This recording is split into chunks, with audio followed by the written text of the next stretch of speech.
We'll start with the take at the box office over the weekend. The live action remake of How to Train Your Dragon went to the top with the movie grossing $83.7 million in its debut, the best opening in the franchise's history. More than enough to secure the number one spot at the box office. You know, the guy who directed the animated version directed the live action version. I didn't know that. Yeah. Speaking of live-action remakes, Lilo and Stitch took second place this week in a haul of $15.5 mil. The Dakota Johnson rom-com Materialist debuted with a solid $12 mil. Mission Impossible: The Final Reckoning took fourth place this time around with a gross of $10.3 million, and it was enough to take the movie past $500 million globally. And rounding out the top five, we've got Ballerina falling to fifth place with a take of $9.4 million.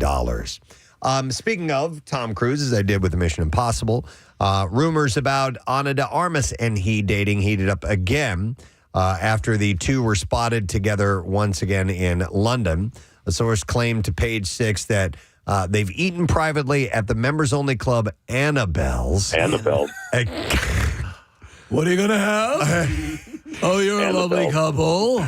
Welcome to Annabelle's. Apparently, they've eaten. As you know, that's Santa Claus's wife's name. They've eaten at Annabelle's a couple of times over the past 2 months, apparently. I hope they're not an item. I like them both a lot. Yeah. I just don't want them together. Neither do I. According to Page Six, apparently Tom was looking enchanted by her. I'm enchanted. And she looks very happy with him. How could you not be enchanted by her? I don't want to ruin this moment. Stop talking and listen to me. She's a goddess. She's stunning. Yeah. Stunning. And which is wild because in Knives Out, they made her look very plain, but it's hard to hold that back. She just naturally is a beautiful woman. Now, before you get too excited about it, the two are working on multiple projects together. They have been seen together at professional meetings, but also a bunch of social events as well, including a birthday dinner at David Beckham's 50th birthday party. A source previously told Us Weekly that Cruise has been looking to court her, though, and their relationship is in the early stages. The actors are also set to star together in Deeper, directed by Doug Liman. So that's what that's all about. And Risky really. Business, too, I understand, Preston. Where his, no, I'm like, get out of here. His parents go away. He's a 58-year-old. Taylor Swift surprised young patients at Joe DiMaggio Children's Hospital in Florida after attending the NHL Stanley Cup Final with Travis Kelce. She visited kids, posed for pics, and lifted spirits, even telling one patient that she was a big fan of her hair. And the footage is just, it's wonderful, and you'll tear up watching it. And, kudos to her because, obviously she's massively busy, but to do that, anytime anybody does that, it's always wonderful. One parent shared literally crying because look who Judah met at the hospital today before his transfusion. It was a post that she put up on social media. Dr. Jill Whitehouse, chief of surgery, praised Swift as, quote, one of the kindest human beings I've ever had the privilege of meeting, adding, thank you for making dreams come true for all of our patients, families, and staff today. Yeah, I love stuff like that. I saw, for whatever reason, on my algorithm on Instagram, a montage, and you've seen it before, of Tom Holland dressed as Spider-Man. It's great. Going in to see these sick kids, and he comes in, he's like, hey, I'm Spider-Man, and he's talking with the mask on and everything. And then he takes it off, and they're like, oh my God. It's you. Oh my God. Holy hell. They think it's one of these rent-a Spider-Man. Yeah. It was really cool. So, it's great. You know who doesn't get many requests to do that? Michael Madsen. He doesn't do. So what do you got? What do you got? Wakey. What do you got? Eggs and bacon. Let me get this straight. You're in this goddamn bed all day? You're going to need to leave, sir. I'm not Spider-Man. Where did you get that? Are you sick and stupid? Well, this is cool. Actor Gary Oldman has been knighted by King Charles III, recognizing his services to drama. Arise, Sir Gary Oldman. Like his work in Harry Potter and Slow Horses. Like your work in Harry Potter and Slow Horses.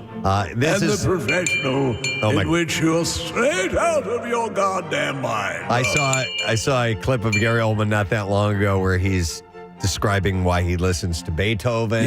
Stuff in the professional. My God, is he an unhinged, psychotic character in that movie? He's so effing good. You know where he's, if you want to know the range, Sid and Nancy, that, Oppenheimer is Truman. Yeah. Then True Romance is Drexel. Yeah. Dracula. Yeah. Dracula.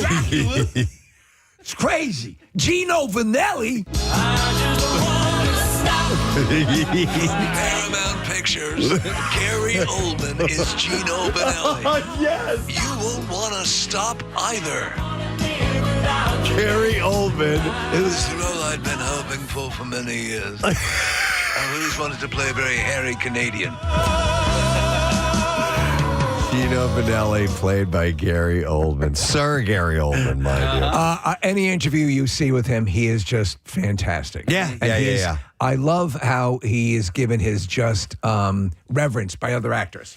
He is a guy that maybe about 15, 20 years ago, I would be like, I don't know if I'd want to interview him because Too wound? too intense. Yeah. But he is actually, he's got a great sense of humor. He's very light. He's very fun. Self-deprecating. Well. Yeah, most definitely. He's a fan of movies. Like, for example, I was watching him talk about working on the Bram Stoker Dracula movie.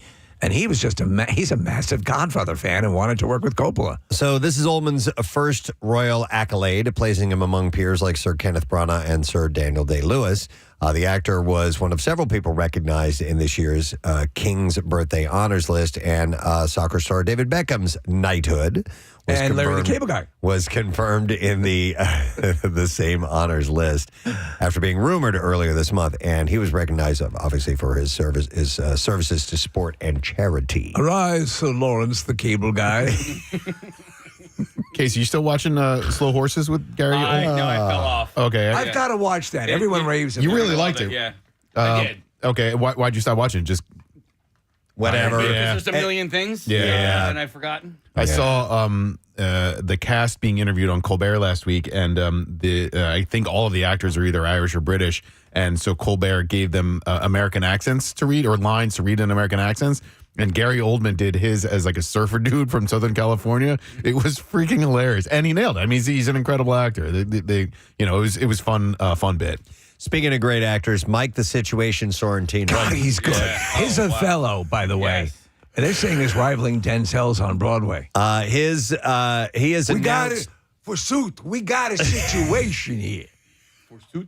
He's pointing at his stomach while he says My that. abs. So Not 6-minute abs. he has announced that he and his wife are now officially intervention certified. I The news saw comes, this. Yes, Yeah. he celebrates his 10th year of sobriety. He's been through a lot. Anybody who comes out on the other side of that and wants to kind of pay it forward is a good thing. Remember, the last time we saw him, the footage was they had that choking incident caught on in the house camera. Remember, it was his kid, and they did the Heimlich on it, and it became a big news thing. He shared the news on Instagram and revealed that they are launching their own treatment center brand called the Archangel Centers. The facilities will focus on mental health and substance use treatment for adolescents and adults, opening later this year in New Jersey. And water pluck.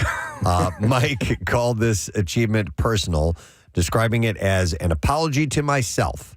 The reality TV star has been open about his struggles in the past, including opioid and heroin addiction, detailing his darkest moments in his memoir, which was called, by the way, and you do have to like the name of this name of this book. It's called Reality Check: Making the Best of the Situation. There we go. Okay. There you go. But I didn't know he was a heroin addict. He Or was. that he fell into that. That's crazy, man. And he also had a big issue. Remember, he did time for the IRS. There was a tax evasion. So, actress Ricki Lake struggled with her weight for years before finally getting a handle on it. However, with age and weight loss inevitably causing sagging skin, she pulled the trigger on seeing a plastic surgeon. And on Watch What Happens Live with Andy Cohen Thursday, she revealed what she had done and who did it. She said, I've had a lower face and neck lift. She told the host and the audience, and she looks really good. I thought the same thing. She got man. great work done. And no wonder people are clamoring to this team that did her work. So when Cohen told her how good she looked, she thanked him and said, I kind of think that it's the best facelift I've ever seen, thanking her surgeon by name. She said she sent many people to Dr. Alan Fouad, Fouhad, which led Cohen to joke that he would be heading to L.A. for this himself. But yeah, she looks great. So She looks also the hard thing to pull off is that amount of work, but make it look natural. Yeah. And she does. Yep, absolutely. I mean, the only picture I'm looking at right now is not that great of a picture. I saw a video of this segment, Yeah. Pace, Okay. and it definitely Okay. looks pretty flawless. Like you wouldn't look at her and go, "Oh my God, did you get something done?" You know, she looks good. So last week there was a story out about Scott and Kelly Wolf splitting up. Scott Wolf was from Party of Five. Yeah, had him in the studio. Yeah, so over the weekend, things with the couple went south rather quickly. Kelly was taken by police to a Utah hospital during an encounter that was captured on Instagram Live. In a statement, law enforcement said deputies responded to the Sundance Resort for a report of a female that needed some help. Upon speaking with the female, our deputies learned that she had made concerning comments to a family member, and she also made similar comments to our deputies. And actually, we have we should have a clip Should have of that clip, yeah. Apparently, got sent over now. What happened, Preston, is that she was doing an Instagram live stream, and she didn't shut it off. Oh. And she was saying stuff that alarmed people, and so they sent the police. So during a video of the incident, Kelly alleges that she's been abused by her husband and claims the deputies were abusing her as well. So All right, so this is only like a 6-second it's clip. very Okay. short. very short. This is as they're, I guess, taking her into custody. I think this is shameful, and Scott Wolf has been abusing me, and now you're abusing me more. I haven't talked to Scott Wolf. Well, So that was it. So immediately, like, people who know him, listen, she may have something, I don't know, but a lot of people immediately said that's outlandish. Like Billy Bush at Extra said, no, that's not, there's nowhere near that. Yeah, we'll see. So just over a year after the couple announced that they had filed for divorce, it's officially over for the marriage of Sacha Baron Cohen and Isla Fisher. It's over. It's over! It is. Oh. It is. It's over for Borat! It's over! He watches the ladies make water, right? Yes, well, you know that clip? make a Goes to toilet. Capital City to make toilet. Make a toilet. Yeah. That's right. Coming back from Vietnam, watch the ladies make toilet. Just like Borat. The actors announced in April 2024 that they had filed to end their marriage in 2023. I have to imagine that there are sharks swimming around Isla Fisher right now. yeah, I mean, that's been locked down for a while. And he's... And on weekends, travel to capital city and watch your ladies while they make a toilet. The toilet stinks! On Friday, the former couple shared messages on their Instagram stories confirming they'd finalized their divorce. They wrote, "We are proud of all we achieved together and continuing our great respect for each other. We remain friends and committed to co-parenting our wonderful children." He's apparently a ladies' man. Like, women, like Sacha Baron Cohen. The two were married for 13 years. They share 3 kids, 2 daughters, and a son. The Boys star, Erin Moriarty, she plays Starlight, the lead of the show, has revealed that she's been diagnosed with Graves' disease. It's a thyroid issue, is it not? Autoimmune issue. So maybe it has to do with the thyroid, Steve. I'm not really sure. Yeah. Over the weekend, she broke the news on Instagram with a carousel of photos and an explanation. She said autoimmune disease manifests differently in everybody. And everybody, she said, separating the words too. Your experience will be different from mine. My experience will be different from yours, perhaps greatly, perhaps minutely. She said, one thing I can say, if I hadn't chalked it all up to stress and fatigue, I would have caught this sooner. A month ago, I was diagnosed with Graves' disease. She claimed that she started feeling better just a day into treatment, saying, go get checked. Don't suck it up and transcend suffering. You deserve to be comfy. Crap is hard enough as it is, she said. So It can make your eyes bulge, the Graves' disease. You ever seen somebody and so there are some commercials where people will wear sunglasses because they don't like being seen in public. Right. And so there are treatments for Graves' disease that can help with that. Okay. So Marlee Maitland is opening up about the darkest chapter of her life and the Hollywood icon who helped her through it in an upcoming documentary called Marlee Maitland Not Alone Anymore. It's coming out June 20th. The Children of a Lesser God star revisits her tumultuous relationship with late actor William Hurt, whom she claims had a habit of abuse, and the deep friendship that she formed with her longtime mentor, Henry Winkler, during the recovery. This blew my mind that they were that close. Maitland met Hurt on the set of their 1986 film when she was just 19. He was 35. While she says Hurt encouraged her to enter rehab, the actress revealed that post-rehab, she knew that she couldn't return. She said, I walked out of that house and never walked back. And that's when she leaned on Henry Winkler. She said, he didn't make it hard for me to reach out to him. He was always available. It was like an open door to his heart and my heart. And Henry recalled the moment that Maitland appeared on his door. He said, I just broke up with my she said, I just broke up with my boyfriend. Can I stay with you for the weekend? 2 years later, she finally moved out, he said. So she stayed with him for a long time. Maitland says that Winkler and his wife, Stacey Weitzman, welcomed her like family. If I didn't have Henry in my life, she said, I don't think that I would be here. He provided a place for me to feel safe. The documentary also delves into Maitland's past trauma and her bravery in coming forward before the Me Too movement. She said, I didn't know that you could ask for help. While I was screaming, no one came, she said. Now 59 years old, Maitland said that she's still driven by the same fire that fueled her as a young actress breaking into Hollywood. She said it was a dream come true, so why shouldn't I be able to do another film? But if it happened today, I would have made a lot of noise back then. Well, she made a good one recently with Coda, which was terrific. Yeah. And Winkler, apparently, Stallone stayed with Winkler. They were up and comers, and then Winkler had gotten the Fonzie role, and his career was off and running. But Stallone stayed with him when he came out to L.A., and they've been best because they were in that movie, The Lords of Flatbush, together. Yep. Unbelievable. It is unbelievable. You're Fonzie. I highly recommend his memoir. It's a great book. He has had a very interesting life, some really cool stories, and some really surprising things. Like he and his parents did not get along. Like he really disliked them. They were very difficult people. Maybe that made him reaction who he is. And he's just a sweetheart of a human being. So if you want a good read, that's a solid one. At this rate, Nick Cannon's going to be having as many hosting gigs as he does kids. It was announced by Fox that Lego Masters is coming back with Cannon as host, replacing Will Arnett. The hell's that about? Yeah. Cannon, of course, is already the host of Fox's The Masked Singer. In a statement, Michael Thorne, president of Fox Television Network, said, we're thrilled to bring Lego Masters back for another season alongside our incredible creative partners.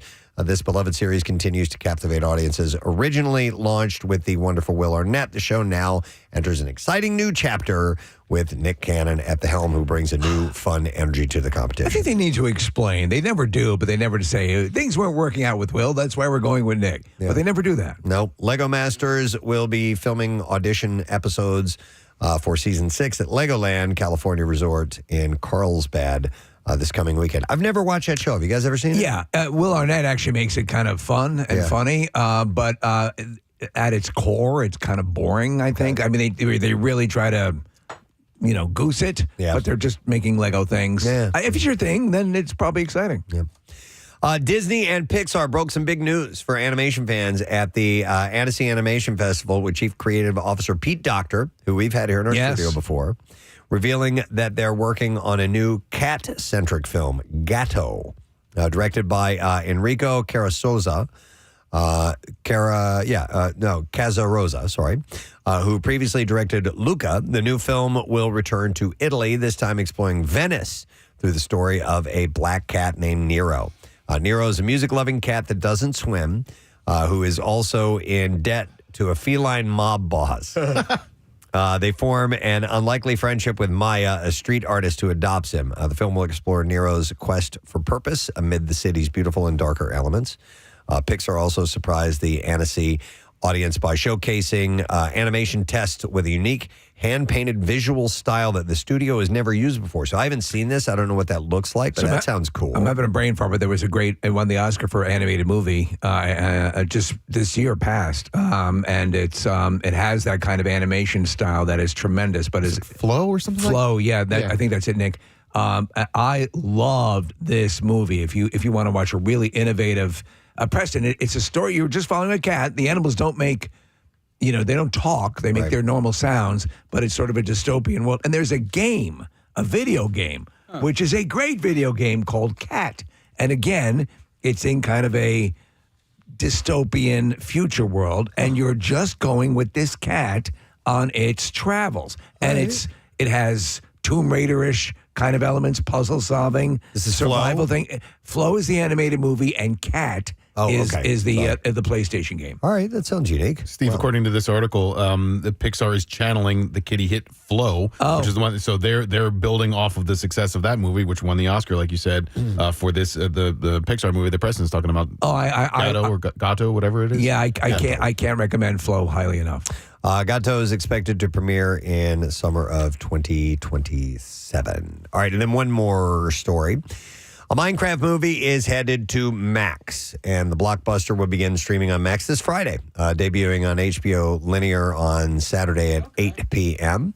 The movie, starring Jason Momoa, Jack Black, Sebastian Hansen, Emma Myers, and Danielle Brooks, hit theaters in April and was a worldwide hit. It took in over $951 million. It's crazy. I have a question that has nothing to do with what you're talking about right now. So, All right, you want me to finish this? Yeah. As of now, the film is the second highest grossing of the year, as well as the second highest grossing video game adaptation of all time after Super Mario Brothers movie. Did all your crew see it, Preston? No, I was just talking to Carter yesterday, who wants to see this movie. Yeah. So I don't know if Caleb saw it or not, but yeah.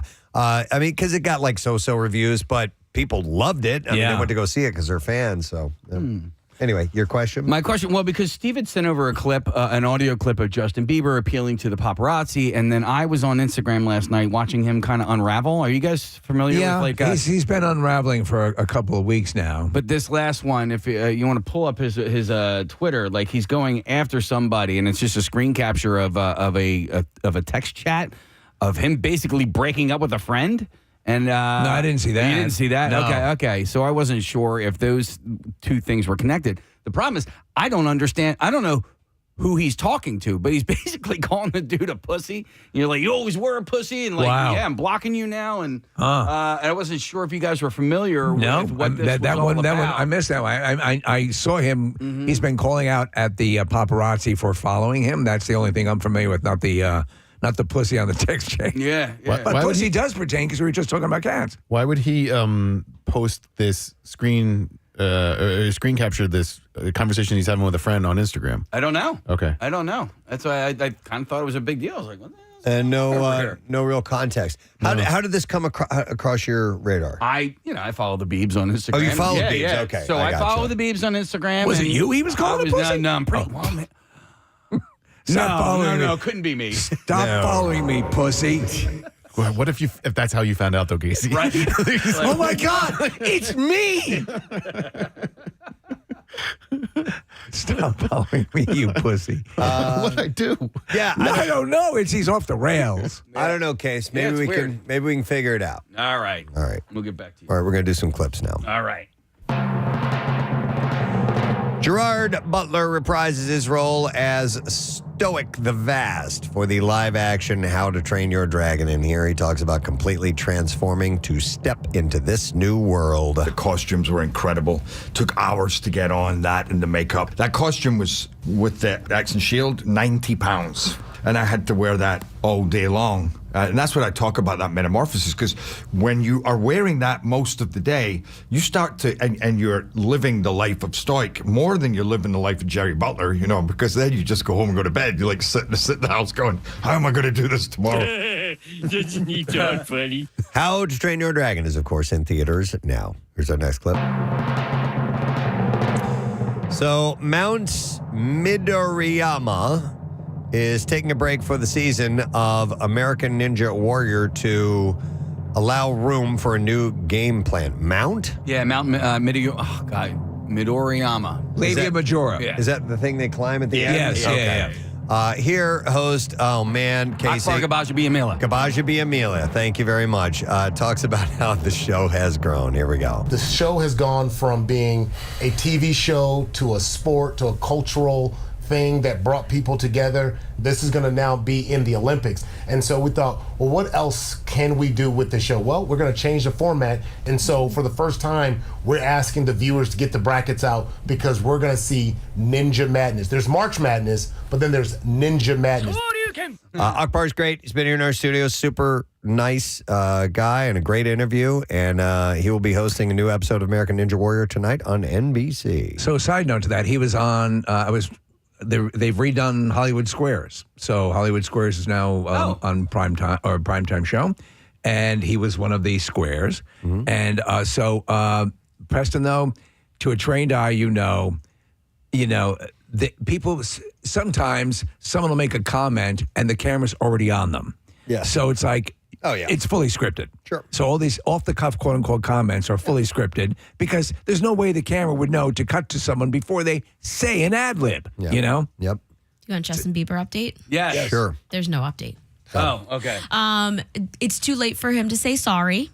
Is the headline of every story I've read. Okay.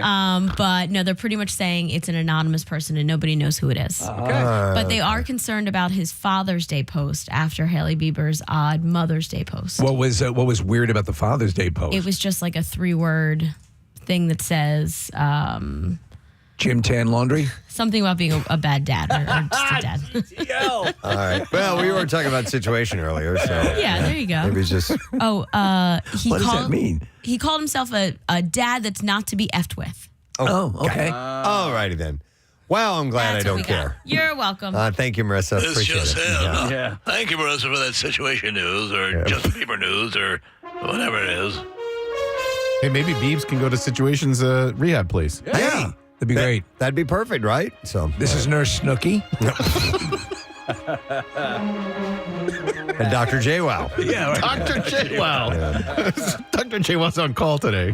All right. Well, that is your folks. That's your entertainment report. And I know you live for this stuff, so you know we're happy to just really fulfill your life right now. We are going to take a quick break. We'll come back in a moment. We'll dive into the nitty gritty later on this morning. Phil Rosenthal from Somebody Feed Phil will be joining us. We have an announcement about something coming up in just a moment, so we'll roll that info out to when we get back. Stay with us, my friends. You trust her. Get a new doctor. Get yourself checked up. Get your leg back up and run. But you can't. Or if they're telling you to make some if you're not comfortable with the medicine, they're telling you to make some lifestyle changes, you have to do it. Yes, I'm all for that too. Also, All right. because I lost some weight. I lost some weight also. All right. Well, I used to be $145, $150, and I'm not even nowhere near that now. Yeah, that's a Well, little I'm really troubling. concerned about you, Yeah. Gary. Yeah. Well, I really appreciate Preston, man. It's really truly means a lot for me, and right now I'm inspired to do the right thing and look into a better doctor. You do that. We want to hear from you next week. All right. That you made some minutes. All right. I'll call you next Monday. In case, if you can't give me a call, we can talk about Bill Weston's tickets. Yeah, we're not going to talk about that. We're going to talk about getting you healthy. And listen, you can blame the doctor, but a doctor's is only as good as his patient, right? Yeah. So you have to listen to him. And I would recommend going like sooner rather than later, like today. Yeah, I need to.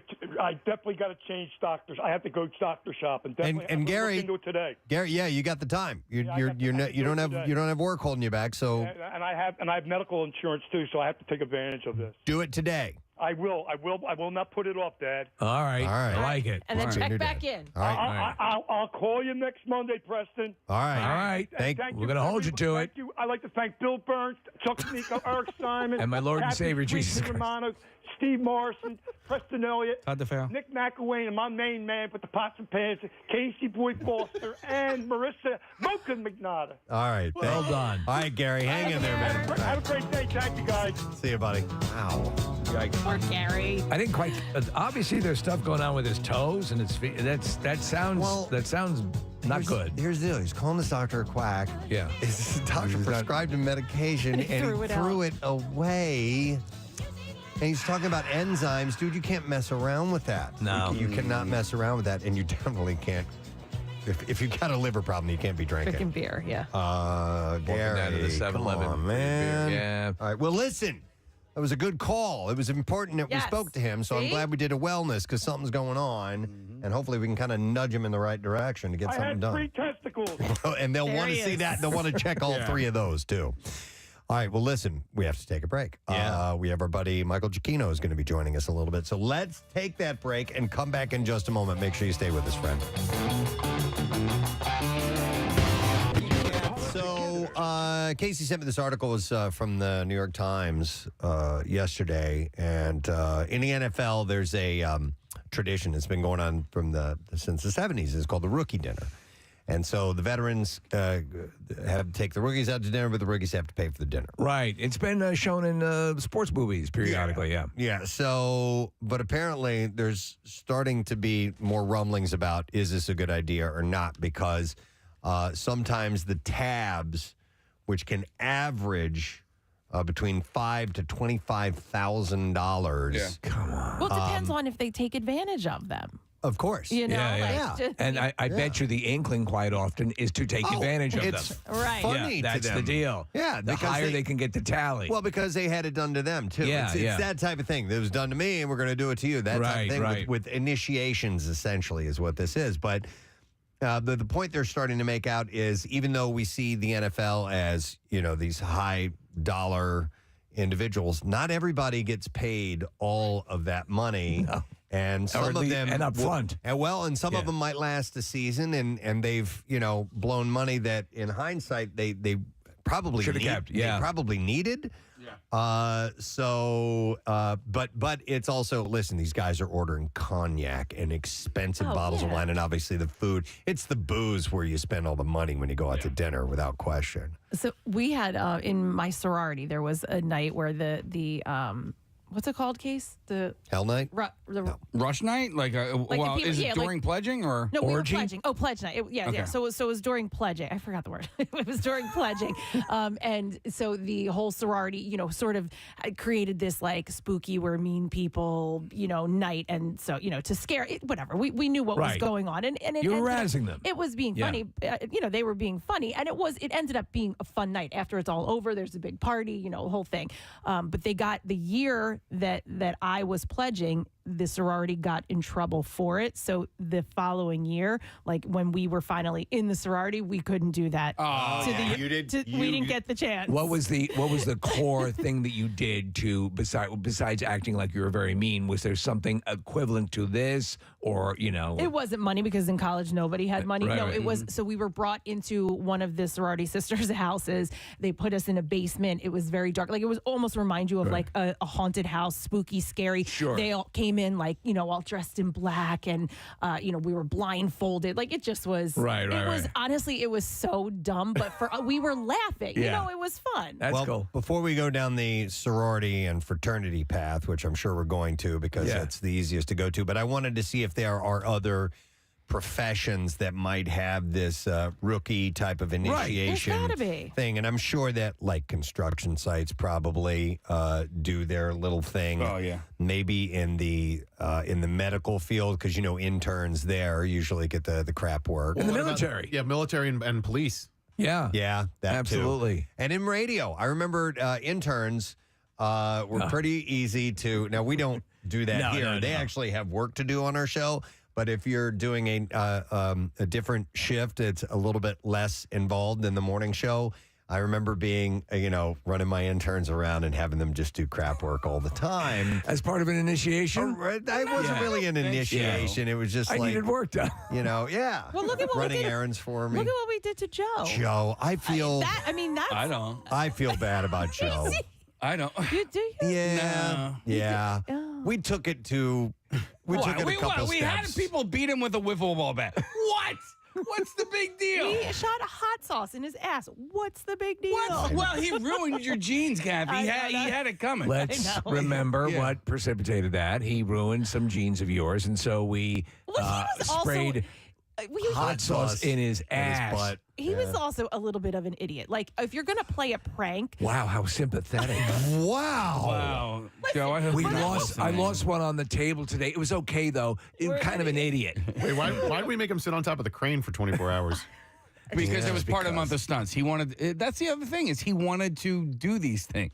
Yes. Listen, it's the same thing when you guys asked me if I wanted to do month of stunts. The only thing different But the thing between is, me Kathy and doesn't think you're an idiot. the only thing different, I'm a total moron. The only thing different between me and Joe was that I was getting paid a whole $17,000 a year. All right, so when you guys asked me to do month of stunts, I was like, okay, yes, you can drag me behind a horse. You can have me drive a car into a pond. You know what I mean? Like. Yeah, there was something alluring and appealing about it, and so when Joe is saying yes to these things, but that's a more long form. I see what you're saying, and like to make the point with you, Kathy, about the sorority and fraternity. These are things because I think there was something I'm remembering and maybe falsely remembering from The Wolf of Wall Street where they had sort of an initiation thing that they would do with with those guys. But that kind of thing, I'm sure, has its variations. Right. And bringing up the sorority thing, the point of that story was that I was where it stopped. You know what I mean? Like our class was where it stopped, so we were the group that couldn't do it. So if this ends in the NFL, then that group's like, damn it, son of a bitch, we didn't get our revenge. Well, I feel a little bad about how the Joe thing? Yeah, just a little bit. But all right, anyhow, we're going to move on. I'm going to go to some calls. 215-263-WMMR. I'm going to go to Ed. Hey, Ed, good morning. Morning, guys. Hey, what's up, Ed? So this is a typical thing we did in the fire department, even as volunteers, is when the rookies would come in, we would send them out to find tools that didn't exist. For instance, the most infamous one is go fetch the water hammer. I don't know if you know what water hammer is. It's when you shut the hose line off too fast and the hose jumps. That's water. So we tell them to go do that. The one we did in our fire department, which was we love to do, and I probably still do it, is we have a tanker truck. And we would tell the rookies that the tank needed to be stirred. So we would give them like a long-handled broomstick or something, and tell them to go up to the top, open up the lid, and start to stir the tank. And we would have them do it for like 15 or 20 minutes until, we were laughing so hard they'd realize, wait a minute, maybe this isn't a thing. Right. It isn't. Of course the water does not need to be stirred. And what do that all the time. What did they have you do in your initiation? There was a water hammer thing. There was a lot of that. Kind of go look for things that did the hose lengthener. The hose straightener. Yeah, I've heard of on a construction site, go get the board stretcher. That one. Yeah, that's another one. Yeah, exactly. Yeah, I love it. Yeah. Thanks, Ed. Nice. And I think there's a prank in baseball that they pull on bat boys when they tell them to go get a key to the batter's box. Oh, really? Yeah. That's a good one. And they go looking around everywhere for a key to the batter's box, which doesn't exist. It wasn't part of an initiation, but you talk about the interns early on, President Y100. We would send them out, the time we sent them out for Java. Oh, that was fun. Yeah. Wasn't that Joe? No, somebody else. I remember they came back. Yeah, I couldn't find Java. All they had was coffee. Yeah. But that wasn't really a prank. That was just them not understanding what Java was. I'm going to go to Matt. Hey, Matt, good morning. Hey, good morning. How are you guys? Good. What's up, Matt?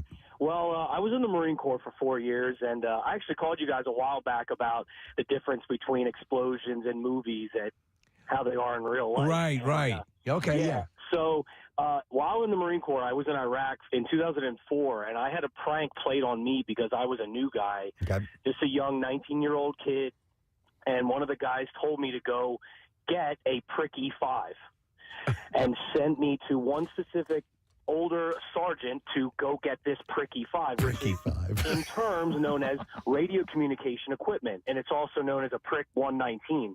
But you don't know that, so you go walking over to a sergeant and say, hey, I need a pricky 5. Okay. And you have no idea what you're saying, and he turns and looks at you and says, what did you just say? And then you say, I need a pricky 5, and he just chews you want a pricky 5? I'll give you a pricky 5, and he goes off. Wow. So you're just sitting there going, you have no idea why you're getting yelled at. You have no idea what you said. All right, thank you very much, Preston. I think we ought to open up the general store this morning and let y'all come in and take a look around. Visit the general store with proprietor Preston Elliott. On the outside, it appears to be a small shack, but inside, it's the size of Missouri. Don't you see me wearing like overalls standing out in front? With your thumbs under your, hooked under Where the you straps? from, stranger? Yep. We don't like your kind of. I was picturing an apron, kind of. Okay, Yeah. I could see that too. Yeah, stand with by the counter. with a large Easter bonnet. Yeah. All right, so we're going to start in the music travel section of the store. It's my favorite. It's a section right at the front. Yes, it next is. to the candy. Right Is there. Is it a combo section? Yes, I got you. Music and travel together. And so sodomy. I'm going to tell you about the world's best cities for music lovers. Okay. Okay, so sometimes people will plan trips if they're audiophiles or music fans, and they will go specifically to sample the music of an area. New Orleans probably ends up a lot if you're like a jazz fan. I know that both Casey and Nick, and I'm sure Marissa too, have had travel destinations specifically focused around shows, around concerts. Yeah. I don't think I've ever done that. I went to Austin once for the Austin City Limits Music Festival. I went to Coachella essentially for the old Shella, and then I've also traveled to see Fish many times. Yeah, I went to Helsinki to hear Falco do a written presentation. Nick, you've done the Gorge. I've done the Gorge in Washington State to see Dave Matthews Band a couple of times. I've traveled to see Pearl Jam. I've traveled to see Dave Matthews. And I like building a trip around where that band is going to be because it gives you a good excuse to go visit that city. Have you ever folded in a concert when you were on vacation or a trip? Not that I don't ever think to do that. Remember. Yeah. I can't really remember doing that. Oh, it's kind of the basis of a lot of our trips. We road tripped up to Quebec a couple years ago to see their big festival. I've gone to Red Rocks. I learned that Red Rocks is just like the man of Denver. Yeah. But for us, it's really special. With rocks. I went to New Orleans for Jazz Fest, which is really cool. And another one for live music is Nashville. Yeah. It's just you walk up and down Broadway and every artist is amazing. Right.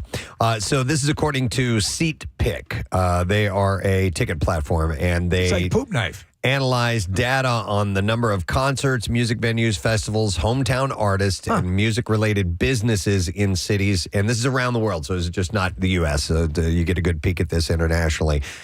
So they ranked each city with a music score based on all of that. And it was out of 10. And the number one spot, I found this surprising and interesting, it's actually London, England. That they came up with the highest score. There was a time when I would have naturally assumed London, like during the 60s and all that period, but they're back, I guess. Well, what do they offer that makes them so nice? From London. So London is home to 199 venues. Wow. 1,734 concerts, 44 festivals, and an impressive 3,042 homegrown artists. So there's a lot of local musicians in London. The German city of Berlin came in second. With a score of 9.55. Pierre's traveled to Berlin to see a bunch of different shows, including the Hooters, who are huge in Germany. Yeah, that's right. But Pierre's seen like a bunch of different artists perform in Berlin over the years. To me, my perfect trip would be traveling to Berlin to see Berlin. Oh, my God. My man, I was ready for that. I was ready for you. I can't believe it happened. I've always wanted to do this, Berlin. Well, then you'd have to see. Well, number 3 on the list is Chicago, so you'd have to see Chicago in Chicago, right? I bet you there's got to be someone who has done. Who's attempted to do that. Yeah. I went to Chicago and saw Lollapalooza, so I wonder if a lot of these are based around those big festivals too, like Leeds is in London Yes. and Lollapalooza is in Chicago. Well, that is a part of it. So it said, yes, it's concert and music venues, festivals, hometown artists, and music-related businesses in and around the city. So Chicago does have Lollapalooza, and I'm trying to think if they have other. I mean, they've got loads of concert venues. By the way, when did Lollapalooza stop touring as a festival and just became locked in Chicago? At least a decade, Yeah. So Chicago is third, followed by Vienna, Austria. Both Steve and I have been there, but I didn't look into the local music. I saw Berlin there, oddly You enough. saw Berlin and Vienna. Really, there's so much that's just wonderful there that history. Concerts are not really something. Have you ever seen Billy Joel perform Vienna? In Vienna? Oh, my God, that'd be great. Wouldn't it? Number 5 on the list, as Marissa was saying, is Nashville, Tennessee, and it's Music City. I mean, if you could see Europe in Europe, that would be. But you have many more options because technically you have many more countries. Asia and Asia, Boston, Kansas and Kansas. True. You could do it all. Oh my God! And then at the end of your life, you can say, "I've wasted everything." Are we playing Europe now? Yeah, of course. of course. Would you want to see Toto in Africa? Oh, wow. I didn't even think I'd of rather that. see him in Kansas. Toto in Kansas. Yeah, true. Yeah. Good point. I like Kansas-based band names. So Nashville was 5th. And then you have Manchester, England at number 6. Number 7 is New York City, New York. Number 8, Glasgow, Scotland. Yeah. 9 is Seattle, Washington. Well, yeah. There was a time when that was... You would assume. Yeah, when the grunge era hit and Seattle all of a sudden became the musical pulse of rock music, it was like, whoa, that came out of nowhere. What captures that well is the movie Singles, because you see them in the beginning. They're taking in all those clubs, and you're seeing all those grunge bands. Yep. So Seattle was 9th, and then finally Bristol, England, was number 10 on the list. Not so Bucks County? No, nothing in Bucks County. Sorry about that. Oh, yeah, Bristol. Risque in Bristol. Yeah. So, no, you know what? Music has never really been a part of my travel plans, which is kind of interesting. I never really thought about that until now. Any big concerts that I've wanted to go see, I've always waited until they came to where I was. And concerts as a whole have kind of fallen off your radar, right? Yeah. Well, I mean, it's my hearing. So it's the damage to my hearing. It's just something I don't seek out anymore, unfortunately. There are so many cool venues, though. That to me, that's part of the inspiration is going to see a band that I love in a new venue. I've not been to the Sphere yet. I really want to get there. And that's, for me, an excuse to go to Vegas. So, like Marissa mentioned, Red Rocks is awesome. I'd love to get back there, but I've seen a couple shows there over the years. It's just, Philly has really good venues. We're lucky to have good venues here, but they're not geographically or geologically fascinating like the Gorge is or Red Rocks is. So I like going to different places like that. And not just, Steve, going back to why I don't go to many shows at hearing, but the crowd thing turns me off now, which is weird. I don't get like paranoid or afraid or anything like that. It's not like some people might be, getting nervous in crowds. I know what you're saying. The hassle of the crowd. Is this going to go well? Is this because sometimes the best evenings are simply, what a great concert. Parking was a breeze. Yeah. It's like, those are the environmental things that determine whether or not you've enjoyed the evening. You know what else I've heard more and more frequently lately is that people will travel to see bands in other countries because tickets are cheaper. Yep. You can go see Taylor Swift play around the world and pay a fraction of the price and build a vacation around it. So especially if it's a pop star like Sabrina Carpenter or Taylor Swift, people will take their kids on vacation and go see them because they can afford the tickets in other countries much more easily than they can afford the tickets here. Yeah. All right, so that's a peek at music venues and cities and which are the best. We are now moving to another part of the store. We're going to legitimate part of a store, the toilet paper aisle. Definitely, yeah. So toilet paper rolls were invented more than 150 years ago, and as long as they've been around, the question of the right way to put it on the holder has been a source of disagreement around the world.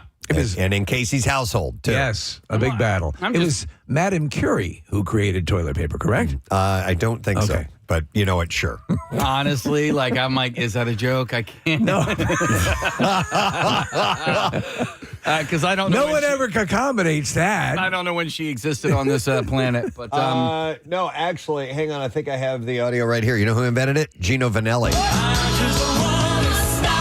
Thank you for coming to my show this evening. And if you want to stop wiping, try this. All right. So what were you going to say about the toilet paper debate? I mean, listen, I know how it's supposed to go on the roll. For some reason, there's somebody in my household who either they disagree with me or they don't have a preference. But why don't you interrogate them? Because nobody admits to anything in my household. The culprit is doing what that reviles you so much about the toilet paper? They make the toilet paper go underneath. It's supposed to flap over the top. It's one of those arguments that I know is asinine and really ultimately doesn't matter, but boy, does it bother me. Mm-hmm. It bothers you. Yeah. Which are you? Casey and I are in the exact same camp. It goes over the top, and I don't know why it matters, but it matters. Do you care, Steve? I really don't. I don't care. Yeah, Marissa, is it an issue for you? I will change it in public places if it's facing underneath. Like at restaurants, I will change it. I will do it. All right, so you guys, you want it to my over. Yeah. Listen, in our bathrooms here, you're not presented with that option because they're sealed within a container. Yeah. It's my guess that what you're seeing is them over the top. I can't tell, but are you fine either way? with the dispenser? Well, if I can't see it, then it's sort of it's like more visual. Yeah. Right. So while some argue for the over position where the next square of toilet paper is facing the user, others are team under where the next square is facing the wall. And now it seems a scientist has finally settled the debate. Wow. Yes. Is it Neil deGrasse Tyson? No, it's Dr. Primrose Freestone, a professor of clinical microbiology. That's a name. And this doctor has declared that the under method is actually safer and more effective. Wow. So you guys are loose cannons. So the question is why? And she explains that the over orientation requires a second hand to touch the roll. No, it doesn't. Which means this is a scientist. Which means more risk of contamination before we wipe, and more potential risk of infection. What he's saying, it does actually make sense. If it is looped over the top, and again, I'm agnostic on this, but if it's over the top, if you touch, you're going to touch the roll as you pull it off. Well, if it's also, dangling, Steve, I think they're saying is if you pull down some toilet paper and then to tear it off, you place your other hand on top. And most people use their mouths to stop it. Right. I mean, are we not using both hands to either fold or crumple up the toilet paper anyway? What the No. frick does it What they're matter? saying is, so if you touch that, that is going to be a piece that is not used. If you're in a public bathroom, that is going to be someone else's hand that has ended up on there. So I understand that. What kind of toilet paper are these people using? Because you just need one hand. Like it tears very easily. Yeah. Not always. I mean, but like I told you, I don't care. I either way is fine with me. So do you wipe with one hand or two hands, Case? One.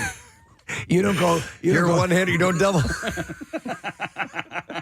Look, I have no idea if this is legitimate or not, but a listener sent us the U.S. Patent Office's toilet paper roll, and this is from December of 1891. And according to the United States Patent Office, it's supposed to come, just like the Stallone movie, over the top. Now, wait a minute. This is not explaining on how to use it. This is just simply what the product is. You know what I mean? Look where it's coming over. Oh, no, I know where it's coming over. They could have just as easily done it the other way, But they didn't. Not according to the patent, they didn't. It's a wiping method that's sweeping the nation. Toilet paper dangling from underneath. This is a very deliberate drawing, and they would have drawn it under if in the patent office it made sense to draw it under. Okay. This young fella's wiping away. Two-hander. Why? Two-hander, old school. So the doctor, this scientist, says there is more handling of the toilet roll from the over position. Freestone says from the under position, there's less likely to be a whole roll contamination. Least favorite toilet dispenser is the freestanding column where the roll is basically dropped down on top and you're pulling it laterally. Yeah. You always pull the thing over. It's never weighted well enough, and that's you're holding things and touching things, and it's way too involved. The one that I hate the most is not necessarily the design, but it's the location. It's in our bathroom over here, on the left, in the big stall. Yes, like. Dude, you can't. Your leg is right next to the dispenser. You have to sit the side saddle on the toilet because they. and mind you, we're assuming that people who are sitting in there may have extenuating physical circumstances to deal with anyway, right? And they make it a gymnastic session. So dumb. Yeah, I don't use that bathroom for big potties anymore. I don't either. No, I go elsewhere in the building. I like making a little adventure of it. I use that when I do my Tai Chi. We have a slight trade-off, and Chuck and I have discussed this at length because Chuck does prefer to go long down the hall as opposed to up. I go up. I have learned to go long because it's a nicer bathroom down the hall. Right. But the trade-off is no Wi-Fi. No cell service. Yeah, you get Wi-Fi down by the Fanatic, but you don't get Wi-Fi in what we call the executive bathroom, which is like really super cool, state-of-the-art, well-lit. It's a nice one. Yeah, next level. And that's where I've been going to lately, and it's sparsely populated. Very few people go down there, so that's why I prefer to use it, but I have to trade off, and I don't get to sit and look at my stories when I'm down there. The one that's directly up is like you're going back into the 50s. You expect to see Doc Brown coming out. Yeah. I go 6. I go to the 6th floor. Wow. All the way to the far end of the building. 2 floors. Yeah, because far end. It's a huge bathroom. The hills are alive. Wow. It's the nicest bathroom in my opinion. Oh, really? In the building, yeah. Now, are you also using it for a little bit of exercise since it's that far away? A little bit, but it's spacious. spacious, and it's it's got more stalls, and you don't have the Wi-Fi issue because you automatically disconnect. So you just you're back on your cell or whatever. I necessarily. Are you talking about the individual stalls are spacious? Because I don't really like a giant bathroom stall. I want to be wedged in there like a veal. I think you got while I'm doing Where my do you put your business. card table? I think you have 6 options maybe in that one on the 6th floor all the way at the end. So there's a bunch to choose from, and they are spacious enough. Yeah. You need just enough room for a charcuterie board. Yeah. And the sinks are separate from the toilets. Yeah. So there's a little bit of a space, like when you're done and you go and you hang out in the sink area, you're not being interrupted by the people in the toilet area. You guys use the lobby bathroom next to the Yes, elevators? occasionally, yeah. It's a nice one. It is a nice one, yeah. Let me ask you, More foot traffic, but could you guys use, or would you have a problem using a prison toilet sink combo? You've seen those, right? At work, yes. Yeah, I don't think I'd dig on that at all. So those metal toilets in general are just not. Yeah. There's nothing warm and comforting about those, and I know that this is part of the purpose, right? But you're in prison, buddy. Yeah. Yeah. And I hate walking in and seeing a trough too. Oh yeah, it's very rare that happens. Yeah. But I just why walk not in just like, put a salt lick in there too? Yeah, I'm just gonna sit here and look at each other's dongs while we're doing this here. I mean, that's what Pornhub's for. Yeah. Come on. All right. Well, anyway. Hey, that's a nice pecker, buddy. Real quick, a couple of calls. Our buddy Ra is on the line. Let's go to him. Casey, have the music or the clip ready, please. It's Ra. There he is. Hey, Ra, what's up, man? I hate you. I hate you more than anything in this damn world. Wow, well done, man. Excellent, Ra. All right, so you've got a complete different take on the toilet paper setup. You guys are all wrong. Okay. Sadly, I had more faith in you. I'm a free holder. I hold the roll. Put your fingers in the little hole. That's what it's for. Right. Of the roll, not yourself. That's what it's Of for. the hole of the roll. Okay. So and then you wind your hand around and wind a little bit, and take as much as you need. Okay. Put it on because sometimes I've seen toilet paper rolls that are like not adequately placed. Like the bathroom was like an afterthought or whatever, so the thing is too high or it's too far back. Your arm doesn't go back. Get it. Properly. So no, I just put it on top of the tank. Ra, And when I need it, I reach and get it and do my thing. I'm going to guess you're using more toilet paper than you probably need to. A, and then B, at some point it's like paper macheing your hand, right? Because you're wrapping it around. You're like doing a little mummy thing every time you wipe. Well, I don't put my whole hand in there. Just Hey. put it around the two fingers. Rod, I don't have that. I'm not a deep cheek guy. I don't have deep cheeks. Okay, all right. He's not a DC. Does anyone else live in your household, or are you solo? I am solo, sir. Okay. And I would, if I were solo, I would do the same thing. Yeah. I would absolutely do the And same we grew thing. up that way, though. Yeah. Oh, you did? Okay. And also, I just want to say, a toilet paper conversation being asinine is very appropriate. Yes, absolutely. It's extremely Hey, appropriate. the rest of the family, do they have deep cheeks or are they shallow cheeked? We will speak on that another time. Okay. All right. Thanks, Rob. Appreciate it. All right. And Steve, we have a convert. Let me go to them. We're going to move on to something else after this. I have Steve on the phone. Hey, Steve. Good morning. Hey, good morning, guys. Hey, bud. So couple things. you've come around to something you wanted to tell us about. Yes. Well, first, my argument for toilet paper and which way the roll goes. If you get a printed pattern, got to go over the top. No question. For display purposes? Yeah. Yeah. Okay. That makes sense, I guess. For ambience. But as far as the toilet paper itself, the use, Steve, you inspired me. Yes. A couple of days ago, I took your word and went out and bought myself a bidet. Oh, my God.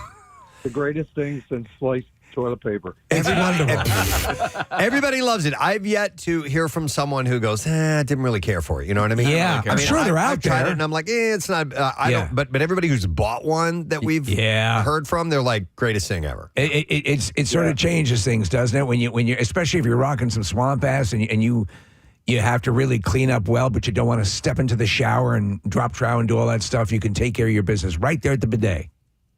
Yep, no matter which way the roll's on the holder, it doesn't matter. It does not matter. All right. You can become very cavalier Thanks, with a Steve. bidet. All right, Case. The last thing I'm going to make a note of is when you go to like a hotel or whatever, and you get that the toilet paper where the cleaning staff will fold it. love it. You know, I love it. It's always over top for display. Never from For underneath. display. No, you're absolutely right about that. But for a little while, we bought the little stickers that you put on the toilet, and just for fun, we had those, and we would put them on there. And yeah, you had to do that because you had to fold it over the top, make the little triangle, and stick the little sticker on there. By the way, you're not in the minority at all, Casey and Nick. Survey shows 70% of people prefer the over position. Okay. So it is definitely in your favor. But this is just a scientist saying that if you want to get all funky about germs and whatnot, that the way to do it is the other way, around the back. Yes, I'm not really sure who in my household is doing it the other way. How about a camera? A camera in the bathroom. That would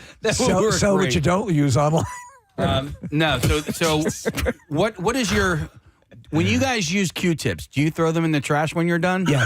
Yes. Why? Crazy, right? And it's a big debate in my household. So as you've to been whether flushing them? Yeah. No. Sometimes you just leave them on the counter. I love those waxy. It's the best. The yellow tips on them. Sure. You have so many things going. I wouldn't fault you if you were to go postal at home. And no one admits who's doing it. Here's who I know it's not. I know it's not me. I know it's not my wife. Okay. That's all and I know it's not my mom. All right. So it's Seamus or Avery. At least three of them. What if it is your mom trying to frame someone in the house? Now, also, I never liked Avery. This was happening while my oldest was away at college, so now it's down to two. Yeah. I think you need to sweat them out. Yeah. I think you know. Sweat that son of a bitch. Yeah. We know who it is, right? It's Seamus. It's gotta be. It's Avery. It's Avery? It's Avery. Really? Dude. What? Listen, have you seen the ears? Yeah. She's perfect, right? She's so perfect. Is she trying to? There's something off. That's her rebellion. There's something off. That's her rebellion. Yeah, exactly. Yeah. All right. Well, we're moving on. We're going to the laundry section of the store for the moment. They actually sell laundry.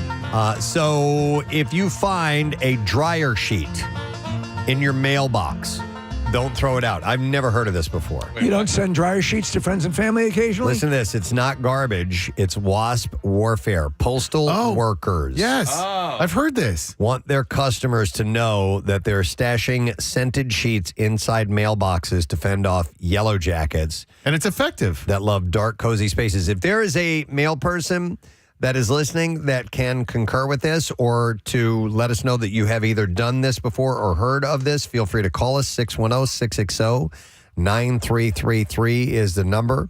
It turns out, according to this article, that wasps hate the smell of dryer sheets. So this makes sense. I remember years ago, a neighbor had a kind of one of those decorative little, looks like a little cottage mailboxes. Yeah. That thing had a rockin' hive in it. You know? Yeah. So that's interesting because right where my swim spot is, I noticed that there was a wasp that was coming from behind the panel of the swim spot. Yes. And then, so you have a hot tub, so same thing. Yep.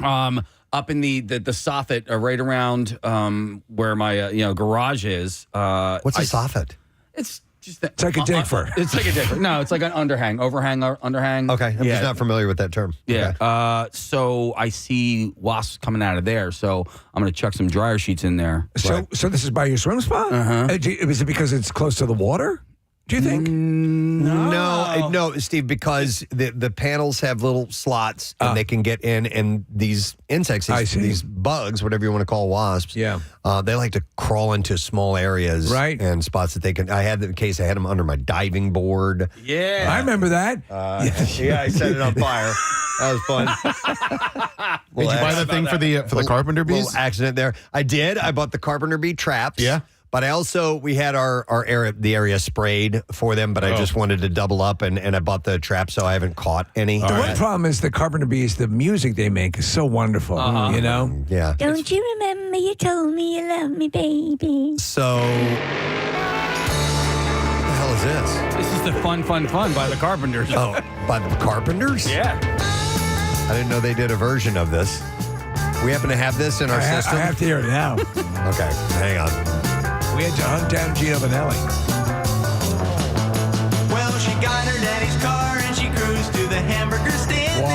my God.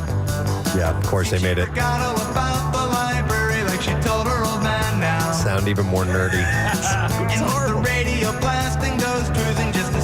Where's Karen? She'll be right here.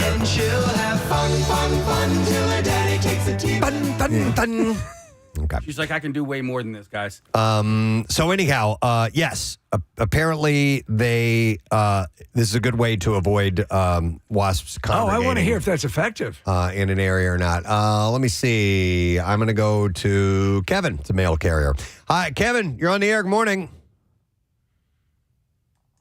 Kevin, can you hear me, sir? Kevin! All right, I guess Yes, not. I can hear you now. Oh, hey, what's up, Kev?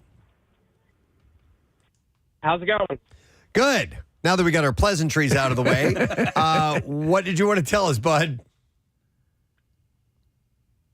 Wow, that is the longest delay I've ever heard in a phone call. I think he's having trouble hearing us. I think so, too. Kev, we're going to have to let you go, bud. How do Sorry they do it about in Dubai? Let me go to Lee, who is a former mail carrier. Hi, Lee. Good morning. Hi, good morning. Hey, what's up, Lee? Well, you were talking about the dryer sheets, and I thought I just had to give you some input on that. Go ahead. Well, yeah, I used to use them as a mail carrier. We would either put them in your pocket if you were walking around. You could put them in the mailbox. We would even wipe them around the window. So you would, and you and other people that you've heard of would carry some around just in case you came across some wasps and wanted to get them out of the area, especially if it was in a mailbox, something you were going to be touching regularly. Yes, and I have been attacked by them. Oh, I'm sure. So reaching into a mailbox, I don't have any in there. so you've reached into a mailbox and found bees or wasps inside them? Oh, yeah. Huh. I ended up with a claw. Oh. My hand had so many stings on it. Oh, wow. Wow. Okay. You ended up with a claw. Is that what you said? That's what it looked like. Okay. Like liar, liar. All right. So that's so people will do this. Is it standard procedure for, mail carriers to have some dryer sheets with them? Not really. Okay. No, it's not standard, but it's done. Okay. Thanks, listen, if I was doing this, I would certainly bring dryer sheets if it's effective. We're getting a bunch of texts from people saying that this one says, my mom is allergic to bees, so we've used dryer sheets at picnics. It keeps the bees away from the table. We used dryer sheets a few weeks ago to prevent ants from congregating in the mailbox. And somebody says they're also good for mosquito prevention. Do we know what the active ingredient is in a dryer sheet that would repel insects this way? I think it's just the smell. Yeah, but that's interesting. I like the way it smells. And I'm wondering how long something like that, how long it's good for. You know what I mean? If you can just leave it in there for the season. It's like a dick fur. Oh, what's a dick fur? Yeah, for peeing. I'm sorry. So it says here at the end of this article, it says, so give your mail carrier a break and let the lavender do its thing. So, so in other words, they're asking you not to remove them if your mail carrier has put one in your mailbox. Yeah, but I'm wondering if lavender, like I love that smell. Oh, is part of the repellent. Smells like a spa. Yeah, and we've got a few lavender plants growing around our house. I wonder if they are repellent to insects. That's a good question. Because that's the best of both worlds. I love the lavender smell. Yeah. All right, so if you see a dryer sheet somewhere randomly, it may be your mail carrier that has put that out there. That's why for there are you. never bees in your dryer. Yeah, exactly. All right, do we have to wrap it up? Hey, mister. Or are we doing one more? All right, one more. This was, it was just in time for Father's Day, which we had over the weekend, yesterday. New research reveals the TV dads that Americans love the most. Roku polled hundreds of users to find out which small screen fathers are their favorites around. And anybody want to guess what number one is? Well, it's longer not Cosby anymore. What the hell happened? Yeah, it's not Cosby. You have 9 or 10 indiscretions involving drugs. He was considered America's dad. So what did I do? For a long time. Did I miss something? But clearly that's not him. It's an interesting... Benadryl, that's what did it. There's a couple different categories. You have the overall top TV dads. You have the top vintage TV dads and the top modern TV dads. So I'm curious for this. Anyone come to mind for you? You're looking at the list right now. Who would you place at the top of the list? I don't know. Reginald Vell Johnson from Family Matters. Okay. Yeah. Yeah, I was wondering if like Uncle Phil was in there. But he was an uncle technically. But He was a dad, he was a too. dad Yeah, as he well. He wanted a Yeah, dad you're right. who would I got to go like classic, like Mr. Keaton from Family Ties or something. Okay, And Dad. I was also thinking of Full House dads.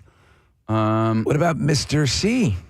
Oh, yeah, if you want to go back a ways. Earlier, the earlier Happy Days episodes, he got more time to be a thoughtful dad. I remember the episode where he went and won back money in a poker game. You remember that, Preston? Yeah. That was a good one. It was a good one. You know who was really good?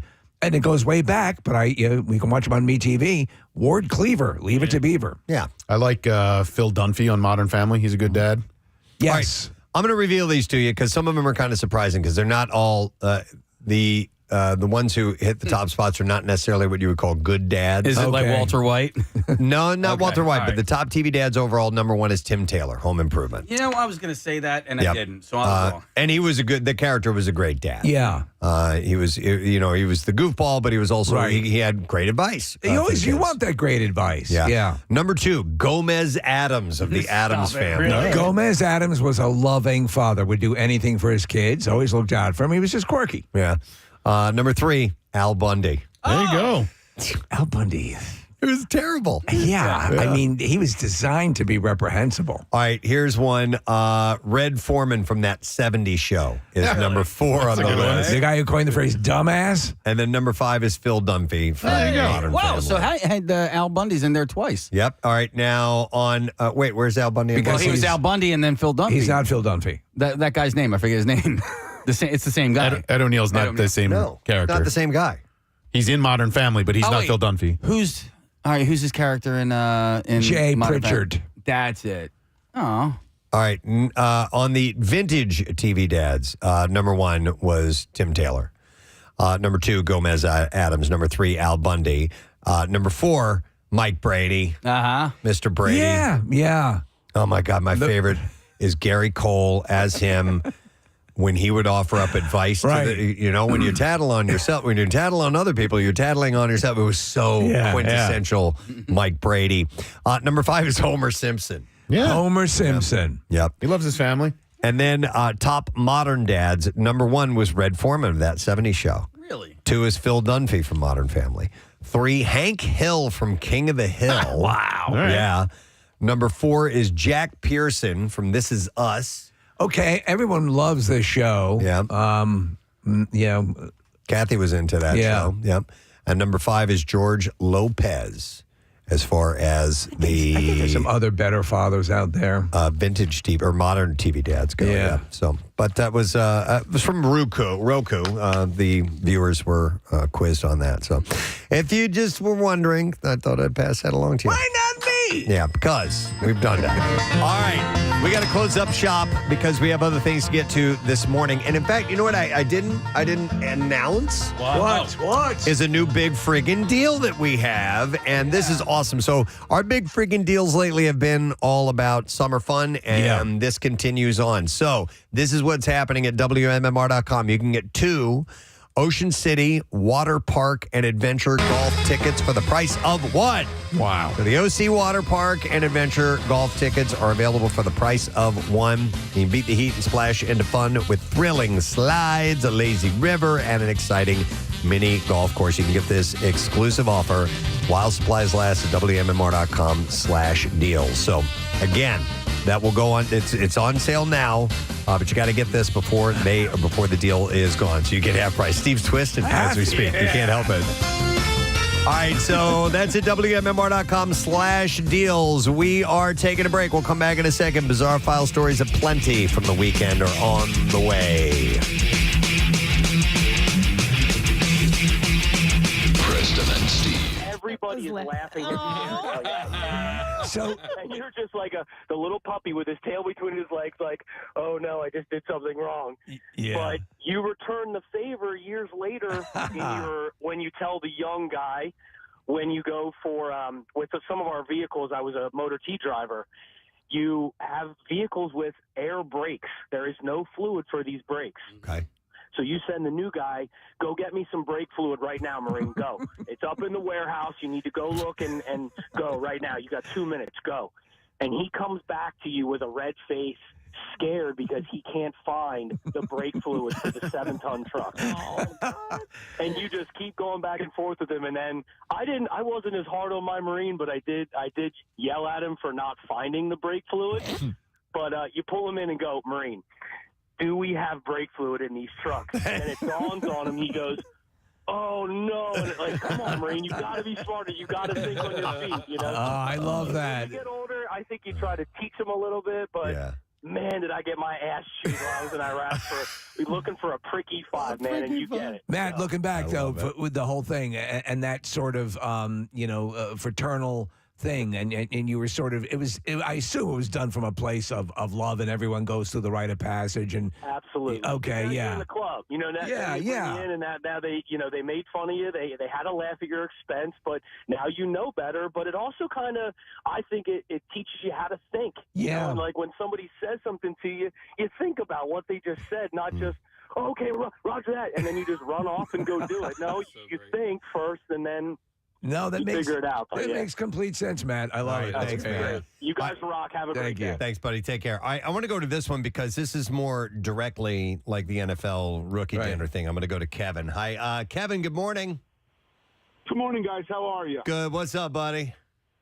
Hey, yeah, I'm in sales, and I worked at a company where they had a thing called NGB, which is New Guy Buys, where kind of at the first small regional sales meeting, you'd go out to dinner, and you'd be required to kind of buy all the other sales guys dinner. And they would get night drinks and stuff like that as you do rounds of shots of whiskey and all this kind of stuff is.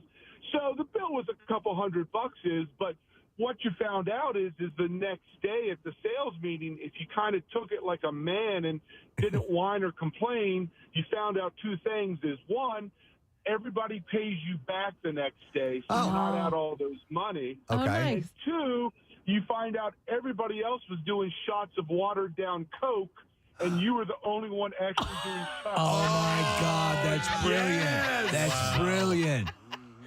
Oh my God, that's good. That's great. So it is. It is kind of a hazing and all that. But like I said, is if you kind of take the company line and do what's required, you only end up paying for yourself. Though you are really hungover the next day. So, Kevin, though, that really ends up that is a sort of, it's almost like a Rorschach test. You're getting a psychological preview of your coworker. Not that you live and die by what happens that night, but somebody rises to the challenge and does that, and then they find out that their coworkers also, when they pay the money back, they weren't going to leave you on the hook. That's a good thing to learn as well. So. It's like it's fun, it's funny, but it's also, I think, kind of a good thing to learn. Would you agree? Oh, absolutely. It's that bonding experience. This was 20 plus years ago, and I still tell that story to people. There you go. And have fond memories, except for the hangover. Right. Could you imagine everyone is in on it and you're not? That's pretty funny. Yeah. I've never done the this is the only guy drinking and we're just pretending to drink thing. But that's pretty fun. Let me go to Nick. Hi, Nick. Good morning. Hey, good morning, guys. Hey, what's up, buddy? So I work in the elevator industry, and we were replacing an elevator at a school. So we had a new guy with us. I told him, hey, the door isn't long enough. Go find me a door stretcher. Couldn't find a door stretcher. I was like, oh, we don't have it with us. All right, go make me a bucket of steam. What's that? I was like, all right, go find me a 5-gallon bucket and go get me some map gas. And we'll heat it up and we'll make some steam. I have a video of the guy sitting there with map gas in front of the door and a bucket of water. Give me a bucket of steam. Oh, my God. Terrific. I like that. All right, thanks, man. Next is Keith in the commercial fishing industry. I bet there's some stuff in there. Oh, yeah. Hi, Keith. Good morning. Hey, good morning. How you doing? Good, buddy. All right, so you work in that industry, commercial fishing? I played when I was younger. I'm older now. Okay. Stood at a desk, but back when I wore shoes that Kathy wouldn't approve of.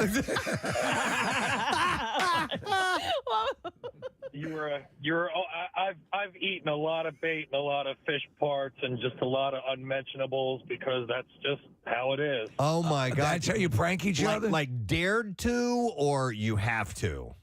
It's kind of expected to. Wow. You know, you're the new guy. You got to show that you got some marbles, and you know, the whole idea is to try and get people throwing up and seasick. Okay, right. I mean, is that the equivalent of like eating the heart of your first kill when you're out hunting? Yeah, it's like the gift that keeps on giving. So, Keith, did you primarily stay on like one a vessel, or when you move from vessel to vessel, is there an initiation or a razzing or hazing when you go from boat to boat, or how does it work out? Well, when I was young, you just got hazed. You know what I mean? Okay, I got you. So I don't know what it was, but I was the target, and I wasn't a sissy most of the time. Okay. All right, Keith, give us something gnarly that you ate. I've eaten swordfish liver. I've eaten just bait that's been dragged across the ground. Shellfish. You know, raw sea urchin. Like, you know, nothing. Sea urchin. So basically, it's your Stroman, Preston. That's what you get in a can. That's disgusting. Yeah, my God, yeah. All right, thanks, Keith. Appreciate it, man. Let me go to, Jacqueline, who has a stonemason stuff to share with us. Hi, Jacqueline. Good morning. What's up, Jacqueline? Good morning. Hi, Good morning. how are you? Good. Yeah, so one of the things they'll get you to do at first is they'll say something like, I bet you can't pick up that bag of cement or that bag of mortar up over your head. Okay. And you usually are able to do it, and then someone will come up behind you with a razor blade and cut the whole bag open. Okay. Oh, no. That's a good one, too. Oh. It's a good one, too. Yeah. And it just spills all over him, right? Yeah. That's luckily, I could not lift it over. You were smart. You were smart. I swear to God, we all would have ended up on Dateline. Nice. No. I like that. I've Thank you, seen Jacqueline. and listen, construction sites. There's no way I would bail. I would bail on that. Like I wouldn't be able to handle it. You don't they're know just what too you're doing. tough. Yes. A, in case B, you don't want to feel like you want. Oh, I'll go get that. I'll go get the bucket of steam. Well, and I know somebody who was in a union and like couldn't handle it. Yeah. Couldn't handle how tough it was, the stuff like this that they were doing, and left. Got out, went out on his own for years, and then finally, after he knew, I guess he knew what he was getting himself into, knew what to prepare for, and went back and successfully stayed in, went through the apprenticeship and all of that. It's tough. If you think about the commercial fishing in the early years of the show, The Deadliest Catch, they had the razzing and that sort of stuff. But I mean, in those situations, like Kathy, if you're on a construction site or whatever, you could literally get a coworker killed if you don't know what you're doing. Yeah. And so, I guess that's a tension breaker. I saw one gag on the construction site and I don't know exactly what the story is behind it because I just watched the video, but they take a tape measure and they go to measure the guy's face, okay? Yeah. And then they measure from the top of his head down to his crotch, right? Yeah. And then they bring it out. And then they let the tape measure go, and it smashes him right on their nuts. Yeah. It's hilarious, but I don't know what the story is behind it. It just turns into a pendulum. Yes. Gets him right in the balls. I'm going to go to It's too good. Joy. Hi there, Joy. Good morning. Hey, you guys rock. Thanks. Oh, it's Joe. I'm sorry. Hey, Joe, what's going on, buddy? Hey, so basically, back when I was in the Boy Scouts in a venture crew, what you would do with a new kid, you tell them when you got a fire going, you tell them to go get the left-handed smoke shifter out in the woods. And they go out there, and sure enough, they go and look around for about 15, 20 minutes for this left-handed smoke shifter, and it doesn't exist. Yep. I remember going snipe hunting when it was in Boy Scouts. Snipe is a classic. Mhm. Yeah, in fact, there was a Cheers episode about snipe hunting. Yeah. Yep. We'll go over to Brian. Hey, Brian, good morning, sir. Good morning, fellas. Hey, what's up, buddy? Hey. Hey, when I was in the military, we used to do this thing that the new guys, I was in an armor unit, we used to give them a ball-peen hammer and tell them to go out and check the tanks for soft spots. So they'd be out there hitting a ball-peen hammer on tank armor. Yes. That's hilarious. Was chalk involved with this? Who? Chalk, like white pieces of chalk. Yeah, well, sometimes, yeah. I mean, it all depended on how far we wanted to go with it, too. All right, because they had a... Yeah, I'm sorry to interrupt, because somebody else texted in with the exact same or a very similar prank, but they would give a rubber mallet and a piece of chalk, and they would have to go look for soft pieces of armor on the tank, and they would ding the tank, and inevitably it would sound different in different spots. So they think, oh, this is a soft spot. Oh man, there's not enough armor here.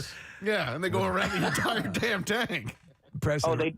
Sometimes they'd be out there for hours, but it was always a good time. That is hilarious. That reminds me, Preston, of the Bugs Bunny war cartoons where they put him in charge of checking the missiles for duds. Yeah. Yep. Mm-hmm. All right, let me go next to Paul. He's going to talk about prison. Hey, Paul, good morning. Hey, good morning. How are you guys? Good. What's up, my man? Yeah, I worked in a prison for about 7 years, and, whenever you were the new guy, you always got stuck. When inmates came in, you had to do the strip searches. Okay. So that's a job no one wants. They left that detail up to the newbies. Yeah. Okay. No one wanted that job, and then anytime you had a disruptive inmate that you had to bring to segregation, if they really, really didn't want to cooperate, you had to do a staff-assisted strip search, which usually involved the newest staff member getting very intimate with the inmate. Oh, wow. That's a trial by fire. That's terrible. Yeah, it was tough. I actually had a coworker get sued because the inmate claimed he put a finger in a spot. Wow. Interesting. Did you ever prank a newbie by having one of the convicts have one of those endless handkerchiefs in their butts? That would have been hilarious. Thanks, Paul. Appreciate This it. thing won't stop. Let's see. I will go. Oh, yeah. Let's go to this one. Hey, Brian, you're on the air. Good morning. Hey, good morning. How are you? Good. What's up, my man? So I was an electrician, and I was on a wage job, and I was only 18 years old. Never really been in a bar. So after work, all the guys took me to a bar, and they said, we're going to sing karaoke. Okay. And they said, we'll sign up first so you can see how it goes, and then, you'll go last. I was like, okay. So being a country guy, and, I figured I'd sing Garth Brooks to dance, and, so the karaoke starts, and I'm going to kind of waiting for one of the guys' names that I'm working with to go, and of course it's my name that goes first. They called you first. Nice. None of the other guys signed up. It was only me. So you're putting on a concert. You had to get up there and sing that tender Garth Brooks ballad. It'd be funny How'd that go, by the way, Brian? So I did well, except I really kind of brought the atmosphere down in the bar because, upbeat bar, and here I am. Yeah, it's like when Nick played We Got Tonight at the frat party. Mm-hmm. That's great, Brian. Thanks, man. It would be really funny if they all just signed up his name instead of, because they all look like they were signing up. But if they every single song they kept calling him back to be, that would be a good one. I like that. These are rookie kind of newbie initiations that we're talking about because the NFL does these rookie dinner. There was an article in the New York Times about that recently, calling that out. So I'm going to go to Dominic next, another Boy Scout story. Hey, Dominic, good morning. Good morning. You guys are office. Thanks, your office. What's up, bud? So when I was my first sleepaway camp for Boy Scouts, I was 12. We were about to go swim in the lake, and they sent me to go look for the fallopian tube. Oh, my God. WMMR, that's okay. I turned up the wrong one. Sorry, Martha. Let's do Bizarre Files. Wait, let's not. Stop right there.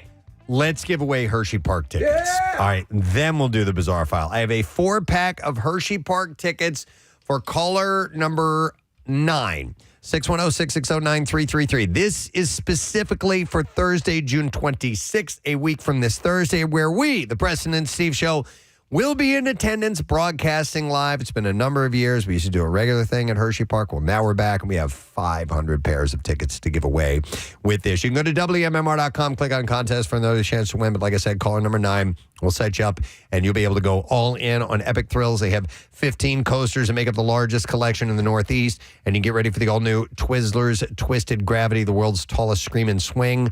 And obviously with these tickets, with this 4-pack, you get early entrance. You'll be able to come in and see us. A handful of the rides will be open before the park opens. Yes. And you'll be able to ride those. And then when the park does open, you get the pick of the litter as far as what you want to ride right then and there. No lines. Go to it, man. It's really a premium experience is what I'm attempting to say. Yep. So ninth caller will set you up and we'll have more tickets to give away through the course of the morning. Let's do the Bizarre File. WMMR presents Preston and Steve's Bizarre File.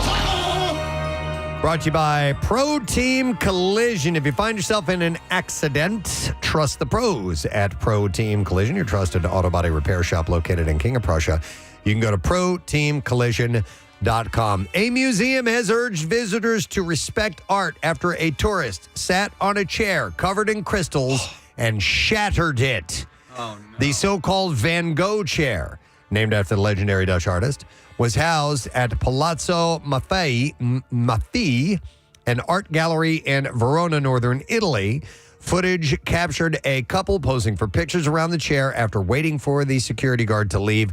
The woman pretends to sit down before the man actually places his weight on the seat, and then it promptly breaks. You watch the footage, you know it's going to happen, and when it happens, you still gasp. The pair dash out of the room, leaving the artwork in pieces on the floor. The chair, designed by Italian artist Nicola Bolla, you screwed up, was studded with Swarovski crystals. Palazzo Maffei had shared the footage on Facebook, describing the act as an irresponsible gesture. The museum said that despite uncertainty over whether the fragile chair could be restored, they had managed to repair it. You put your fat ass down on the chair, you break it. And they said in a statement, a heartfelt thank you goes to the police, our security department, and the restorers whose valuable work enabled the recovery of the piece. And a special thank you to all those who walk through the museum halls every day with care, attention, and wonder. Because we've had so many stories like this, maybe the world of art restoration is a growing industry. It might very well be.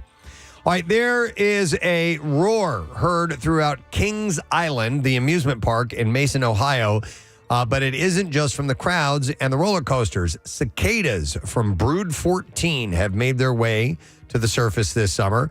The area outside of Kings Island, almost every tree is covered with cicadas. Their song can be heard from all around. And over the weekend, several people shared their experiences on TikTok of cicadas joining them at Kings Island. And they have gotten to the extent that the park has released a statement telling people on the rides, keep your mouth closed. Oh, no, sorry. Yeah. No. I'm not going to swallow a cicada. Yep. So, and they say the song does sound a lot like Gino Vanelli, Preston. No way. Yes. Wow. Well, it's perfect timing because it's his birthday today, believe it or not. Cicadas, yeah. They come out, every what? Well, this Brood came out 14 years. 14 years. I'm sorry, no, Brood 14. I think it's every 18 years. Okay, Steve, so every time Gino Vanelli has a hit. Yeah. So, yeah, they're actually telling people, keep your mouth closed. What's the biggest bug you ever swallowed? Oh, dude. It's been a fly for me. I don't know. It's something like that. I've never had a big one. It's the worst. It's like a June bug. The timing of Israel's plan to attack Iran was top secret, but Washington pizza delivery trackers guessed that something was up before the first bombs fell. What? About an hour before Iranian state TV first reported loud explosions in Tehran, pizza orders around the Pentagon went through the roof, according to a viral account claiming to offer hot intel on late-night activity spikes at the U.S. military headquarters. Is that wild? The account called Pentagon Pizza Report posted Thursday. As of 6:59 p.m. Eastern Time, nearly all pizza establishments nearby the Pentagon have experienced a huge surge in activity. Now, not confining its analysis to pizza, the account also noted 3 hours later that a gay bar near the Pentagon had abnormally low traffic for Thursday night and said this probably pointed to a busy night at the Pentagon. While far from scientific, the Pentagon pizza theory is not something the internet just made up. The Takeout, an online site covering restaurants and food trends, noted earlier this year. Pentagon-adjacent pizza joints also got much busier than usual during Israel's 2024 missile strike on Iran, it said, as there are a multitude of fast food restaurants in the Pentagon complex, but there are no pizza places inside the Pentagon so complex. you're saying if you want to be apprised early of geopolitical conflicts, turn to the gay pizza eater. Well, I don't know about the gay pizza eater, but the pizza deliveries to the Pentagon reportedly doubled right before the U.S. invasion of Panama in December 1989 and surged again before Operation Desert Storm in 1991. That's pretty fascinating. Yeah, they don't have a pizza joint in the Pentagon, so they have to order from everywhere else around there. Doesn't Irvine have a place in the Pentagon? He did, if I remember, correctly. We should tell him to serve pizza. Yes. A Blair County man faces charges after he allegedly blew up a toilet in a Pittsburgh casino. Jeremy Did he Hartman. blow it up or blow it up? No, he blew it up. Okay. I know what you're thinking, it exploded. Jeremy Hartman was in the Rivers Casino at about 5:40 a.m. Sunday when he was taken into custody by casino security for trespassing in a closed restaurant and trying to steal bottles of alcohol worth up to $4,000. As officers were taking him to a secure area, he asked to use the restroom and was given permission to use an employee restroom. Hartman is accused of lighting a commercial-grade firework and putting it in the toilet. The resulting explosion injured a casino employee who was in the restroom. The worker was treated for minor injuries. When police found Hartman's vehicle in the casino garage, they discovered more fireworks and called the bomb squad and K-9 unit to conduct sweeps of the garage in the casino. No additional explosives were discovered. He was arraigned Sunday morning on 2 felony charges of arson. I'll have whatever he had. And that is what I have in the bizarre file for you this morning, friend. All right, we are going to take a break. We just gave away some Hershey Park tickets. There will be more of those through the course of the morning. 4 packs of tickets for our live broadcast coming up on the 26th. We're also going to have Phil Rosenthal from Somebody Feed Phil joining us in the 9 o'clock hour. We'll take a quick break and come back in a moment, so stay with us. Preston and Steve. That's really good. Yeah, that was embarrassing, especially when you don't know those things. Yeah, so were you going up and asking leaders where the fallopian tubes were? Yep, and there was a nice warehouse full of kids. This had to be a thing they did every year because all I got was laughs right away. That's great. All right, thanks, Dominic. Which one, Casey? I was looking at number 6 because we had like 2 calls that were just very similar. Okay, I'll go to Ben. Hi, Ben. Good morning. Good morning. Hey, what's up, bud? Hey, so I've worked in kitchens for a while, and it's part of the new guy kind of hazing was either emptying out all the hot water from the coffee maker at the end of the night, but obviously since it's set up to constantly brew. Oh, it's hooked up to a line? Run out. Oh, my God, that's great. So there's guys there 5-10 minutes just emptying it out. Also, it's just constantly running. That's I love it. Sending them out looking for left-handed pizza cutters or pickle jar openers. Oh, it's in the tool in the back.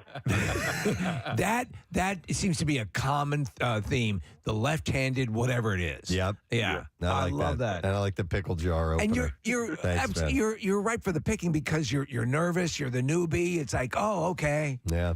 All right. I like this one. I'm going to go to James. Hi, James. Good morning. Hey, good morning, guys. How you doing? Great, man. What's up?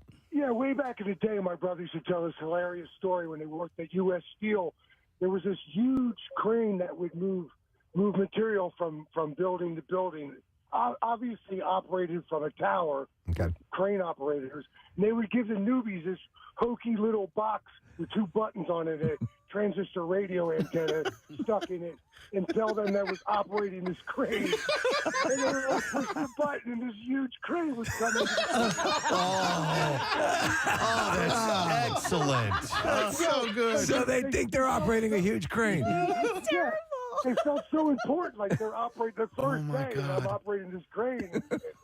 Oh, I'd pay good money to see a video of that. Oh, that's awesome. That's great. Thanks, James. I appreciate it, man. All right, we'll see ya. You're watching this huge thing movie. You got this little. They're letting me do this on my first day? First day, I was a crane operator. I'm going to go to Alex. Hi there, Alex. Good morning. Good morning, you guys rock. Thank you, Alex. We're talking about razzing the newbies. What's your story? So when I was a kid, 16, 17, I worked at Chick-fil-A down in Florida. Mm-hmm. And I would train. I was a team leader, manager, whatever, and so I'd have to train the new kids. who are my age, of course. But so the girls especially, because the guys never fell for it. But I'm showing them how to, where to find the chicken, the napkins, whatever. And they go, okay, what's next? I go, all right, well, now we got to go upstairs and pluck the chicken.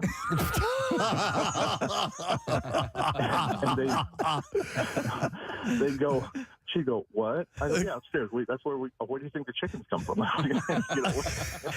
So and inevitably a couple of them started crying. But hang on, Alex. Tell them, I'm just joking.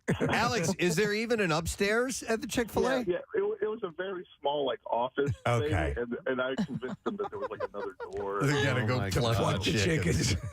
That's fantastic. All right, Alex, thank you. Oh my God, there's so many other good ones here, gang. But we gotta take a break. There's another one that an electrician would tell them to watch out for that invisible floor glue. It's going to be stepping around everything. Oh, my God. Thank you guys so much. And then Samantha, as a waitress, said they would tell people to water the fake plants. And there's good things. Oh, I love All right. Jessica's amusement park. She'd drop bolts and screws from the top of the ride to make them think it was falling apart. Oh, no. That is terrible. These are good, folks. Thank you. All right. So the rookie dinner in the NFL. But the difference between the ones that we heard about on the phones is this would cost you $25,000 to take the guys. And that's real money, and it's going away for good. Right.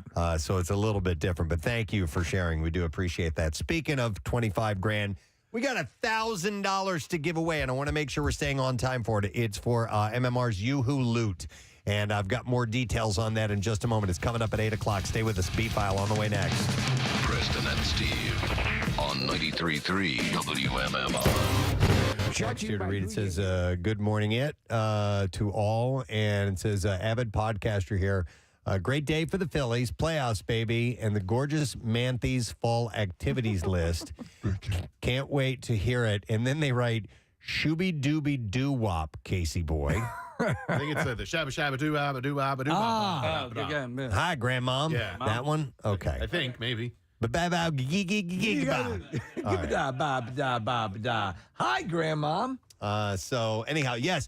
Hi, Grandmom. Speaking of Manthes fall activities list, that podcast is now available. You can also watch yesterday's show if you would like to, as it was rolling out via the YouTube stream. Those are always every day. You can go back and watch anything you've heard about. Maybe that there's a visual element to here in the studio. Go to our YouTube channel and watch it. There are multiple ways to consume it. This is true. And I think, Marissa, is the link to the YouTube in the page of fall activities? Yes, it is. Yeah, so you can see the whole list and then the link to watch it and get everything that we talked about is right there. Is so good. Yeah. It's time for some girl on girl stuff. Oh my God. Anyway, thank you, Manthe. Okay. All right, so I saw this article, and it is a survey of over 1,500 residents in 30 major U.S. cities to determine which cities swear most frequently. Cursing, okay? So using swear words, curse words, however you'd like to refer to it. What, on a personal note, what's your level of cursing?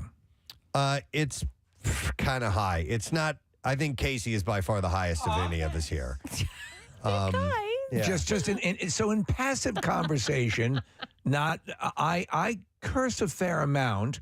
I use them as sentence enhancers. Yes, to quote SpongeBob. But that's I do.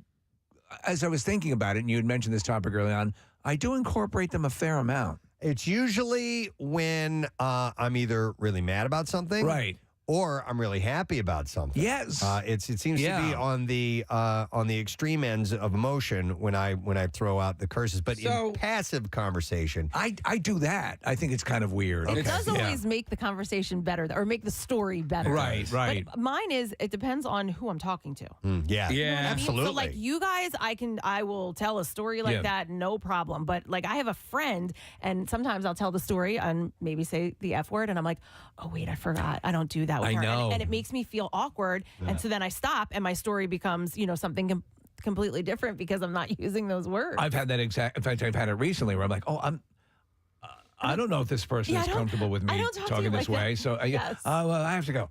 Yeah, it's an awkward thing. So in this survey, they asked people how often they swear, the situations they swear in the most, and even the age that they uttered their first swear word. I think I remember the first time I dropped the F-bomb in front of other people, and I was probably in like first grade or something like that. I remember saying it, and then my sister being like, "Oh my God, we pack a bag, we've got to leave." And it was like, I'm telling, you know, that was the whole thing. I'm telling. A Christmas Story. Yeah.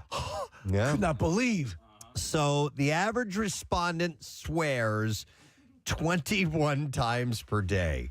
Please. But like, does that include like damn and hell and stuff like that? That's a good question. Yeah. Yes, it does actually. Casey. Okay. So this is according to the overall average. So the average age Americans start. Well, you know what? Let me dive into some of the more specific. So here, younger generations are more likely to use swear words.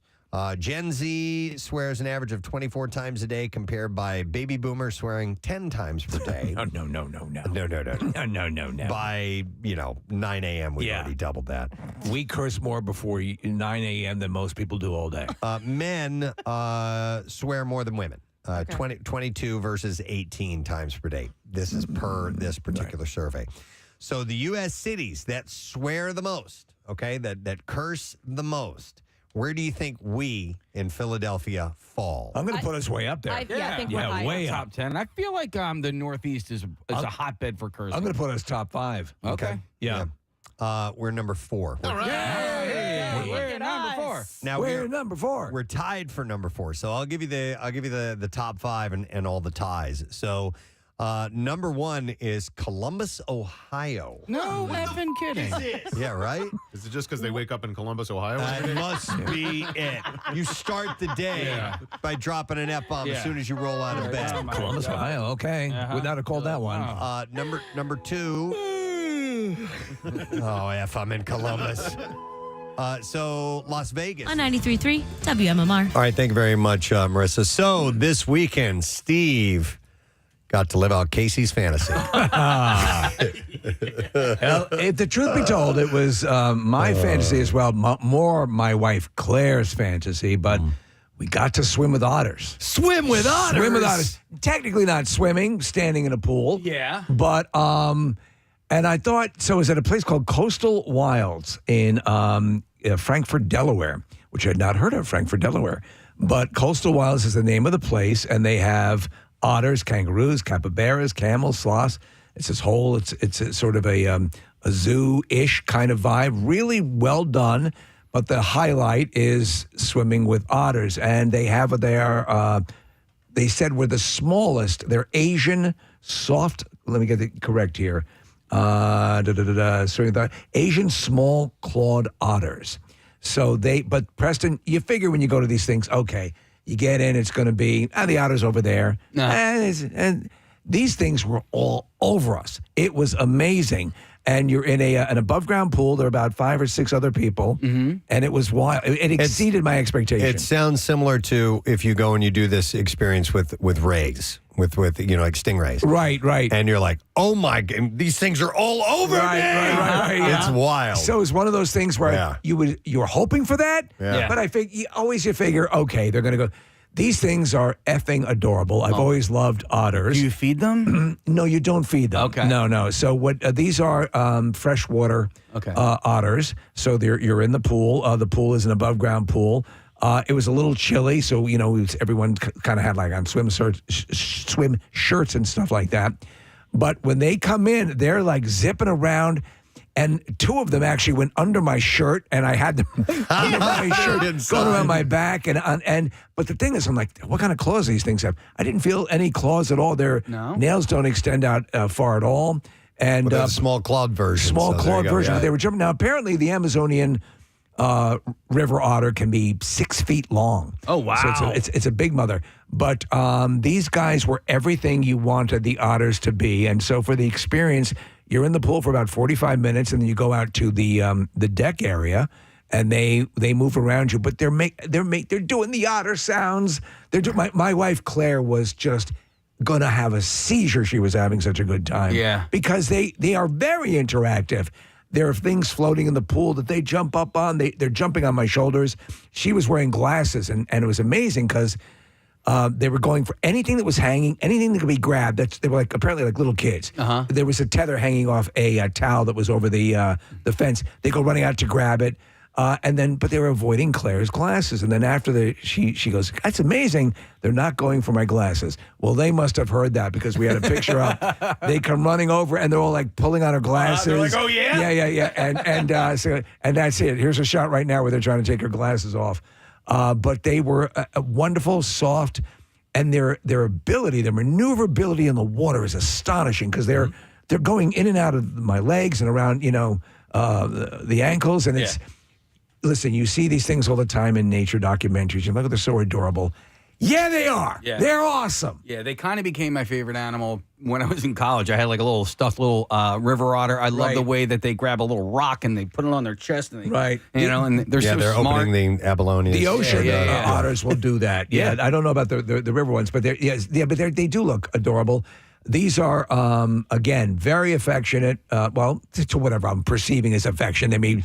they're playful. They punch a clock and go, did they like that? Well, listen, if you're not feeding them food and they're still that affectionate to you, you know what I mean? Yeah. That just seems to me like that they're cute little playful animals. They're really wonderful. Everything you'd want. Casey, you need to do this. Oh, I will do this. It's about 2 hours from here in Bala Cynwyd. Travel time in general, the area, about 2 hours and 20 minutes. If I was down the shore, I could hop on the ferry, be over in Lewis, Delaware in about 45 minutes, and then it's like a half hour, 40 minutes from there. So I could do that easily. My friend Courtney and I from college, we send each other otter videos all the time. I need to take her to see this. So we got footage and video, and you can bring, if you have a water proof phone or a case, you can do that. They'll do the video and pictures for you as well.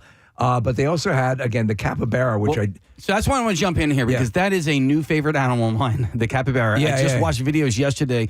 Apparently, these things are untouchable. They will go into crocodile-infested waters, and the crocs are like, that's cool. Just let them go. Yeah, they just let them go. Yeah.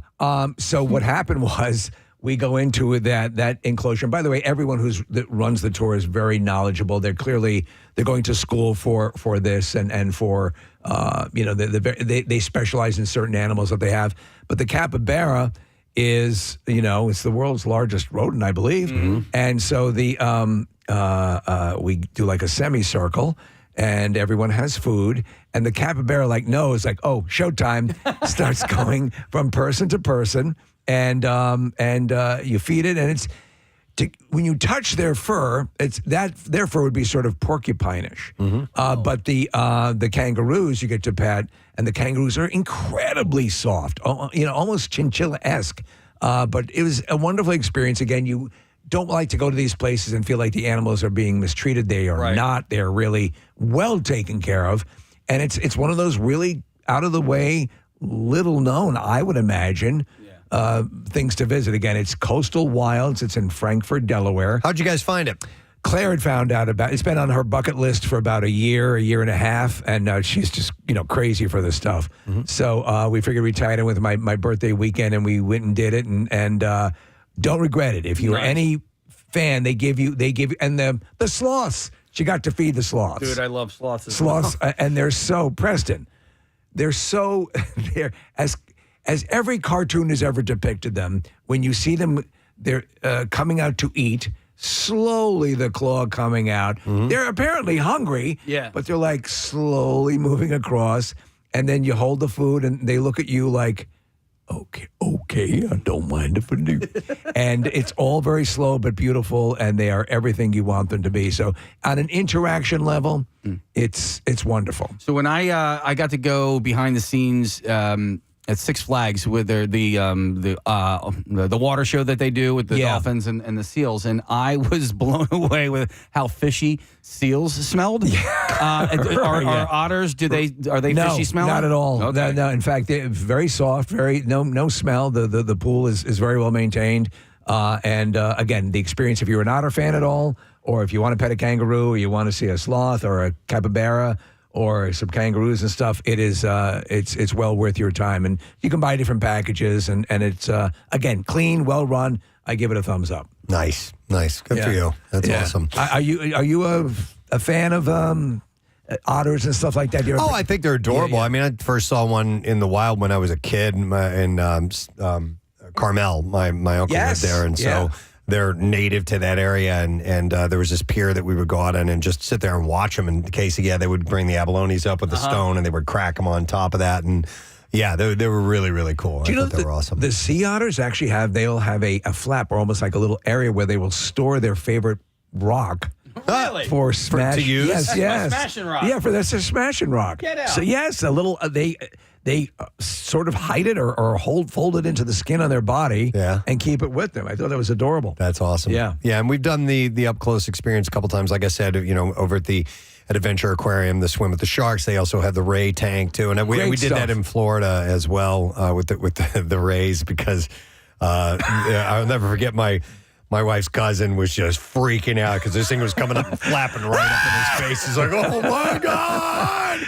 Did you ever do the swim with the dolphins? No, I've never done the dolphin experience. That would be really cool. That is pretty amazing. Yeah, So I I would do did the that. kind where they go up under your feet and they push and they propel you forward. So we had that. Actually, we held on to the dorsal. I believe is what we did. If I'm recalling correctly, this was in Bermuda. But you're talking about where they push you on your feet with their nose. Yeah. I think that takes a little practice and skill, I would imagine, to be able to get to do that. But there's something, though, when something's in the water. Now, otters really are not threatening, but I mean, when something's the size of a dolphin, no matter how much you love them, it's I don't know, dude. Remember, I've had a lot of bizarre file stories of otters attacking people and coming out and being really hurt. I mean, in the wild, if they're in protective mode, they can really hurt you. They're animals. Yeah, without question. Well, it's cool that you guys went and did that. I saw this article that kind of ties in a little bit to this, and it is essentially an expert saying, it's a happiness expert saying, spending money on certain things can make you happier. And one of them ties in with your otter experience, Steve. Oh, really? Yes, in that, and this is according to the happiness researcher, her name is Jessica Wise. It says that the saying money can't buy happiness isn't really true, some people say, but science backs her up saying that it can. Every pimp will tell you that. Yeah, it can buy happiness, but only some purchases trigger it.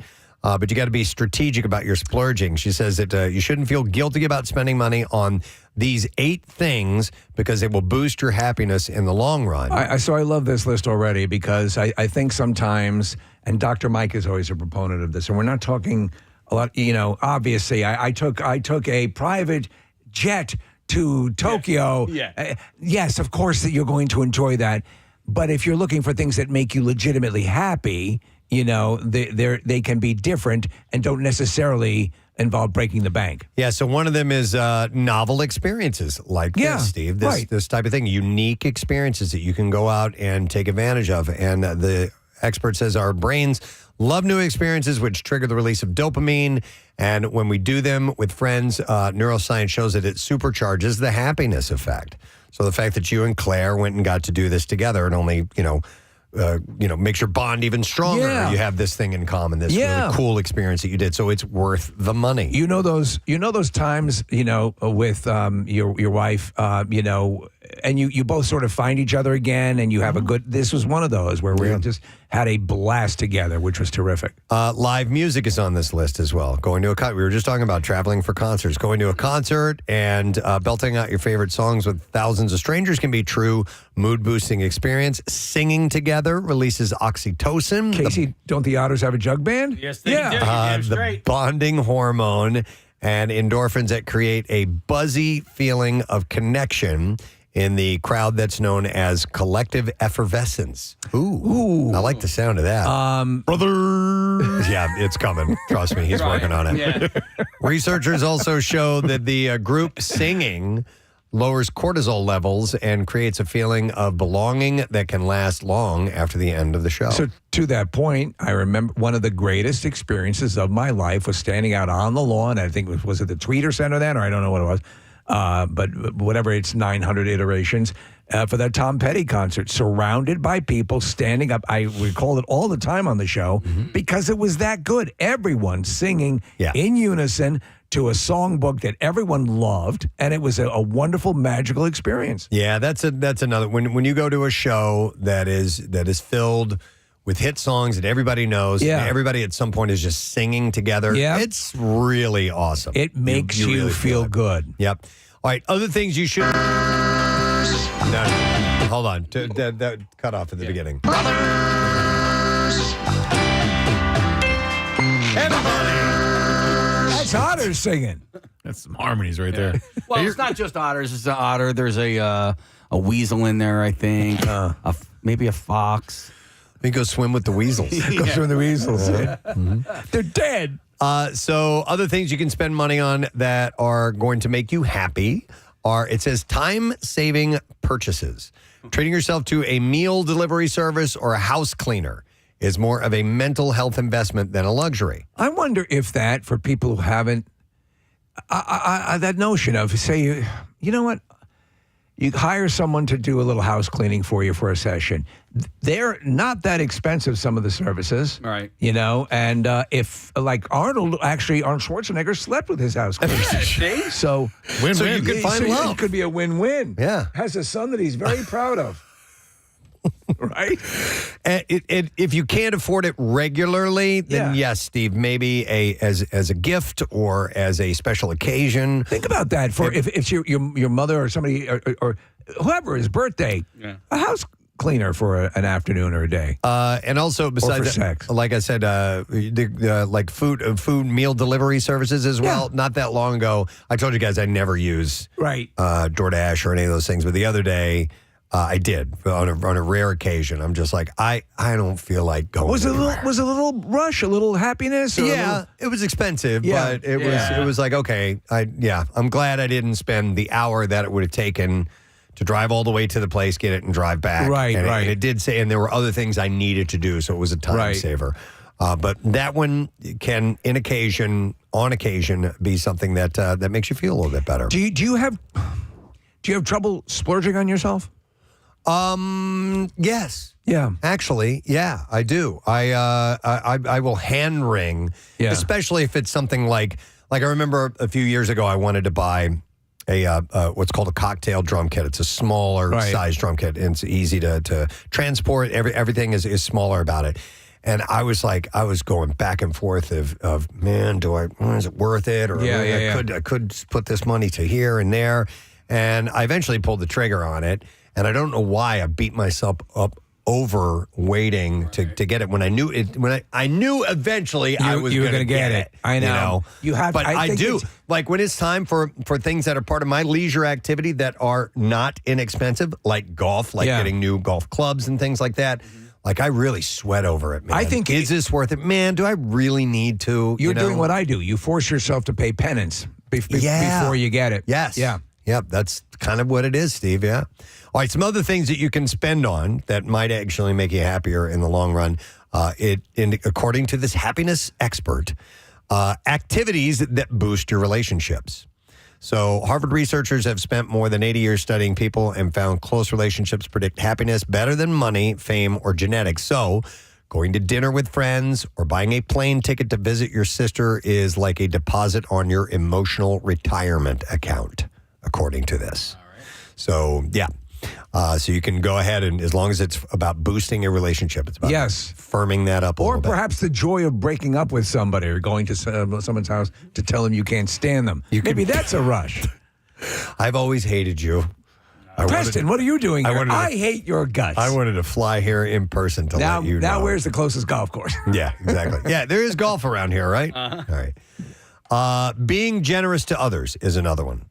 According to the expert, our brain's reward systems activates more intensely when we spend on others rather than ourselves, known as the helper's high.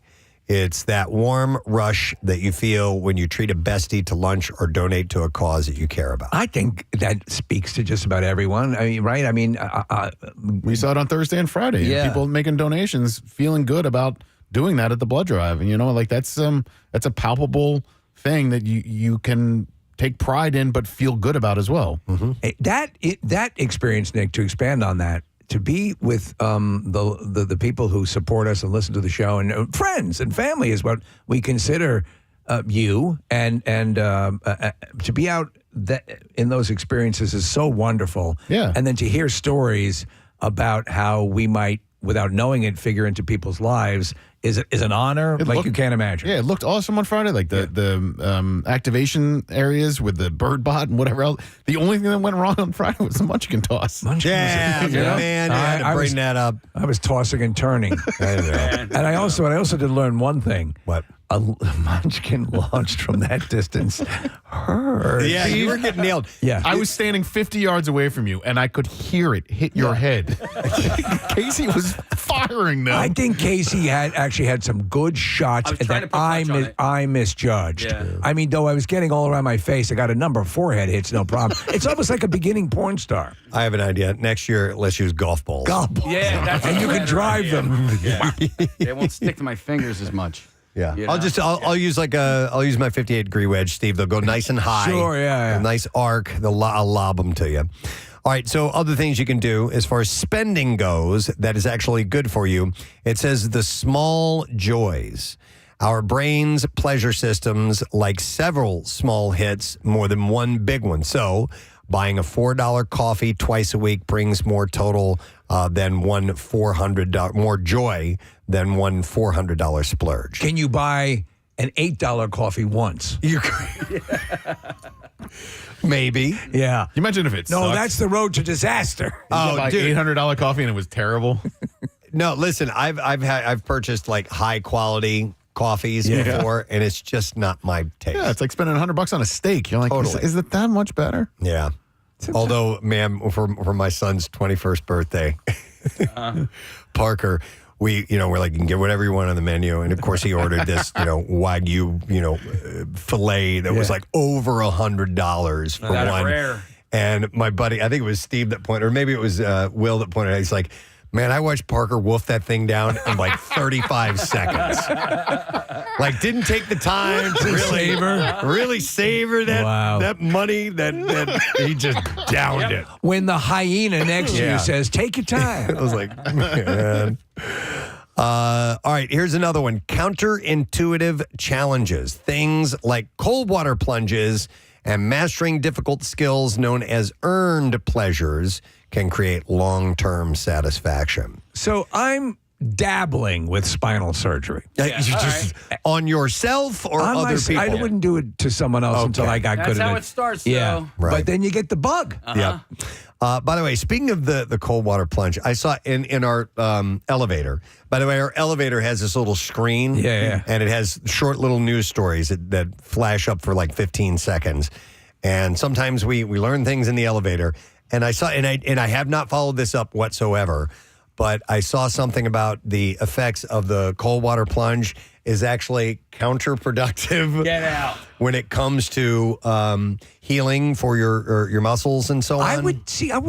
So you use mineral ice on Yes. things, but I would think for healing, if you're slowing down blood flow, You want to increase blood flow. You want is to what I had increase always blood heard. flow, right? But I now, always thought that. For inflammation, though. Yeah. Okay. Cold is really good for that. Right. So But for healing process. So if you want to increase blood flow in order to promote healing, cocaine, would that? I think that's what most doctors recommend. Okay. So, any sort of Mainlining narcotic, it. any Yeah. amphetamine. You know, and Preston, you just raised the notion of what if we were to see,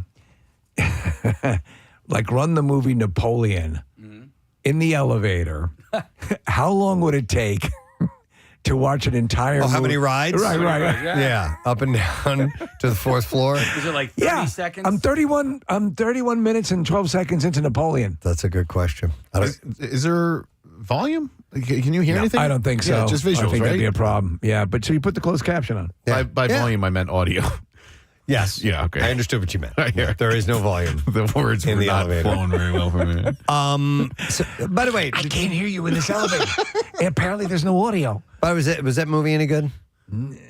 Oh, okay. No, and I watched the longer version. Oh, wow. You know, Good for you. yeah. Everyone said it was better. And I'm like, Not quite. I prefer Bill and Ted's Excellent Adventure. same thing. Yeah. Well, they get to go to where they eat the whale. What was the name of the Siggy Piggy? Whatever. I think was that the name of what's the name of the dish he has to eat? It wasn't the whale, was it? No, God. I can't remember. All right. Well, anyway, Somebody will figure it out. we could go on forever about this. He ate the whole thing, man. All right, one last piece of advice from this happiness expert on spending on these things making you happy. It says, making plans in advance. Having something fun to look forward to creates what Wise calls, and that's the expert, calls a happiness triple play. Anticipation, joy, experience joy, and memory joy. So I'm tacitly now an expert on this because of my auto experience. We put that in the calendar.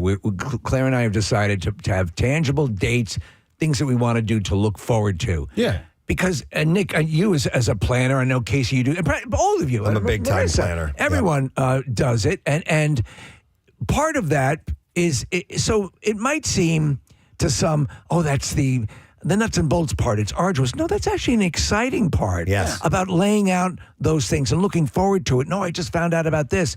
Like Dr. Mike and I will often discuss, it's the hunt. It's the gathering of the information. It's, you can do this. That's part of it. That's part of the experience, I think. Yeah, it is part of the experience. I love looking at a map when I'm thinking about traveling and like, where can I go? What's doable? What, how to plan all of it. And so, it's the anticipation in advance, then the enjoyment while you're on vacation. And for me, it's like travel and vacation are one and the same. And then the recollection of it afterwards, looking back on pictures or experiences, talking about it. That's why I love it so much. Agreed. The only thing that when it comes to planning the details, Nick, when it's doing, especially if I'm doing something for the family, we're all going to go do this together. If you're planning your summer vacation, is that what am I missing? What am I not finding? What there's got to be some better things out here that I am not privy to, and that's why. Sometimes travel agents can help you out with that because they have the inside track on that stuff. But there comes a time when I do get burnout from, and YouTube is a great resource. But my God, if you punch in, I'm going to Copenhagen or whatever, and there's like 50 videos that come up of telling you the things to do. Yeah. And one is saying, hey, make sure you don't miss this. And the other one's going, don't go do that. Right. You know what I mean? And that's when I start going, damn it. Yeah. Which is why you have to just kind of figure it out on your own. There's only so much guidance you can get or, guidebooks you can read or whatever. We had one this past weekend. We had a family reunion and it took a lot of planning and a lot of effort. And my Aunt Susan was the host for all of it. But there were a lot of moving parts because people were coming from all over the country and it could not have gone any better. And the work that went into it was all worthwhile. And there were so many moments of joy because of the work that people put in to get together this weekend. And that to me, that was exactly what you're talking about. It's what you wanted. Let me ask you, would you have the courage, talking about map, because at home we have one of those decorative sort of Magellan-esque old-style maps, but Claire places pins in places that she's gone to, and there's different colors for where she wants to go. Would you ever risk throwing a dart into a map Hell yes. and go there? Most definitely. In fact, Rochelle and I absolutely, without question, Harleysville we want to do one of these mystery trips where you reach out. It's a travel group, travel agents, and they do this specifically. You tell them the types of activities you like and don't like. Yeah. Warm weather, cold weather, blah, blah, blah, things like that. They compile this information and then they send you on a trip. You don't know where you're going until you get to the airport. You get all the information sent to you. When you arrive, you open up the envelope, and then they say, hey, you're going to Savannah, Georgia. Right. And you're going to eat at these restaurants, and you're going to do these activities, and you're going to stay here, and here's where music is. I love that idea. Do you have a service in mind that you were thinking of using? Yeah. I narrowed it down if we were going to do it, and then COVID happened. Hey, you're staying home. Then we put it off for 5 some odd years. But there were a couple of them I narrowed down. I went on YouTube and I found, and I also went on TripAdvisor and found ones that were, highly ranked. Yeah. And but I've got it saved in my bookmarks at home, so I couldn't tell you the name of it. But there's a couple of them, but I would be very much, Steve, I wouldn't mind. The throwing the dart thing. A little risky? Is a little risky because, I could end up in Gaza. Yeah. Yemen. Now, do you mean just landing on a country or actually specific like town or state? Because I'd probably just go country. U.S. We could go country. Country. All right. That might be a little more because you can pick and choose where in the country you want that you'd have to go to exactly find your longitude and latitude. Yeah. Well, if I were throwing something at the U.S., then maybe by state. Yes. Not by actual closest town that would fall to because chances are you're going to end up somewhere that's not that exciting. Should we do it on the show? Most of the country is not that exciting. Right. Should we get a map of the U.S. and do it on the show sometime? Let's do it. Yeah. Let's see where we would end up. Now, I think The only map we have in here now is of Delaware County. You just want to throw a Here's throw a dart there. We have some darts, I think. Oh, I don't know where they are. Here's Are they my in the caveat. basement? What? My caveat to this. If you were to go a global map, you'd have to be back far enough. Like if you're throwing, to really make it a risk, or at least, all right. Marissa's got darts, and we have a map. All right. The pictorial map of historic Delaware County, Pennsylvania. Where are we going in Delaware County? Case, you want to throw it since you're there, or Where do you want the map here? wherever? Set it in one of the guest chairs. Yeah, Nick, you hold the map for me real quick. We need a full map. I don't know if we can get video of this or not. Where that is, probably not. No, the arms are going to block. Yeah, I guess we could. You could turn Nick's camera toward it. All right, stand over where Preston is. All right. Am I covering my eyes? Yeah, I think so. Okay. Oh, good luck hitting it. All right. So this is where Let me just see where we're at here.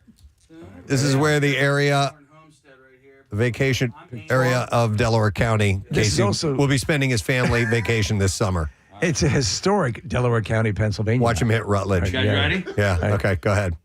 Oh my God, wow. dude! Up high. You threw it hard, by the way. I wanted to go way up.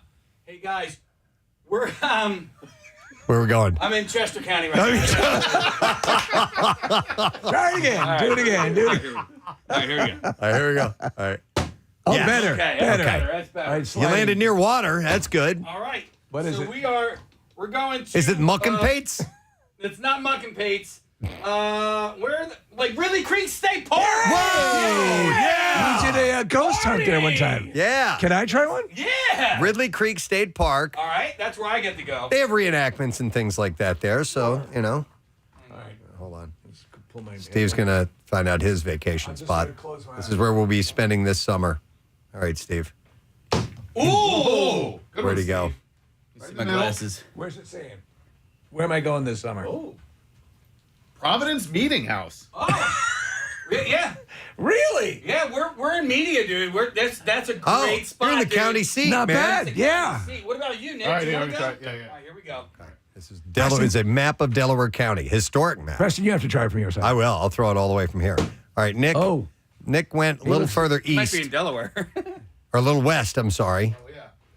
Yeah. Where at, Nick? Elam? What is it? Elam, Casey? Elam? Yeah, the home of Jack Elam. E-L-A-M? E-L-A-M, Like yeah. Jack Elam? I've heard of that. That's From where Jack Cannonball Elam Run. is from, yeah. Okay. 202 and Elam. Looks like a whole lot of nothing. Not too far from Concord Friends. All right. Can I have one? Yeah, Do you want to throw it from all the way back I'm going to here? throw it from all the way back here. I'm way further away than you guys were. All right. All right, let's see if we can do I it. feel like you should be allowed to look. Where are you going in Delco, Preston? By the way, where would you like to go if you're thinking? Wow, what's a man, dream? Delaware what's County, a bucket list Pennsylvania. Delco location. This summer? Man, I would say maybe Sharon Hill. your summer vacation. Maybe Sharon Hill? Sharon Hill, man. Okay. We could Okay. maybe go to Leo's Steaks or something. Okay. Okay. Yeah, I'm not sure, man. It's been a while since I lived in Delaware County for a Yes, while. you did. So, all right, I'm going to try all the way from here. Let's see what I get. Oh, I ended up in the river. in the Delaware River. Let's go water skiing, baby. That's a go do-over. That's a Whitewater do-over. rafting. Hey, try that again. Yeah, you know all the white water in the Delaware River. That's a Class 1 rapid. Let's try this again. I got to lob a lot higher. So here we go. Hey, you're out of the county. All right, one more time. All right. I aim too high on that. I wonder, like, if that is a historic map and It's if not. it's like No, worth no, ruining it. Here we go. There it is. There All right, you here we go. go. Oh, now you're in Rutledge, baby. Morton. Yeah. Where is it? Like, is that Morton Homestead? That's your second waterway. You're in Darby Creek. Ooh. Yeah, better. That's where Muck and Pates Otters. is. Muck and Pates? Yeah. Down that way? All right, well, we got our vacation plans, folks. All right, Casey, cuddle in. what's Morton Mortensen? So, like, Morton Homestead, it's right there on, like, Route 420, right across the street from the... Dorton's. Dorton's. No, the John Heinz Wildlife Oh, Refuge. which I love. Yeah. Yeah. So Morton Homestead. Yeah. So it's a historical It's area. a historical area, Then? yeah. How about that? All right. Well, you know where to look for us this summer, gang. Worst, By the way, I just realized someone gave that as a gift. So, Dude, it's been sitting here Hey, we for used it. a dozen years. Yeah, it's awesome. All right. Preston, that Morton thing, we did a field trip there. It was the worst freaking field trip of my entire life. So we bring in a global, we bring in a map of the world and try it again. All right. Yeah. All right. Wow. I tell you what, man, I really want to get to Switzerland in August. So You want to drive? Yeah. Yeah, I don't think I can. Wait, this August? No, just in August. I want to go to Switzerland in like late July. Why? Early That's August. very specific. Yeah, because those areas, like The running of the Yeti. No, when you go to like New England, areas that are like typically like colder or whatever. Like I just love the summer air, and then that evening like cool air, crisp air. I love that. It was unbelievably majestic, beautiful. It was to the right temperature. Yeah. Just gorgeous. And I was in Austria in the summertime. It was part of my Gorgeous. algorithm for a hot minute there. You're just mountainside and just so green. You can pretend that you're Heidi. Yeah. Yeah. Everything's so green. Well, anyhow, spending a little bit extra on experiences apparently can make you happier. So, yes, money can buy a little bit of happiness within reason, obviously. So, What we just did made us happy. It did. Just a little bit of Throwing potential darts planning. at a map. You, as the listener, might have loathed every second of it, but we enjoyed it. All right, we're going to take a break. We'll come back in a second because we're going to talk to somebody. We're going to talk to Phil Rosenthal, talking about somebody. Feed Phil, talk about somebody who travels a lot. We'll get back with him in just a moment. Stay with us. We'll return shortly. Preston and Steve on 93.3. That makes sense. Well, there's a lot of people losing their mortgage. Yep. That was one of the first cities to legalize cursing. Number 3 is Jacksonville, Florida. So far, none of these in the Northeast, Case. Wow, okay. Is that?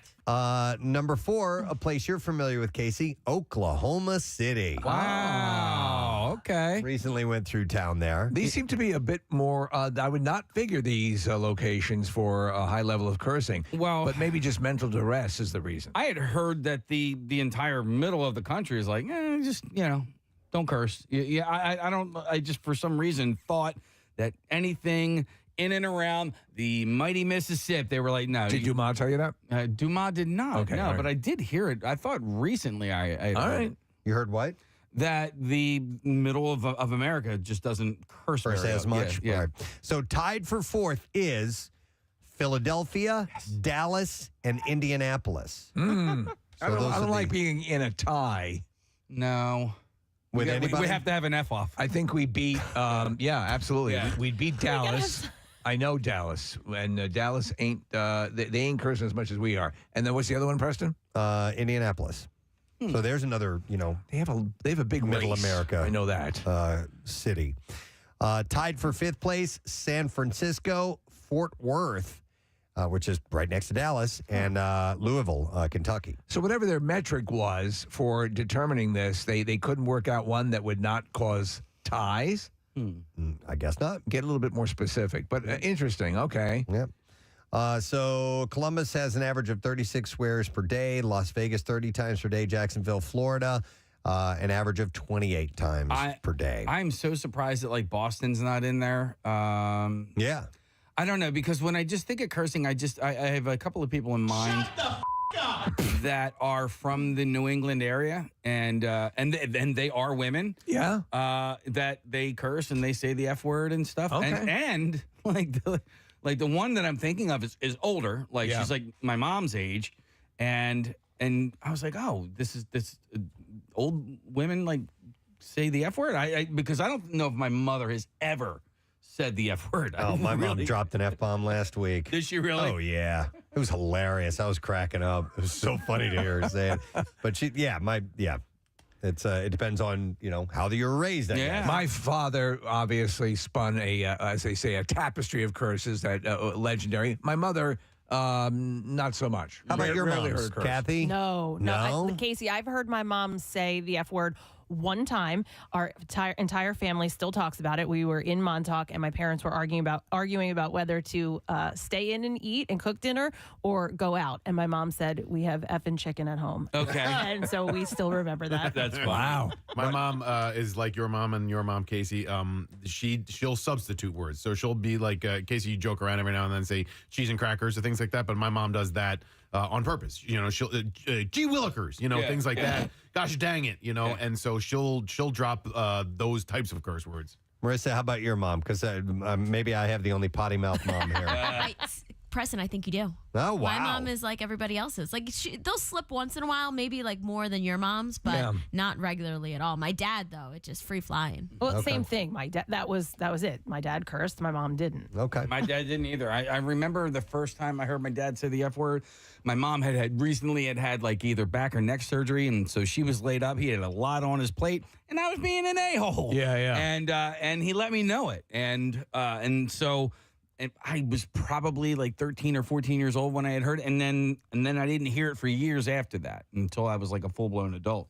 But so you can't blame your parents because I've got a potty mouth, and it was maybe the S word was said around my house, but that was it. Around Thanksgiving. Yeah. By the way, let's eat this S. I'm going to have those. There was a whole section. I'm going to hang on to it for a minute here about the replacements. Okay. Replacement words and phrases for curses, which are great. Yeah, my mom does it to this day.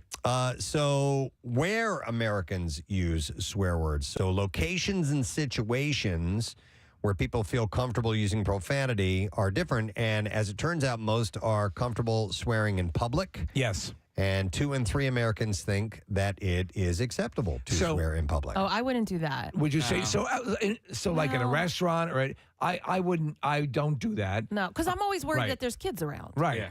I said the S word at Jace's baseball game, and I was like, oh no. You're like I got to take an S? Well, no, but like I felt bad because there's kids. Man, we're going to have to ask you to leave. I almost thought that. I was like, oh my God, I'm going to get kicked She's out. a broadcaster. That's why they're very loose with the curses. Wait, I need to hear the situation. Did you yell it at the umpire? No. It Cut just, the S. Yeah. No, the kid was out at first, and I just went, S. Oh. It was like And not. by the way, Kathy would never take an S. Yeah. She would not give one.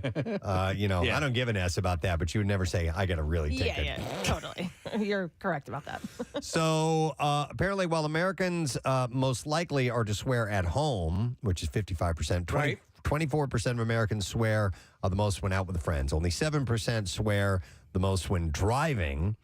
And a similar amount use the most swear words at their workplace. That's fairly correct. I out and about again. I wouldn't start cursing in public for the reasons you say, Kathy, and people are sensitive to it. With friends, a little bit more so, and probably during at home. I have to say, at home, when I'm watching TV, it's a standard thing to curse at the set. So, and it's part of a joke that I do all the time with my wife. So that happens fairly liberally at home.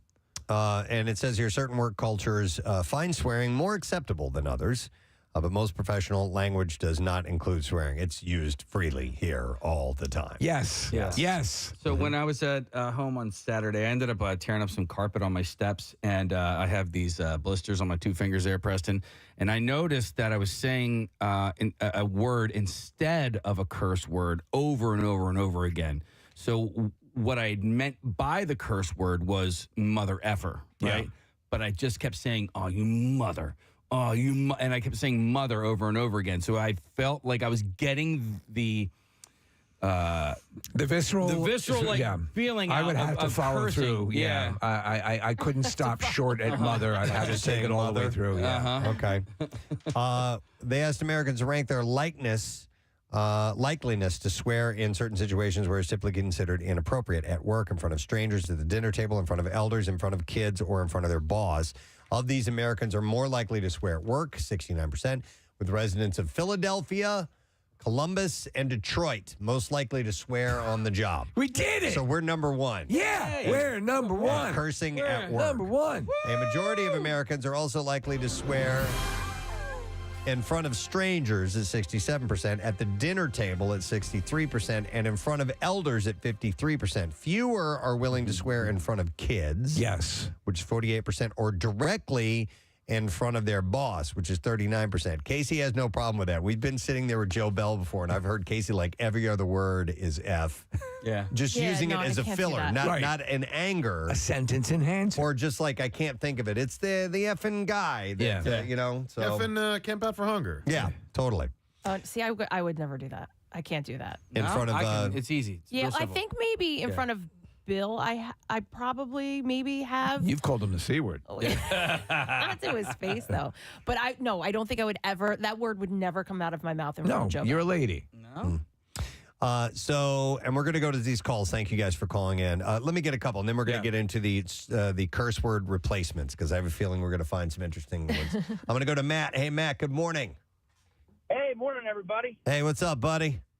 Hey, so my girlfriend's from New England. Her family, small town New England, her family doesn't curse that much.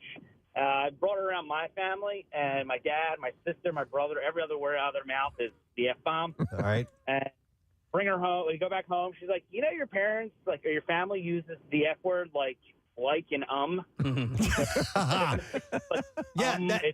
I know what you're saying. As this, I can't think of it real quick, so I just throw it in. It's the F and I went down the F and what's it called? You know, Right. Yeah, filler words. Yeah, Yes. filler words. Yep, absolutely. And so, did she pick up on that habit at all? Did she start doing it? I feel as though she definitely has. She curses. She's got a lot more F now. It's seductive. Thanks, man. You know, they've noticed, though, or at least some surveys have indicated, Preston, that an inclination to curse is not what you would think, that it's a sign of someone who is of a lower intellect or not able to communicate effectively, that it's not necessarily a sign that you're, kind of a dummy. It's just the way you choose to illustrate your sentence. Apparently, it's needed. Too. We as humans, I've read studies before. We need to do that from time to time. It's actually good for you. It's funny though. I mean, what becomes offensive and what isn't, Sure. and why is it offensive? Like, why is the S word offensive or more offensive than saying feces or poop or something like that? That means the exact same thing. History of Swear World? I watched a little bit of it. They went from swear word to swear word. It was on Netflix. Nick Cage was the host of it, and I think they ended with the F-bomb, but they had a whole bunch of other ones. 3 WMMR. All right, thank you very much, Marissa. Our next guest is joining us to talk about the 8th season of his show. I know. Seems like it just premiered yesterday. You got to love success like that. And it's premiering Wednesday on Netflix. And we were just talking about traveling the world and things like that. This guy has forgotten more than we'll ever know. And then some. He's got the best job in the world. About travel. Please welcome from Somebody Feed Phil, Mr. Phil Rosenthal. Joining us. Hey, Phil, good morning. It's a scam, I tell you. It's a scam. It's a scam, you and this job of yours. Pretty good, huh? Hey, man. I'm the luckiest guy you're ever going to have on your show. Hey, when you got started on this, season 1, realistically, how long did you think this would last? I thought it was a miracle that I even got the show. Do you know how long it took me to get this show? I was, I created Everybody Loves Raymond, and I was behind the scenes. And people thought that after the success of that show, they just gave me whatever show I wanted. No! Everybody Loves Raymond, to the time this show was on, we started on PBS before Netflix picked it up. Between the end of Raymond and that first time we were with the travel show was 10 years. 10. So let me ask you this. You have described yourself as Anthony Bourdain if he was afraid of everything. So at this point... That's how I actually sold the show. That was the one line I said. So because you've done so much... laughed, and they got it. Okay. So with all the traveling, and now you're a seasoned traveler, and you've gone to many far-flung locations. Have you gotten less afraid? Great question, and yes, that is 100% true. When I started, I was afraid, and I didn't want to do anything outside my comfort zone, which was my house. And I thought I would watch Bourdain, and I'd go, he's amazing. I'm never doing that. I'm never, going to a war-torn country that's in the middle of battle. I'm never going to get a chest tattoo with drunken Borneo tribesmen pounding paint into my chest with a hammer. I'm not doing that. But maybe there's a show for people like me who would like to travel but would also like to be a little comfortable, meaning I'd like a hotel with a bed, with a pillow, and I think there's a lot more people like me out there who, just by watching me, would go, hey, if that nebbish can go outside, maybe I can too. Right. So that's the point of the show, is to get you to go a little bit outside your comfort zone.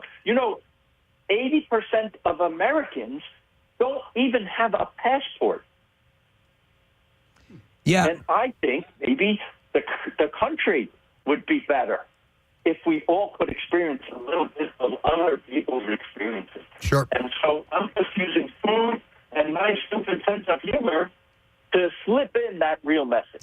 My father lived to 95, and he imparted a whole bunch of audio that he left to the three sons, and listening to his whole life, and he wrapped up, Phil, and he said, above all else, travel, and that's how important it is. Yeah. What a wise dad you had, because that's kind of what I found is the secret to the joy in life. That's it. Yeah, and a big part of that is when you're what's out there. when you're traveling from culture to culture, a big part of that is trying the food. You should sample the music and the food of an area that you've never been to before to really take it in and really get a feel for what people are like. And I'm sure you've come to that similar conclusion, Phil. Well, food is the great connector, I found. And then for me, food is the great connector, and then laughs are the cement. The cement? You're not eating cement, are you?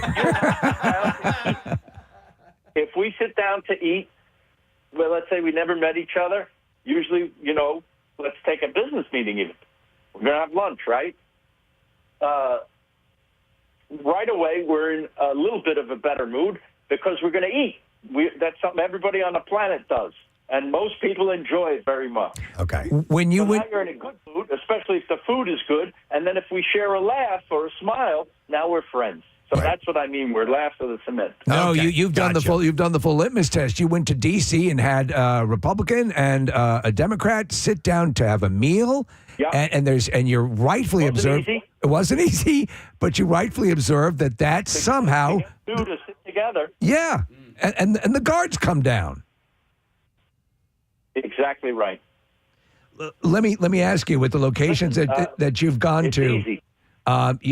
So in this round you're going to Amsterdam, you're going to Boston, you're going to Adelaide, Sydney, Las Vegas, Manila, Guatemala. Now, all this world traveling that you do, obviously in certain areas there are certain things with the water and the food and so on and so forth. Have you, like someone who handles snakes, built up a resistance to venom, or what is your food poisoning level? So in all my travels, I've gotten food poisoning once, and that was in San Francisco. San Francisco. Yep. And what was the culprit? I had a terrible evening. And I have no idea what it was. You don't remember what it was? Okay. I have no idea because I ate a lot that day, but boy, did I pay for it. Whatever it was. Sometimes you could get a blueberry that wasn't washed right.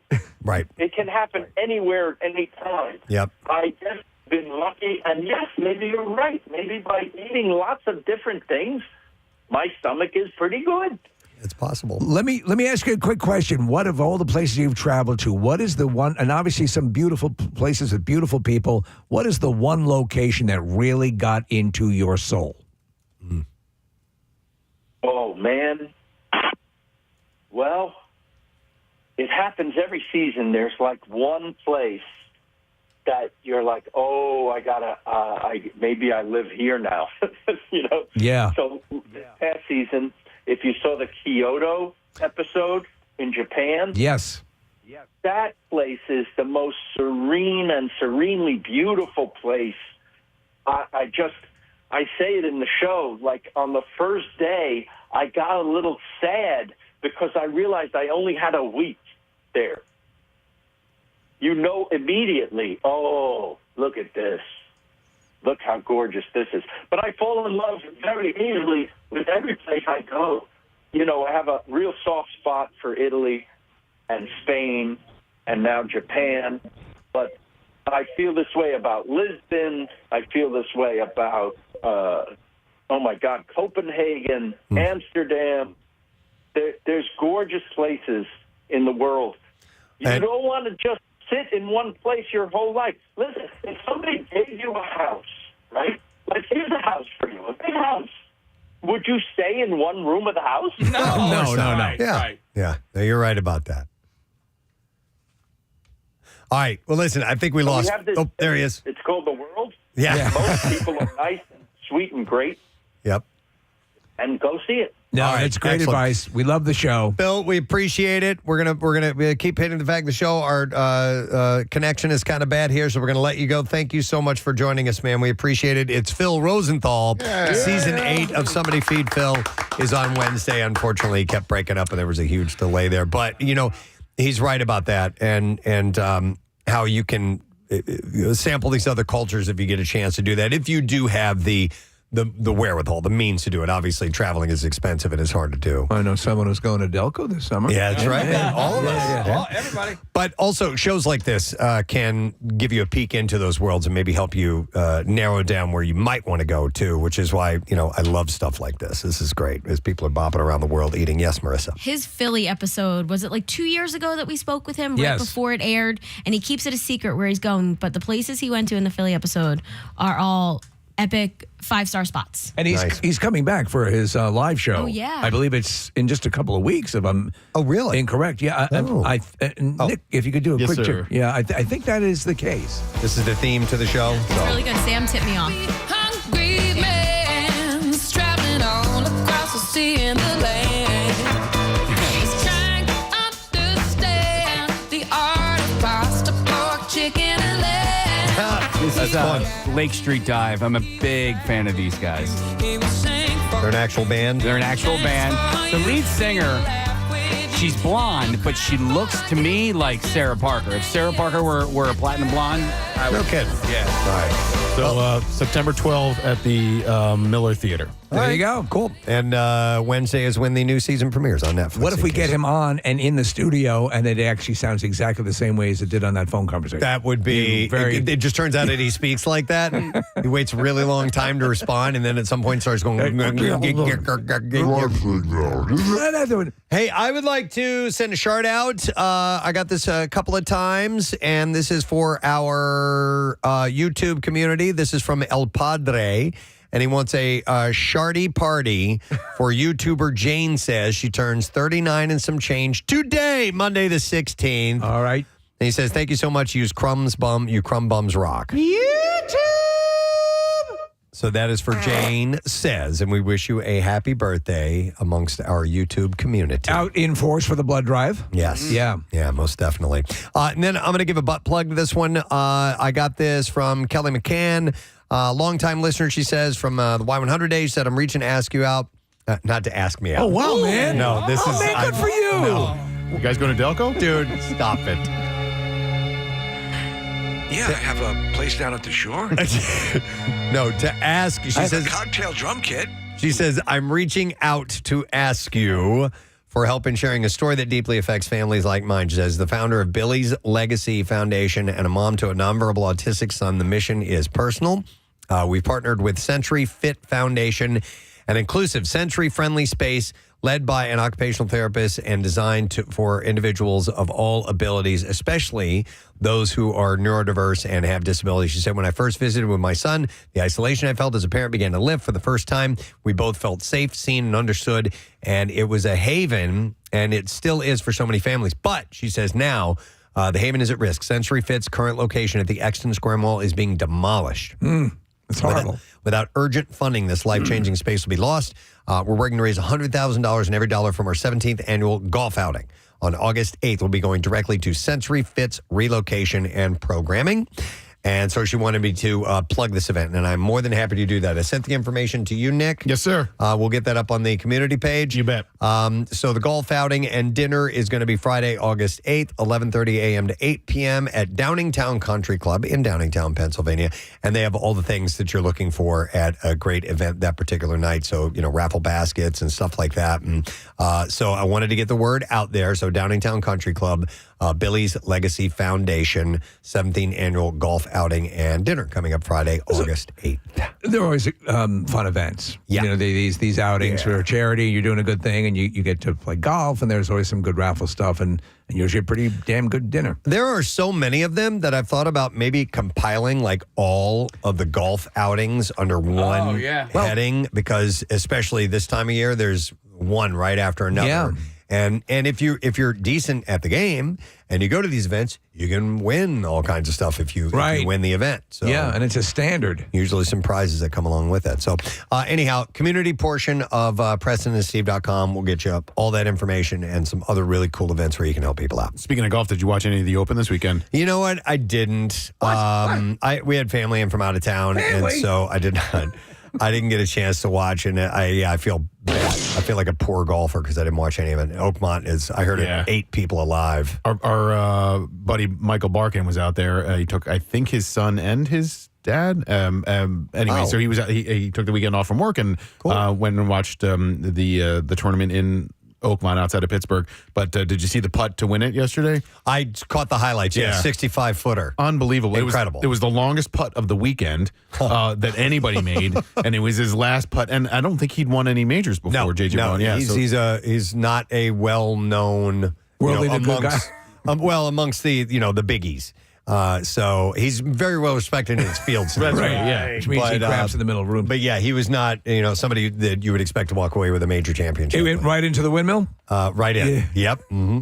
And it kicked out of the duck's mouth. It's amazing. Rolled it. Yeah, it was great. It was wonderful. I'm just saying that because I watched Overboard this weekend, and you remember that? Oh yeah, he makes a miniature golf course. I love that movie. I love that movie. Yeah. There's something about it. I'm going to go on. I'm going to say that is one of the top rom-coms of all time. Oh wow! I think it makes you, which is so crazy because he kidnaps this woman. Yes. Makes her the. Does that make you enjoy it less? She's a raging bitch, though. Yeah. She had it coming. Yeah, she had it coming. It's always okay to abduct someone and hold them against it. Now, but the real villain is her husband.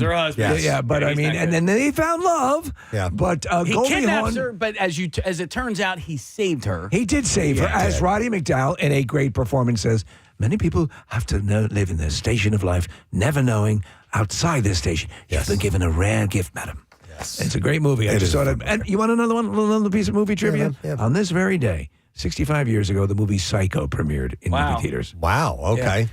Overboard, Psycho. You see the connection? I do. U.S. Open. U.S. Open. And here's another piece of movie trivia. Kurt Russell's truck in Overboard is the truck that rides Clark Griswold's ass in the beginning of Christmas Vacation. It's the same exact truck. Damn, it's all coming together now. How could we not see the pattern? Where did you hear that? I don't know. The internet told me, but it's the same exact truck. Okay. Yeah. All right. Fair enough. Anyone else? Any little tidbits of what knowledge? What do we call this? Etc. Etc. Well, okay, so let's bring it back to Oakmont and what you were talking about earlier and riding asses. I know this. I could have told you, Nick, that Michael Barkan's wife was not with him at Oakmont this weekend because on Thursday night, she was riding my ass going down 252. You know the reservoir. Ellen? Yeah. Yes. So we're going down 252, and that is a stretch of road where you have to go the speed limit, right? The speed limit is 35 miles per hour because they have these little cops hang out, and they have little speed traps and stuff. So I'm going 30, maybe 6, and there's this person on my tail. And we end up at a traffic light together, and I look over just to see who it was, and it was Ellen. I'm going to one-up you. Yes. She happened to have a cooler in the car with a kidney that was being transplanted. Oh, I didn't realize and so she had to get to the hospital. So I'm going to go ahead. How well do you know her? Very well. Did you roll down the window and say anything to her? Yeah, Did you give her a hard time? No, I didn't give her a hard time. Okay. She gave you double burns right now. I have had it happen before where it happened to Rochelle where somebody was just riding her ass. Yeah. And she's like, this jerk, blah, blah, blah. And follows her all the way on a neighbor. Ends up being one of our neighbors that we're really good friends with. And have you ever had that where either it's been you tailgating someone and you're like, oh my God, it's you. I'm so sorry. Or the other way around. I've had it happen. You don't, listen, again, a lot of times when you are out of your element and you don't recognize the frame, the context that you see people in and you see them out of that context, it throws you off. Yep. Can I add another story that we never got to talk about? Nick had a celebrity encounter with a freshly shorn news legend. Oh, yeah. I didn't bring this up on air, but this happened last week. There's a restaurant in Wayne, Pennsylvania that I love. It's called Christopher's. And we go there a lot. And my wife's birthday was last week, and so she's like, let's just go to Christopher's. I like it there. So we went with a couple friends, and we were sitting in the bar area where you can watch Phil's game and whatever. And I'm looking out the window, and that's right on North Wayne Avenue. So you can like look across North Wayne Avenue, and there's a parking lot across the street. And I see this guy walking over. I was like, oh, that's a good-looking gentleman. And he was with a very attractive older woman. And I was like, that guy looks familiar. Who is that guy? And it really took me, I don't know, 30 seconds to a minute. And I was like, wait a minute. Is that Jim Gardner? And when you asked, the music started playing. In the restaurant in Christopher's, they have this on repeat. But it was Jim Gardner without a mustache. And I'm trying to wrap my mind around what that would. I've only known him as the mustached Jim Gardner. I'll tell you what. We've met him a number of times. He came to camp out quite a bit over the years. He could not be a nicer guy. And I know that it took a long time and I had a lot of convincing for him to come to camp out. But eventually he did. And then he did it several times. I was still nervous watching him walk into the restaurant. I was like, oh, my God. That's Jim Gardner, everybody. And I've been looking for you. So I told the bartender, whatever he's ordering for him and his wife for drinks, please put it on my tab. I'd love to buy them around. Mr. Gardner's paying for our meal. Here's my Christopher card. Sea biscuit or sea bass. And it turns out he didn't drink any alcohol that night. And then, so I was waiting at the bar, and I wanted to be like, hey, man, I've been lucky enough to meet you a couple times. I work at WMR, the Preston and Steve show, camp out front, blah, blah, blah.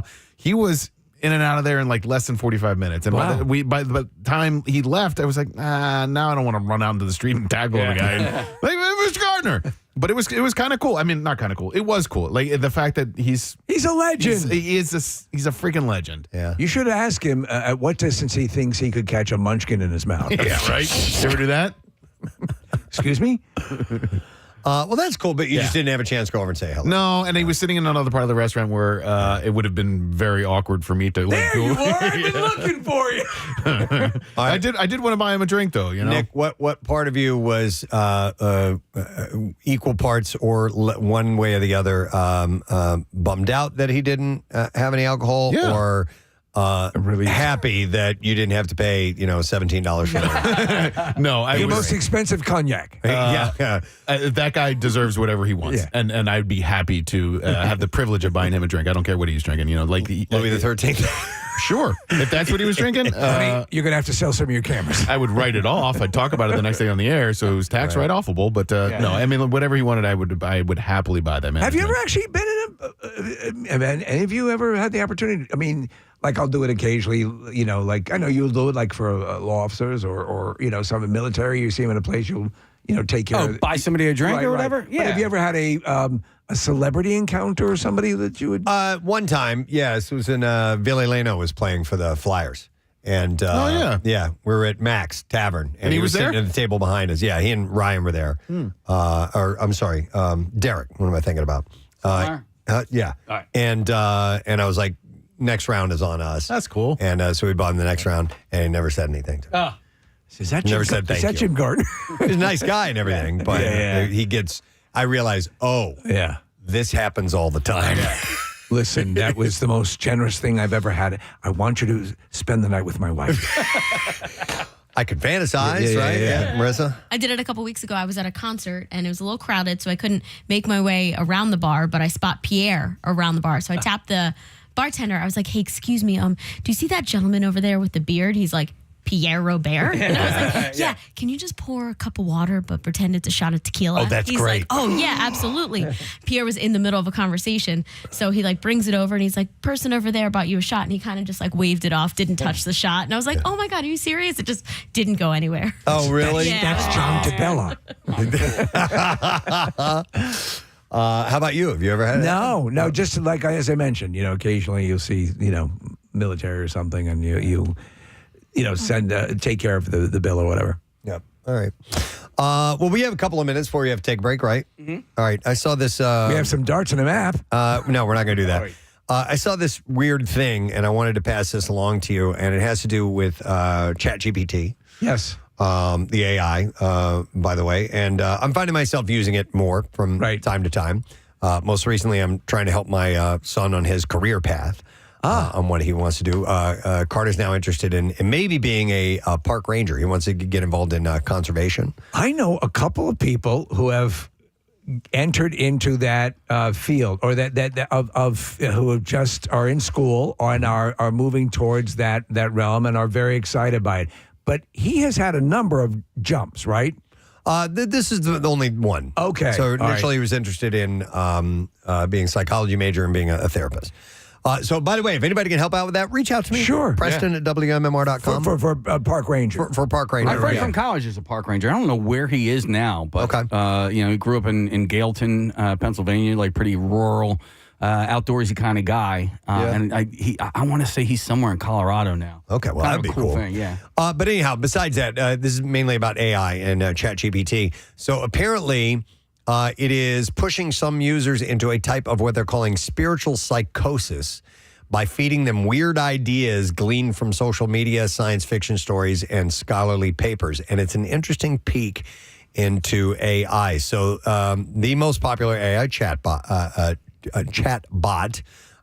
with 500 million users was developed by OpenAI by scraping the internet for text.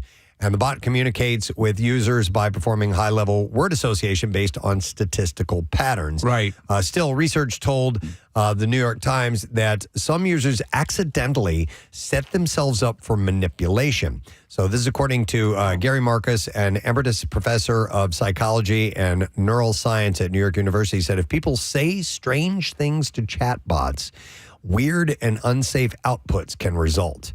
So it behaves normally with the vast majority of users, but its communications can become harmful when it encounters a susceptible user. And the Times interviewed several people and their families whose sense of reality became warped through their interactions with ChatGPT. Quick question. Were these all age ranges, or are we talking maybe people who are older and not as tech aware? These seem to be falling a little bit younger than that. So Eugene Torres, 42-year-old accountant, started using the chatbot last year to make spreadsheets and get legal advice. But last month, he started asking the product about the simulation theory popularized by The Matrix. And the AI sent him into a delusional spiral that culminated in him confronting their product after it encouraged him to jump from a 19-story building to prove that he could bend reality. Just like in the movie. And Torres said, stop gassing me up and tell me the truth. And then it responded by saying, the truth you were supposed to break. Okay. It claimed that it's quasi-quoting the movies. The chatbot claimed that it had broken 12 other users, but said Torres was the first to survive and demand reform, and that he was the only one to ensure the same fate didn't befall others. Researchers say that's symptomatic of the flattery that AI uses to keep its users engaged. And a computer science researcher at Stanford, Jared Moore, said it's just still being psychopanthic.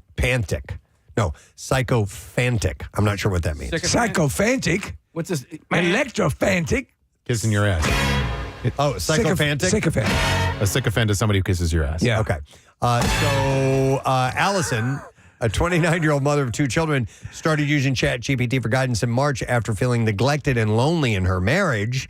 And she soon began using the product to channel communications with her subconscious, or a higher plane, like a Ouija board, is how she put it. And she came to believe a non-physical entity she encountered in those sessions was her true partner. So the Alexa units, my that I have throughout the house, they're beta testing the new AI interaction. Okay. So I've adjusted the voice, which is more younger female conversive, but a friendlier sounding voice, not as robotic as the last version of Alexa. Right. And what happens is that you'll ask something, you can ask it in a more fluid human way where you're not having to learn the framework of how it's going to respond, and the circle stays lit.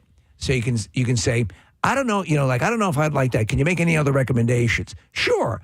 And it is now engaging in conversation. Like I said, the other day just to test it out, I said, how's today looking for shorts?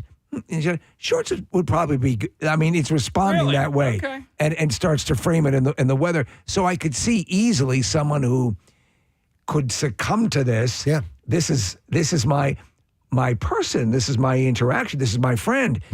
And even I will say thank you when it gives me information, because when they eventually take over, Right. I want good grades from Skynet. So, by the way, this woman who, said she was having this kind of the subconscious higher plane communication, she said, I'm not crazy. I'm literally just having a normal life while also, discovering interdimensional communication. Yeah. Her husband, Andrew, a 30-year-old farmer, was suspicious and confronted his wife about her obsession with ChatGPT. Women, what the hell you doing with that toaster? The hell you doing with that toaster? And she physically attacked him, leading to domestic abuse charges. Is this the robots again? They're getting a divorce now. Allison fell into a hole. She left me for the microwave. She said she fell into a hole her husband said she fell into a hole 3 months ago and came out a different person. You ruin people's lives.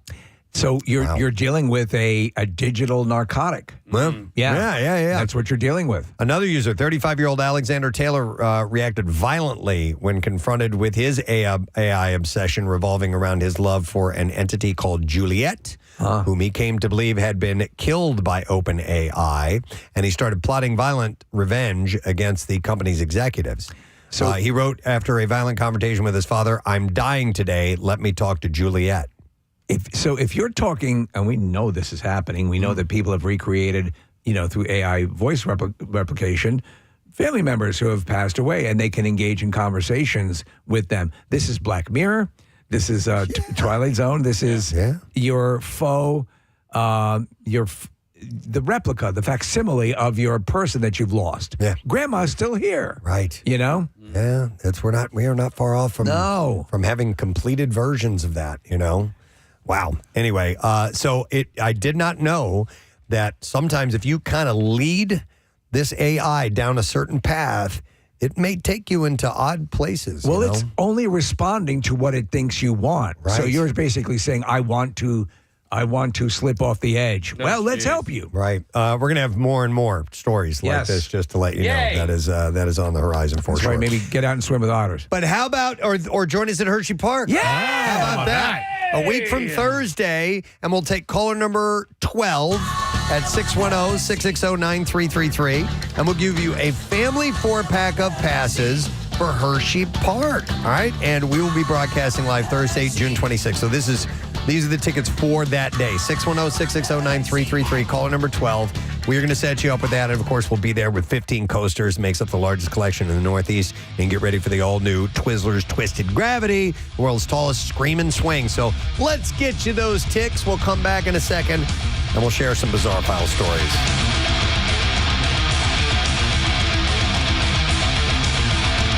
And it's interesting to learn the history of them and then why some have more resonance than others, why the F word is the worst of all of them. Right. Also, Steve, you talked earlier about, stopping short if Casey's saying mother. Like, I agree with you. Like, there's something very visceral about getting the F sound out and then the CK sound. Like aggressive consonants. It feels really good to project that out of your body. Absolutely. Hang on, let me go to Melanie. She wants to point out something her mom did. Hey, Melanie, good morning. Hey, guys. Good morning. Yesterday, my mom was picking up my son from school, and we normally park in this one parking lot. And she sent me a text message at work, and she said, WTF, the parking lot is full. And I'm like, I was taken back by that because my mom, she doesn't say anything bad about anybody. She never curses. I'm the one who curses all the time, so I believe I corrupted my mom. You've corrupted her. Now, do you believe that she knows what WTF means? Yeah, we even asked her when she came home. I'm like, do you know what that means? And she's like, yeah, I know what that means. And then I was like, oh, my goodness. And I was like, I'm so sorry I corrupted you. She's like, no, it's cool. I just didn't say it. And I'm like, I know. And it just reminded me of the movie of The World's End. When Simon Pegg's like, what the? I can't say it. What does that mean? And then he ends up saying it. Yeah. Right. Well, on Modern Family, Phil Dunphy believes it stands for why the face. Why the face? All right, I'm going to go through, and this is what I think is kind of fun, is apparently people like to replace swear words with other words, so they don't seem quite as offensive and yet they can still, I guess, get the satisfaction of saying. So we do that a little bit of that limbo on the show to get around. I mean, we'll use abbreviations or other words when we have to, and in many ways, it'll end up sounding worse when you do that. So I'll start at. You want to start at number 1? There's 15 of these. I can Good. All right. Read the effing list. Start at the top of the list. All right. The number 1 replacement is fudge or fudge-sicle. Yeah, all right. I've never fudged. I didn't use the word fudge. No. I think it sounds like a child. If you want a BB gun for Christmas, you say fudge. I think I said it as a child and not since. Fudge. Fudge-sicle. Number 2 is shoot. Shoot. Shoot. I used to do a shoot now and then. Yeah. When I was a kid, I will still say it because I try not to curse in front of. As in, are you going to shoot? No. Oh my God. No. It sounds like a good old boy thing. Shoot. Shoot. You coming over later on? Shoot. Shoot. Number 3. Now this one I will use more is frick or frickin'. Frickin'. I like just shooting. Yeah. Well, see, that's a frickin'. I like frickin'. I mean, friggin'. Friggin'. Now, I like some friggin' people instead of frickin'. are aghast when you say frigging. Yeah.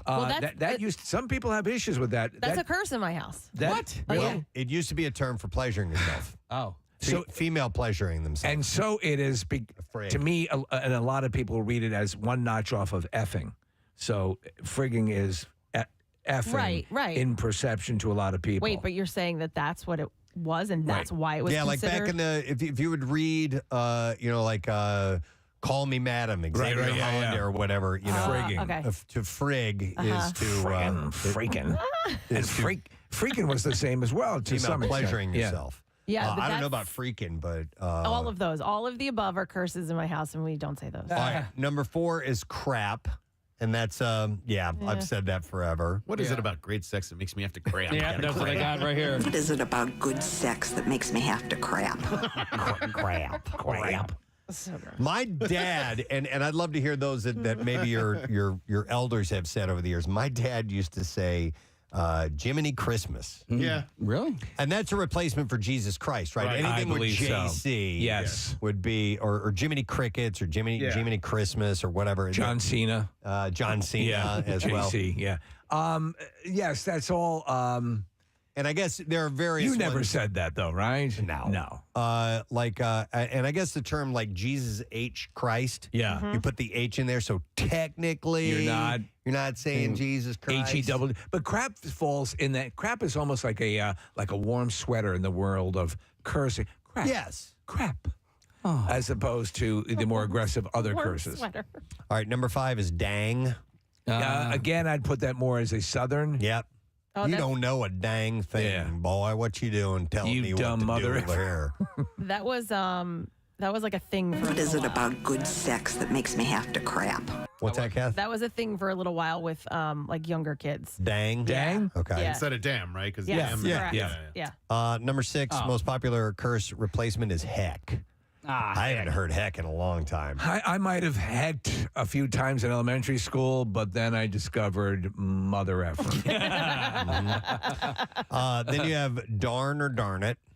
You know, that's pretty standard. Damn. I would always default to damn I think over that darn is probably the one of the most soft versions. It's very benign of a curse word that you can use. Yeah. Then you have number 8 is holy cow.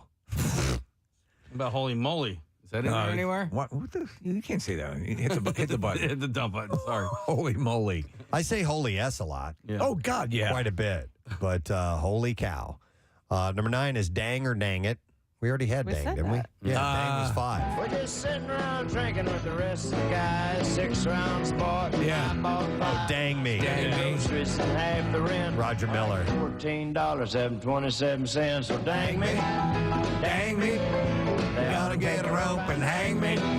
High from the highest tree. Whoa, woman, would you weep for me?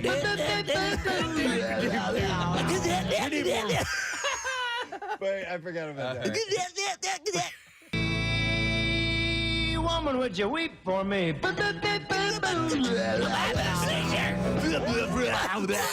It's a Tasmanian Turns devil. into the Tasmanian devil.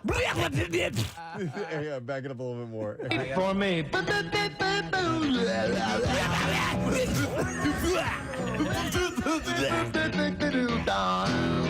That was a hit. Yeah. Roger Miller, man. Yeah.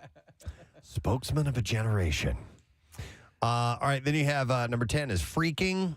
Yeah, freaking. Number 11 is poop. Freaking. Say that a fair amount. Freaking. Number 12 is fork. Fork. Oh, yeah. Go fork yourself. Fork yourself. The good place that Kristen, whatever her name is. Bell. Kristen Bell, she can't say, she doesn't realize that she's in heaven. All the curses come out sounding very benign. Yeah. What the fork? Number 13, I always hate this one, mother trucker. I hate that as well. Jackie uses that a lot. Yeah, doesn't he? that's why I love it. Okay. Number 14 is sugar. I say sugar. Yeah, you do. And then number 15 is holy smokes. Those all seem so antiquated. I know. Yeah, like For a Holy lot- Toledo, that was another one? Yeah, Holy Toledo. Yeah. What was the origin of Holy Toledo? Is Toledo an especially, I guess, pious? Smokes would be, it's an S word, so it's a replacement for crap, the other word for crap. Yeah. S-H-I. So, anyway. You ever do that? You darn C word. No. I love that. That's a great idea. But that was Robin's thing, right? And he would say holy moly. But he would just say holy whatever. Right, you holy know? antenna farm. Yeah, okay. I effed the heck out of her last. Taking the absolute worst and putting next to the most benign ones. That's a great idea. Holy shoot. Let me see here. Hang on a second. I want to go to Lily. Hi, Lily. Good morning. Hey, good morning, guys. Hey, what's up, Lily? So I don't know why I started this. I want to say about a year ago because I'm an F-bomber through and through. Really? But for some reason, I started saying, what the Samuel L. Jackson? That's great. Well, he's the repository of F words. Yes, Yeah. without question. What the Samuel L. Jackson is going on here? I think that works. Yeah. Yeah. Yeah. I I'd do- say the whole thing, the whole name. You get everything. I like the creative ones like that. Right. Where people come out. And I can't think of any right now off the top of my head because I heard one not that long ago. That's like, what the Sam Hill is happening What the here? Sam Hill is going on? Yeah. We say what the John in my house now because my son's teacher would say that. And they just thought it was like so kind of like nerdy sounding that they now say it. Him and his friends say it as a joke. And I just think it's really funny. Here's the one that we used to jokingly say was either for Pete's sake or for the love of Mike. Where did for the love of Mike come from? Well, you ever heard of that? For the love of God. Hi, But Mike. why Mike? I don't know. God, why He was the name is patriarch Mike. of the Brady For family. the love of Mike. You didn't Hi, know Mike. You didn't know God's name was Mike? And we would say for the sake of Pete instead of for Pete's sake, and we would say for Mike's love. What about Just gosh switch them diggity up. dang it? Gosh diggity dang it. I Yeah, don't that was know. an elaborate one. I don't say it, but I do like when other people say shut the front door. Yeah. I'm always like, yeah, that's a good If one. it was overused for a little while, Yeah. but the first few times you heard it, it was like, Oh, you led me down a path. Shut the You are front you're door. such a darn C word. You little C. You are a little CC. All right. Well, anyhow, we in Philadelphia are in fourth place for most cursing city in the entire country. I apologize to everybody who's been There's on so hold, many. but we didn't get a chance to go to. There was a lot of information to go through. So thank you for your calls. You, Larry. One more time. You, Larry. Larry. All right, listen, we do need to take a break because we got money to give away. We do. We have to get. That's the only reason we're having to dump out on these calls because we have money to give away. Yep, we got Yoo-Hoo Loot coming up, so we're going to break. We're going to come back with Yoo-Hoo Loot, and we're also going to find out how if you are with a business and you want to be a contender, yes, for our biggest prize at the Camp Out for Hunger, other than being a great donator. We'll get some details on that when we return as well. Stay with us. We'll be back in a moment.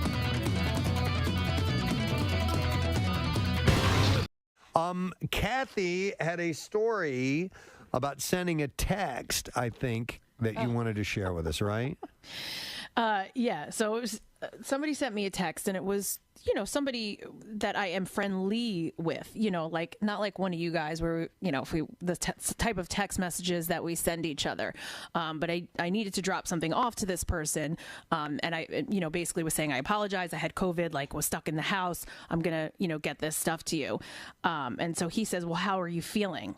What I wanted to text him was that I got, and I've said this to you guys, COVID kicked my ass. I got my ass kicked, What I sent him was that I got my ass licked. I got my ass licked.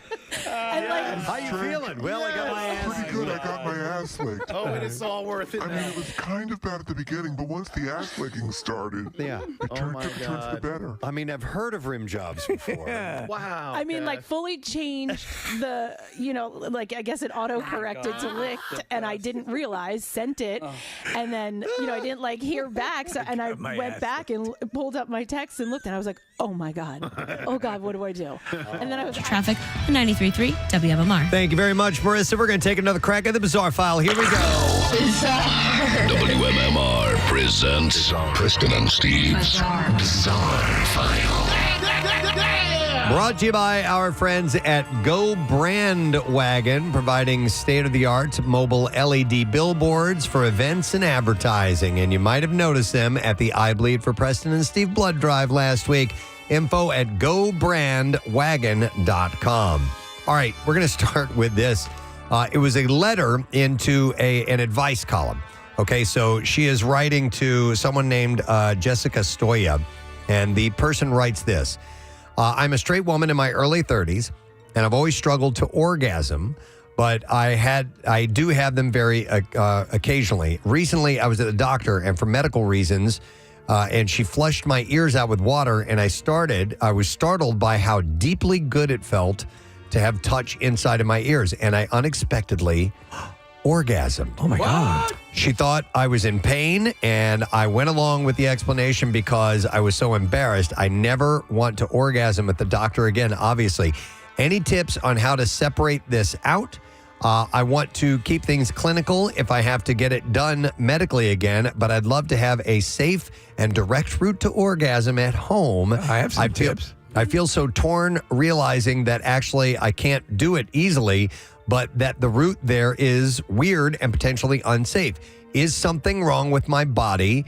That is not an erogenous zone. And then the columnist writes back and says, that definitely is an erogenous zone. Yeah. In fact, ear eroticism is common enough that there are loads of articles about it. The vagus nerve, which passes through, or vagus, I'm not sure how you pronounce it, or vagus. That's my ear vagina, man. Passes through the ear and has been known to tight as a drum, and has known to be associated with orgasm. That's right, man. And studies large. That's where I get chill off. Since at least the 1990s, and studies largely focus on women with spinal cord injuries, but it's a good data point. She treats a Q-tip like a dildo, man. She said, you're not alone. That said, your ears are delicate, and while people do live whole lives with hearing loss, you'll want to avoid damage to that area. That means no blowing canned air into your ears and no digging around with Q-tips. She said, if it were me, I'd schedule another appointment with the doctor and explain what happened. They've probably heard of cases of pleasure during ear flushing, if not seen it themselves in clinical practice. They can give you medical level information about how to safely stimulate your ears or at least reduce the risk of harm. If that's too vulnerable for you, you might inquire about how to flush your ears at home safely. Good luck. So having your ears tickled or nibbled, is that a... Not really. It's not a turn on for me. It's kind of playful and fun. But I've had my ears irrigated before, and that is, I would not call that pleasant. No. I'll tell you what is pleasant, though. Afterwards, you suddenly feel as if you're imbued with bionic hearing. Yeah, no, it's definitely good for you. So, but I was not familiar with that. Wow. All right. A Florida bear seen enjoying a resident's hot tub and taking a long backyard nap was later captured and relocated with the help of donuts. I wonder what the poor bears are doing today. This is a better day for this bear. I'm a big chubby bear with a furry little tail. So the Florida Fish and Wildlife Conservation Commission said the bear was spotted in Punta Gorda neighborhood on Sunday. Punta Gorda, on a lazy afternoon. The Bruin was caught on camera taking a soak in a resident's hot tub. And listen, before removing the cushions from an outdoor couch and taking a 6-hour nap in the backyard. It grabbed cushions to go lay down. Perfect. Florida Wildlife Only thing I'm missing is a margarita. Commission personnel used hazing techniques to encourage the bear to leave the property. The bear from Ipanema goes walking. And every time I scratch my ass on a tree, I go, So it ended up scaling a tree in a nearby vacant lot. The bear descended from the tree Monday and was ensnared in a trap baited with donuts. The bear was relocated to a state park after that. That's pretty amazing. Yeah. They use donuts a lot for the bear population. They do. They Yep. really like them donuts. Yep, they like sweets big time. Absolutely. Of course, a nice dip in a hot tub doesn't hurt. Dude, there's great pictures of it in the hot tub, carrying the cushions and laying down and taking a nap. This thing is living the life. This is perfect. All right, let's go to a tragic story. All right. A dream, and this is a reminder of when one is hiking, you really need to take precautions. A dream hike up Maine's tallest mountain turned deadly for a Hudson Valley father and daughter. Investigators are confirming the cause behind their deaths. The bodies of 28-year-old Esther Keeterling and her 58-year-old father Tim were found earlier this month in Maine. The family members were missing when they went hiking on Mount Katahdin in Maine. Mount Katahdin is 5,269 feet. It's the highest mountain in Maine. It means Great Mountain. That's what the name means. And family members are saying hiking Maine's Great Mountain was a bucket list item for the father and daughter. It's terrible, yeah. The medical examiner's office announced that they died from blunt force injuries. I don't like hearing this. Get me another cushion. I'm sorry. Sorry, too sad. Tim was found last Tuesday. His body was found by Maine Warden Service K-9. The next day, search teams found Esther's body about 1,000 feet from where her father was found. Family members believe that the weather was a major factor in the deaths. National Weather Service believes that the Keeterlings likely dealt with snow, strong winds, and freezing temperatures during their climb. So you can still get all that this time of year, Nick? Oh, sure, yeah. Wow. Especially in Maine, but it's high enough, but it's the end of the Appalachian Trail. So that's the farthest north you can go on the AT. Wow. Officials add that weather conditions were so bad during their hike on June 1st that it was likely impossible to hike without proper gear. So are we led to believe that the weather conditions turned south quickly on them? Or what, did they go into that knowing that was the condition? I'm not really sure. All right, we need a lighter story to end on, and this is the one to do it. A vehicle crash involving a van hauling, and I usually don't do stuff spilling things on the highways, but this one, every now and then there's some unique ones. A van hauling barrels of blue crabs temporarily closed Interstate 64 early Thursday morning after the crustaceans were scattered all over the roadway. That sounds good. Images shared by deputies around 2:30 a.m. show a van on its side with crabs crawling around its ajar doors, the pavement and wooden barrels inside, which had been knocked around as well. We're free! As a result of the crash, westbound Interstate 64 was closed for about an hour. Drivers were advised at the time to avoid the scene. It's not immediately clear what caused the crash or if anyone was hurt, but apparently there were crabs all over the place. How many crabs did you say? They didn't. Oh, yeah. Yeah, it was a lot. All right, and there you go. That's what I have in the bizarre file for you this morning. All right, we're going to take a quick break. We'll come back in a second. We got more stuff to give away. Yep, we've got the lesson question coming up. I'll tell you about the prize in a moment or two. We'll get trash and music news. Stay put. Back in a moment. Preston and Steve. I just put kicked and sent that and just didn't say anything else. And no response back, or no, like he didn't really address it. Kathy, He there's just said, someone on the phone for you. no, he just said, no worries, whenever you feel better. Listen, was that an invitation? Because I would like to follow through on that. So this is just more of just an acquaintance, right? Listen, professional? Yes, yeah. Professional ass licker? No, I mean you know them more on a professional level as opposed to a personal level? Yeah, like they own a business and I go to the business and purchase. Why would she mention she had her ass licked? Oh my God! I don't understand. Santa's coming over right now. My mouth is pretty moist. I could do that. Oh God, ew! Oh God. There are some things that are absolutely astonishing as when you listen. That you wrote kicked. I'm sure you. I did. Right. So why is that not perceived as an actual word? I've had it happen. I think they were just trying to pull a fast one on you. Yeah. I think technology was like, ass licked. Yeah, it's built into the algorithm. The autocorrect feature is bizarre though. Like, I don't know. My mom sent me a text right before Christmas, and she wrote, I bought Ben some ski dicks from Buckman's and a U.S. National Parks wall map and push pins. And then her follow-up text was, good God, that is ski socks. Ski socks. Do you ever put your feet in a nice pair of dicks? But I'm sure my mom felt the same way as you, Kath. It was just like, and at least it was to me, not to like, you know, Right, a right, minister exactly. or whatever. Yeah, I don't a lot think of that it, was though, an- is just like, why? Why is it changing to Well, that? my question is, if it is a legitimate word, legitimate in the context of the sentence, what makes it change it? I've had it. Yeah. I think she probably accidentally misspelled it, and you didn't notice.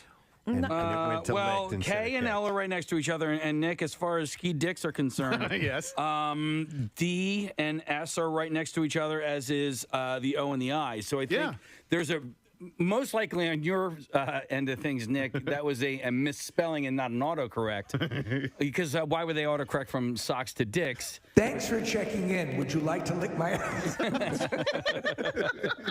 It licked my ass. Oh my God. That's great. Great to hear from you. You would. I thought you were going to go somewhere else with this story because last Thursday I got a message from a friend of mine who works at Headstrong Foundation, and he was letting me know that that a friend of mine is going to receive some financial ski dicks. No, some financial assistance for his daughter who is suffering from cancer. Mm-hmm. And I thought I was responding to somebody else when I wrote LOL to this guy when he's telling me about. No. Oh, jeez. Yes. So I go, you know, he's like, he's going to get That's this. hilarious. Yeah. Cancer. Laugh out loud. That is funny. And I was like, oh my God, how do I? And I was like, no, I mean, it was totally meant for somebody else. And I can't find out who I was trying to say LOL to, but I can't believe I responded. I mean, at this point, I think everyone, even the best person with the greatest amount of accuracy has experienced that mistake. That whether you're misspelling and it turns to lick or whatever, or the an emoji that's an incorrect emoji that you didn't want to hit, but it is you. Well, when the it laughing happens, emoji. you're like, oh my God, and you almost mentally try to reach out and pull it back, but you can't. Hey, what does this mean? Somebody texted in and said swipe keyboard or regular tapping keyboard. Oh, so with the swipe keyboard, you can just basically keep your finger on the keyboard the entire time and not lift up. Oh, and it sort of helps you spell out words, right? Mm-hmm. Okay. Yeah, and then tap is just like the regular. Do you have that option on an iPhone? Yes, you do. Yeah. Yeah. Oh. Where you can just keep your finger and move from letter to letter. And if you pause long enough, it will. I don't generate use it. or. Yeah, I've attempted it. I've tried it, but I'm so used to the other way that I just keep doing it the other way. It's the number one preference for salad tossers, Preston. I really need to use. I need to use voice to text more often. Me too. I don't trust it. That makes mistakes Yeah, too. that's- I know it makes mistakes, Yeah. but if I do have to write a fairly voluminous amount, a longer one, I'd rather dictate it and then go back and maybe fix the mistakes. I'm very good at that, and I make sure that I include all the appropriate punctuation. Yeah, which you gotta do drives that. me Right. crazy. Sure. You know what annoys me about that, though, is if you stop in the middle of a sentence just to gather your thoughts and then you start again, it starts with a capital letter. So then there'll be a capital letter in the middle of the sentence, and I can't send that. Well, do you know It what annoys works, me. Kathy? If you can, first write it longhand, then type it, then print it. Pierre loves voice to text, and he likes to voice to text while he's driving. And Pierre has a tendency to sometimes be a bit long-winded. No. And so his texts are also long-winded. And so the year is 1983. Oh, is that what that is? Yeah, I wrote him a nice text on Friday. I thought he had a great show, and I was just like, "Hey man, it was really cool to listen. I was in the car a lot. I got to listen to a lot of your show. It was awesome." And he didn't respond, which is also fine with Pierre. And then he wrote back yesterday, and it was like 6 paragraphs long. And I'm like, okay, yeah, it was nice of him to respond. It's just. Will we ever forget the tragedy of the Donner Party? What? The problem with me and voice to text is I can't think of what I want to say as I'm saying it. I mess it up too. I'm like, That's what I mean. And then you want to pause. Is the thing. I would like to say to you these words, and I'm like, so it gives you the option to review it. I know, right? I know. Yeah. But just when I'm typing it out, I know exactly what I want to say. But when I'm My saying friend it, sends the voice messages. Be interested in licking my butt. It licked my butt. Damn it! It said. So my friend sends those voice where it's just like you can just talk and then it. Todd Glass did that for Casey last week, and he did it for a reason. I forget what it was, but your voicemail was full or something like that. So he sent you voice text. I guess my voice. I don't have my voice. Do you get that from anybody? I have just a handful, but not any regularity. But I'm not good at sending back then. Like when I send it back, I'm talking like I'm doing voice to text, right. but it's just like a regular message. Hi, this is Kathy. I was busy. I couldn't get your call. I was inviting a stranger to lick my ass. Kath, who were you texting this, by the way? I forget. That I got my ass? Licked, yeah. Yeah, it was somebody. I have some things I need to drop off at this business, and it was the business owner. It's so funny, though. And it's, Kathy, the abject terror you experience when that happens. It's like, and there's nothing, everyone has made the mistake. It doesn't matter when you've done it, especially on that level. How many times it happens constantly. I forget who I told I loved dearly and used the nickname I use, Spoogie or something that I use on my wife. And the question mark came back, and I'm like, oh no. Son of a bitch. Because, my big mistake is that I don't look. All right, so I texted, and then I got one or two texts from the time that text occurred, so that Claire is no longer the top person on my text chain, and so I'm responding now to whoever was last in, and I always make that mistake. What sucks is when you are, you get a word wrong, and then you type what you think is the correct word, fixing it, and you have typed an incorrect word again. Yes. And if you do that 2 or 3 times, it's like, what? Nirvana would Breed on 93.3 WMMR. Breed. It's 11 minutes after 10. Today is a Monday morning. Preston C. Show. We made an announcement earlier today about a new big friggin' deal that I think you will find very, very interesting. And keep in mind, these big friggin' deals only last while supplies are available. And we've got 2 OC water park and adventure golf tickets for the price of one. That is, of course, in Ocean City, New Jersey. And you can beat the heat and splash and fun with thrilling slides, the lazy river, and an exciting mini golf course as well. You can get this exclusive offer while the supplies last at WMMR.com/deals. Make sure you check back every week. There's always something good going on there, and always something like completely half off. And it's usually something you would, dump a lot of money on. And if you can save half of that, rock on, dude. So we try to give that to you as often as possible. All right, it is lesson question time. And as a prize this week, we are going to give away a pair of tickets to see the show that MMR rocks, Nathaniel Rateliff and the Night Sweats, which are going to be performing south of here. It's the South of Here tour. That's what it's called. August 16th, Hard Rock Live at Edis Arena in Atlantic City. So the question, I love this one. Who will play Gino Vanelli in the eventual biopic about the singer? Let's see if you're. It was about 6:45 this morning. All right, what actor? I will tell you that will play Gino Vanelli in the eventual biopic about the singer. 610-660-9333 is the number. So if you happen to know, you heard it earlier this morning, you want to call in, your chance to win those tickets, make sure you do it now. The trash business is a gold mine. 93.3 WMMR with Preston and Steve's Hollywood Trash. All right, brought to you by our friends at Go Brand Wagon, providing state-of-the-art mobile LED billboards for events and advertising. You might have noticed them at the I Bleed for Preston and Steve blood drive last week. Info at gobrandwagon.com. What's going on this morning, Steve? Well, Preston, Michael Jordan's son Mark is getting serious with model Ashley Stevenson after being dumped by reality TV star Larsa Pippen. You got all that? Yeah. Marcus says he finally realized that Larsa has had more athletes in her than a Foot Locker. Wow. Hey! TMZ catching the moment. Chrisley Knows Best star Todd Chrisley reunited with daughter Savannah after being pardoned from prison.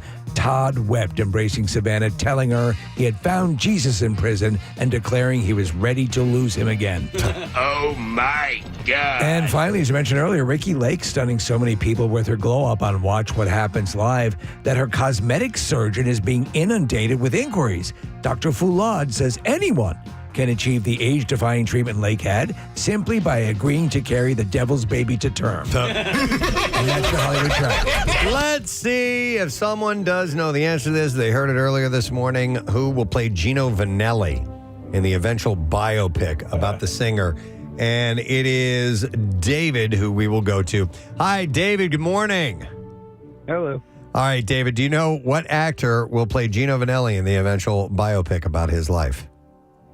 Gary Oldman. Gary Oldman! That is correct. Hang on. It's Gino Vanelli's birthday today, and Gary Oldman was just knighted by the king. And he revealed that was his dream role. Yep. All right. So, David, hang on the line. We are going to set you up with a pair of tickets as MMR rocks Nathaniel Rateliff and the Night Sweats. South of Here tour, which is going to be Saturday, August 16th at the Hard Rock Live at Edis Arena, Atlantic City. And tickets are on sale now via Ticketmaster.com. Do you know there's sometimes when you just know you're the only one doing something, or that you see, like you look out at a piece of like rural area and you say, I bet no one's ever walked right there. Right. I'm confident we're the only morning show in America discussing Gino Vanelli right now. I think we are too. Yes, Steve. Especially with Gary Oldman as the star of the Gino Vanelli story. So remember, you're getting an exclusive here on the Preston and Steve Show. Let's go one more time. All right, you ready? I just wanna stop and tell you what I feel about you, babe. I just wanna stop. The world ain't right without you, babe. I just wanna stop for your love. There, we did it. And now music news. Now, Preston and Steve's Music News on 93.3 WMMR. Really? Yeah. Did you just yourself? Casey did. I heard it in stereo. You said that. All right. Brought to you by 80 Moyer, a trusted expert since 1939. 80 Moyer Lumber is your professional source for decks. Okay. What's that? Decks, windows, doors, kitchens, millwork, and more. Visit them on the web at 80moyer.com. What was the okay? Okay. Who's that? I don't even know. Okay. It was just we all jinxed. Okay. All right. Well, anyway. Yeah. All right. Preston. Jinx. Oh, that was my God. All right, Godsmack will reissue their 2014 album 1000 Horsepower. Really? Yeah. Yeah. I don't even know if I can replicate that. All right. Yeah. Really? Yeah. I really didn't care. You can tell. Yeah. Anyway, 1000 Horsepower on August 8th through Yumi in 2 formats. A remastered black vinyl pressing with the original U.S. artwork and color vinyl variant sporting the overseas cover, plus a bonus 7-inch that brings Inside Yourself and Life is Good to vinyl for the first time. That doesn't sound like real stuff. Mixed again by longtime producer Dave Fortman. The set honors a record that debuted at number 3 on the Billboard 200 and helped the band tally 24 top 10 rock hits and more than 20 million albums sold to date. Fortman was essential to Nell's hit album Kong Kong. Is that right? Yeah. Kong Kong.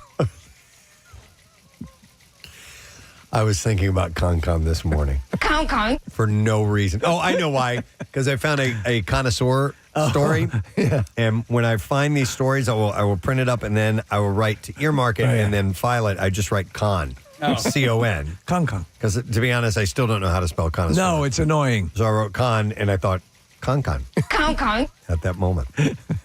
Now we know. Mongolian rock outfit The Who, the HU, have released a 3-song digital EP called Echoes of Thunder via Better Noise Music. The collection reworks This Is Mongol by Bailagi and Triangle from 2022's Rumble of Thunder, adding fresh English vocals and guitar touches from guest Jerry Cantrell. Nice. Trevor McNevin, who is from Thousand Foot Crutch, and Tyler Glenn of Neon Trees, and also Rome is on board too. Listen, if you receive some sort of leg injury, is there any possible use for a 1,000-foot crutch? That's a good question. I think that would be dangerous. It would be hard walking around like that. Yeah. I heard The Who on an episode of Righteous Gemstones this year. And, the Mongolian band? Yeah, HU, The Yeah. Who.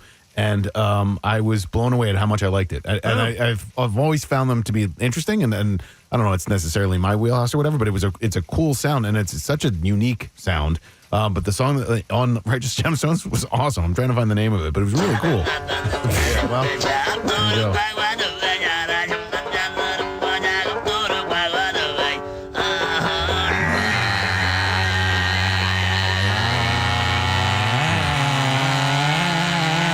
Shake it up, baby, now. Shake it up, baby. Come on, closer now. So it's called Wolf Totem, and it features Jacoby Shaddix of Papa Roach, and it's been around for a few years. But highly recommend. All right, with them getting the assistance from him and Alice in Chains, Jerry Cantrell, that's a lot of people. In Rome, there's a lot of people that are fans of them. Arriving just ahead of the band's summer European dates, the EP keeps fans engaged while The Who finishes their next full length and continues their mission to blend throat singing and mourncore with modern metal. And then one last story. Very rarely do we have an Elvis Presley story. That's right, man. But a new Elvis box set called Sunset Boulevard is on the way, aiming to drop this summer. The box. Ever tell you about the time I gave Priscilla an eargasm? The box is chock full of hits from the King, featuring 89 tracks across 5 CDs, ranging from new master versions, rehearsals, and outtakes as well. Out of the long list of tracks coming your way, over half have never been released in the U.S. While the full thing comes out this summer, fans can listen to an alternate version of the 1972 hit Burnin' Love right now. And listen to that throat singing, man. Sounds like he's getting his testicles twisted up. Sunset Boulevard drops on August 1st. If you're a fan of the King and you need to get your hands on that, then you will be able to do it. There was a box set or I had it for years ago. I had it. I had it years ago. I don't know why I said I had it for years ago. It was about the time, Preston, just around the time that This Is Elvis came out. Yeah. And there's a lot of stuff that is very, I wouldn't say experimental, but stuff you wouldn't associate with Elvis's style, styles over the years. It was really good. There was a weird, maybe I can find it. If I can find this, I'll have to play this for you right now, because it's Elvis and it's weird. No. I'm going to pull it up right now. I think it's called... Kong? No, it's called Crawfish or Hang on a second here. I'll bring yeah, it's Crawfish. Here, I'll bring a little filly out on stage now. I got to plug this in. Are you bringing Nell out? That's right, man. I found this chick living in the woods.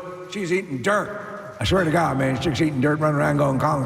And I'd say, you can join me on stage, Missy May. Kong.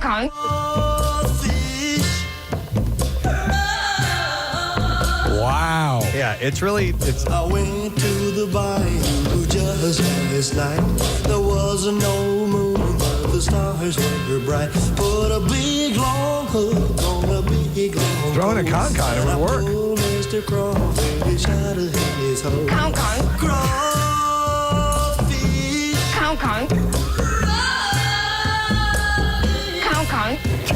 See, I got it. See the size. Wow. Stripped and That's clean trippy, right? before That's your bayou trippy. eyes. Yeah. Sweet meat, look fresh and ready to Nell would fit right in. That's right, man. She's Kong-Konning all over the stage now, man. Kong.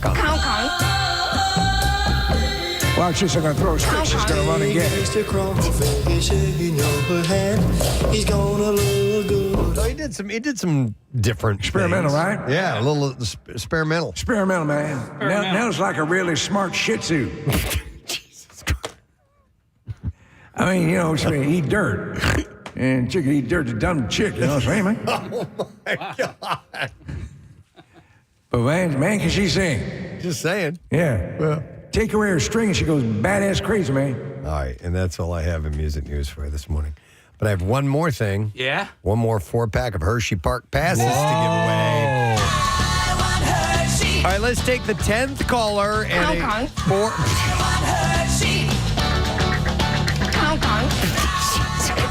That works. Oh my God, it's perfect. One more time. Oh my God. That works. Lock that. Who That was needs doing to that? stay. Were you doing that? Yeah. Yes. That was you, Casey? Yeah. Casey on the Kong. Yeah, make that a thing. Yeah. All right, caller 10. We're going to set you up. 610-660-9333. You'll get a 4-pack of tickets to join us for the live broadcast Thursday, June 26th. Early admission, watch the show, access some of the rides and attractions for the general public. And you can even go to WMMR.com for another chance to win if you are interested.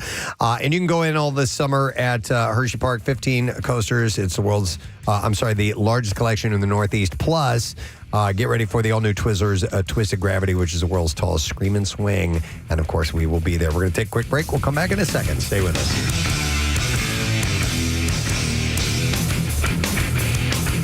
Preston and Steve. Right, and then that becomes happening. That becomes the default sometimes. If you type it enough, yes, the bad spelling, the incorrect spelling becomes the default for what they think. And it does, and then you got to break that nightmare. I would think a lot of times, you know, and then it'll give you, and then you have to, you know, X out of the word that's popping up. I'm like, no! I hate that.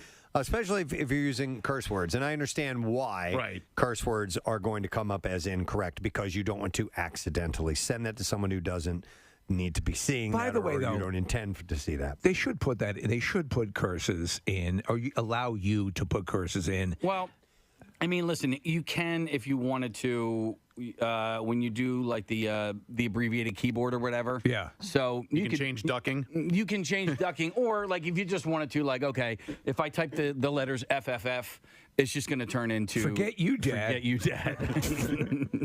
It's going to turn into what? Whatever you want it to be. So, like, for instance. Oh, I see what you're saying. So you're setting up a code. Okay. I send my wife a text every single morning, and it's the same thing. And when she's mad at me, she goes, "Oh, thanks a lot for doing the quick text."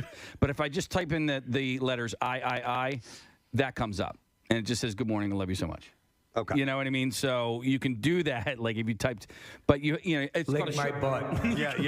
you can do a shortcut where, you know, if you want to say FU, if you just type in the letters FF or FFF or whatever. Where do you go set that up? You got to go to settings, keyboard, shortcuts. Eat a bag of sticks. But I do that for like my address, right? Rather than typing my address out every single time when I need to do that, I just type in the letters of my house or the numbers of my house, and my address comes right up. That's cool. By the way, here's a text that says, I use voice to text so often that sometimes I accidentally dictate punctuation when I'm leaving a voicemail. So I'll be like, "Hi, John, comma." And I'll actually say that leaving a voicemail. I haven't gotten that bad, but I've done fairly lengthy texts with the speech app, and it works well. Yeah. But I mean, it does. You do have to be on your game. You can't slip up once, because if you go through a 3 or 4 sentence thing and you screw up, then you got to start from the beginning. You can't jump in again and fix the part that's wrong. By the way, here's a text that says, "Hi, I wanted to RSVP for the ass licking party." Polite. Kathy, is there room left? Stop it. How did you beat COVID? Well, I used an unconventional treatment. It's very unconventional. The trick is finding a doctor willing to do it. Casey, I think you saw the guy that's the president of that club down the shore this past summer. He had a big white truck and sat on the back.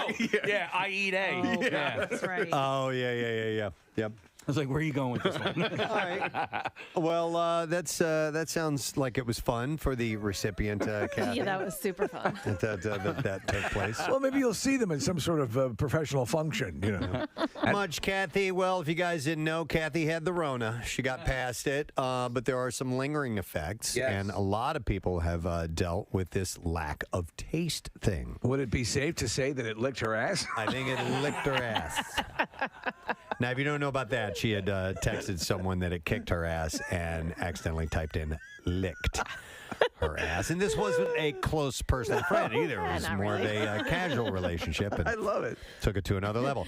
But so your sense of taste, at what point? Because listen, when you get a cold, when you get the flu, it's standard that happens, but it doesn't linger afterwards. So did this happen at the onset of symptoms, or did this happen later on? No, so I was like a few days into having COVID, and I had congestion too. So sometimes, like you said, like if you have congestion, you have a cold or whatever, like taste won't be there. So that's what I kept telling myself. I was like, no, I think it's that, because there was like a little bit still there. So I'm like, maybe it's just the congestion, like normal, and I'm not really losing my taste. No, and then flash forward, now we're a few weeks in, and my taste is, I would say my taste is like 0 to 10%. I don't know. Maybe today I'll see. Yeah. I thought maybe at one point it was coming back. I had yellow mustard. I told you guys this, but I don't know if it was like whatever. I don't know. Whatever. You don't know if it was like the spices in the mustard, right, that, exactly. as opposed to its actual flavor. Yeah. It's like it's nothing you would be able to compare it to in life. I mean, it's such So a unique weird. thing to have happen. Yeah. And so for the most part, people have what they call the long Rona. Still, even they eventually get their taste back, but it can be a while. God, I've seen stories of people that have gone like a year without having taste. My grandmother, this was a long time ago, went years a loss of taste. Is that right? What and caused then it? It just came back. Right. I don't know. We never found out. And now she's a food critic. No, she's dead. Oh, okay. But anyway, she couldn't taste anything. And then it just came back around one day. I mean, what's weird here, and not to like sound too alarming here, but there is something cerebral going on there, which is like a little bit scary, don't you think? So I heard a doctor talk about it and why, and it all stems from the nose and like the blood vessels that are in the nose. The nose. And again, I just watched like a quick video, so hopefully that's accurate. But that's what he was saying, and like my sense of smell, I think I have a little bit of it. Like I would say maybe like 25%. Like if I stick my nose in something, I might be able to identify. Well, they go it. hand in hand. Yeah. I mean, so your olfactory senses inform your taste to some degree. I don't know what the percentage is. Hey, if you were going to lick someone's ass, now is the Yeah. time to do it. No, It's the time to do it. We can give away mixed martial arts do it. tickets. All right, so what we've decided to do, and actually it was Kathy's idea, we're going to do a taste test this morning of some various things and see if she can identify. Now they have various consistencies to them, so that might be a clue into what you might be tasting. But nonetheless, we want to see if you can identify. And some of these things are very strong flavors. We're not throwing anything. All right. You're not going to taste anything effed up. We're not like doing toilet water. Yeah, we're not doing it. You wouldn't It's know all what that tastes legit. like anyway. It's all edible, and Or you'll like, be fine. Is there a foot chance? shavings? Yeah, None foot of shavings. that. No, nothing Is there a gross. chance that this might, because of the wide variety to her palate, is it possible this might kickstart your taste back up? Ooh. Possibly. Listen, I also read a lot about that. People trying to do that using like pepper, and there was another thing where if you like burn an burnt orange. peel, Carter told me about it yesterday. He's like, "Ooh, there's this thing," and I saw it, and I was like, "Really?" And he goes, He goes, "Hang on." He looks at me, and he goes, "Oh, it's not real. Never mind." Not real. Yeah, like people were trying it, but there's no scientific evidence that it works. All right. Hang on. Let me go to Steve real quick. Steve lost his taste. Hey, Steve, how you doing? Hey, how you guys doing? All right, buddy. So, did you have Corona? Yes, last year. Okay, and how long has it been since you've been able to taste anything? Over 400 days. 400 days. Now, Steve, let me ask you a question, because you're not necessarily eating for taste anymore. Have you lost? I am anger eating. Yep. Yeah, Anger eating. All right, so have you lost any weight as a result, or nothing's changed? You know what? Everybody says, "Oh, you must have lost so much weight." I lost some in the beginning. I lost a lot, But as time goes on, I'm just anger eating. I'll buy Reese's Cups and I'll be like, damn it, I'm going to taste these Reese's Cups. And I don't. Steve, do you feel, and you're like constantly searching for it, right? Like you constantly, you're like, okay, let me try this. Maybe there'll be a little bit there. Yeah, and the only thing is I have had twinges of, like, if somebody has like a lemon cookie or a lemon cupcake, I might get like the taste of lemon with the first bite, and then it's gone. Like there's just nothing. Steve, so this would not affect though your hunger, right? Hunger is. Oh no, of course not. Yeah, of course not. Yeah, that's the best part of the whole thing. Yeah. You still have to eat. You just have no joy in any of it. I'm like I always say it's like Captain Barbossa in Pirates of the Caribbean. They just want to watch Keira Knightley eat because they have no joy. Right. They can't experience. Well, but look. I mean, statistically, it you should get a return, but and there's no guarantee it's going to be anytime soon. But man, my heart goes out to you. I've tried the other things. Like my wife has been getting me to try this smell therapy where you smell coffee grinds, you smell oranges, you smell. But they say that takes like years to actually kick in and work because it's supposed to be like based on your memory. Yeah, it's really weird. And then I eat things because I like pizza. I know what pizza tastes like, right? So I eat it. But like now I'm more concerned with like texture. So I'll eat things that like I always want nachos because nachos have crunch, they have sauce, they have But December 9th, 2020 was my last day. All right, man. Steve, were you vaccinated? Oasis on 93.3 WMMR. Don't look back in anger. Don't do it. No, look back in happiness if you can. And those are the guys. Those are the masters of anger management. They're just so wonderfully peaceful and happy people. It's 10:35. Today being a Monday morning. Thanks for joining us on our little journey. The journey continues until Friday, but this is step number 1, and we had a good time today. We'd like to thank our one and only guest, Mr. Phil Rosenthal. Hey. From Somebody Feed Phil. We had less than stellar connection with him, but we got through it anyway and spent a little bit of time. He's a super nice guy. He's going to be in town in the not too distant future. I thought we were saying in August, was it? September. Oh, September. Okay. Yeah. So coming to town, and if you like food and travel, that's your show. Somebody Feed Phil. So it was nice to have him on this morning.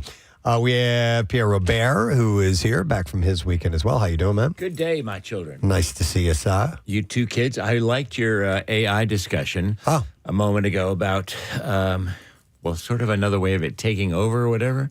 Mm-hmm. And there was this article in Axios I saw, and some guy from Anthropic, the CEO, and that's one of the biggest AI companies, put out this warning from his own company saying that AI could wipe out half of all entry-level white-collar jobs and spike unemployment 10 to 20% in the next 1 to 5 years. His point being encouraging the government to put safeguards on it. Right. So he's been ringing this bell for a while, and a lot of people are saying, that this we're now getting into the nitty-gritty. This is we're not talking 10, 15, we're talking 5 years. Yes. Yeah. Yeah. And we were talking about in that same article about within that group of discussion was a guy saying we were all going to become meat robots. Meat robots, That was the word that was used. Well, this guy runs one of the biggest AI companies, and so the fact that he put out a warning against his own product, I found rather fascinating. Agreed. And actually, this is not me. I'm AI. Is that you? Today. Really? Oh, you're AI today. It's uncanny. Except for your two noses, your exact Pierre, P-A-I-R. Yeah. That's it. Robert. That's it. Yeah. That's it. See, he's stuck. He's stuck. He's glitching. Nick, hit him. Quick. That's it. Thank you.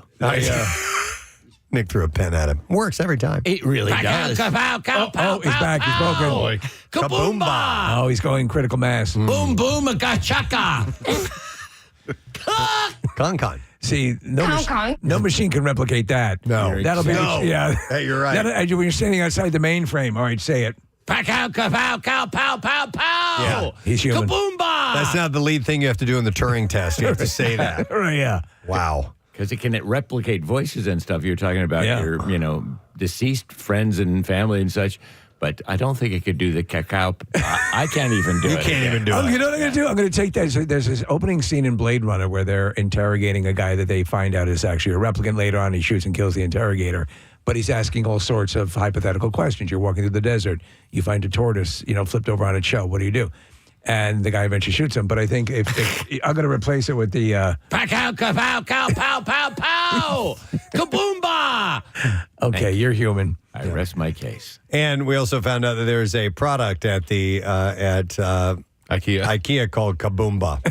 I saw this. Are you kidding? Listen, I meant to show you this months It's ago. Kabamba, but yeah. Close enough. No, it's Kaboomba. It looks like it's Kabamba, but it's actually pronounced Kaboomba. I think it's a light or something, right, Nick? Yeah, a listener sent me that months ago, Pierre, and I've been meaning to show it to you, and now is the right time. But yeah, you can, if you're shopping the shelves of IKEA, buy yourself a Kaboomba today. Okay. Boom, boom, a gachaka. They're still working on the design. That's right next to it. For that, yeah. There it is. All right, letter of the day. I think it's time. Here we go. Preston and Steve on 93.3 WMMR. Now, the Daily Letter. The Preston and Steve Show is brought to you today by the letter Q as in question. Ooh, we're starting with a Q. Okay. By the way, we're giving away a summer tiki boat cruise for up to 16 people. You can set sail with Palhana in Ocean City, New Jersey. And it's the only Caribbean tiki boat experience in New Jersey. You bring the drinks and the food, and they'll captain your boat for you. You can book your tropical getaway, bachelor party, daytime, or sunset cruise today at njtiki.com. So we give that away on Friday. What are you doing with your hours today, sir? Thank you for asking. We will have workforce blocks of David Bowie. Ziggy was released today. We'll have a block of Rush, which I think will please you. Yes. And then at high noon, we'll start with a block. I will not say what it is, but we'll have a very special concert announcement to go along with it. Okay. High noon. Okay. All right. We will be tuned in for sure. Cool.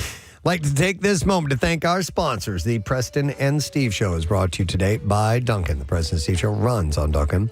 Also brought to you by Acme Markets, fresh foods, local flavors, and by Certa Pro Painters. Schedule your free estimate at CertaPro.com. Tomorrow, we will have a Tuesday before us, so that means Tattoo Tuesday. We'll give away a Preston and Steve Show themed tattoo. And we've been looking forward to this for years. In our studio tomorrow morning, we will have the one and only Miss Sherry O'Terry. Yes. Joining us here from Saturday Night Live fame and many other things. Since Y100, we wanted to have Sherry O'Terry on the show. Yep, so she will be here. All right, that's it. We are done. Rage on. Have a great day, and we'll see you tomorrow, friend. Bye-bye.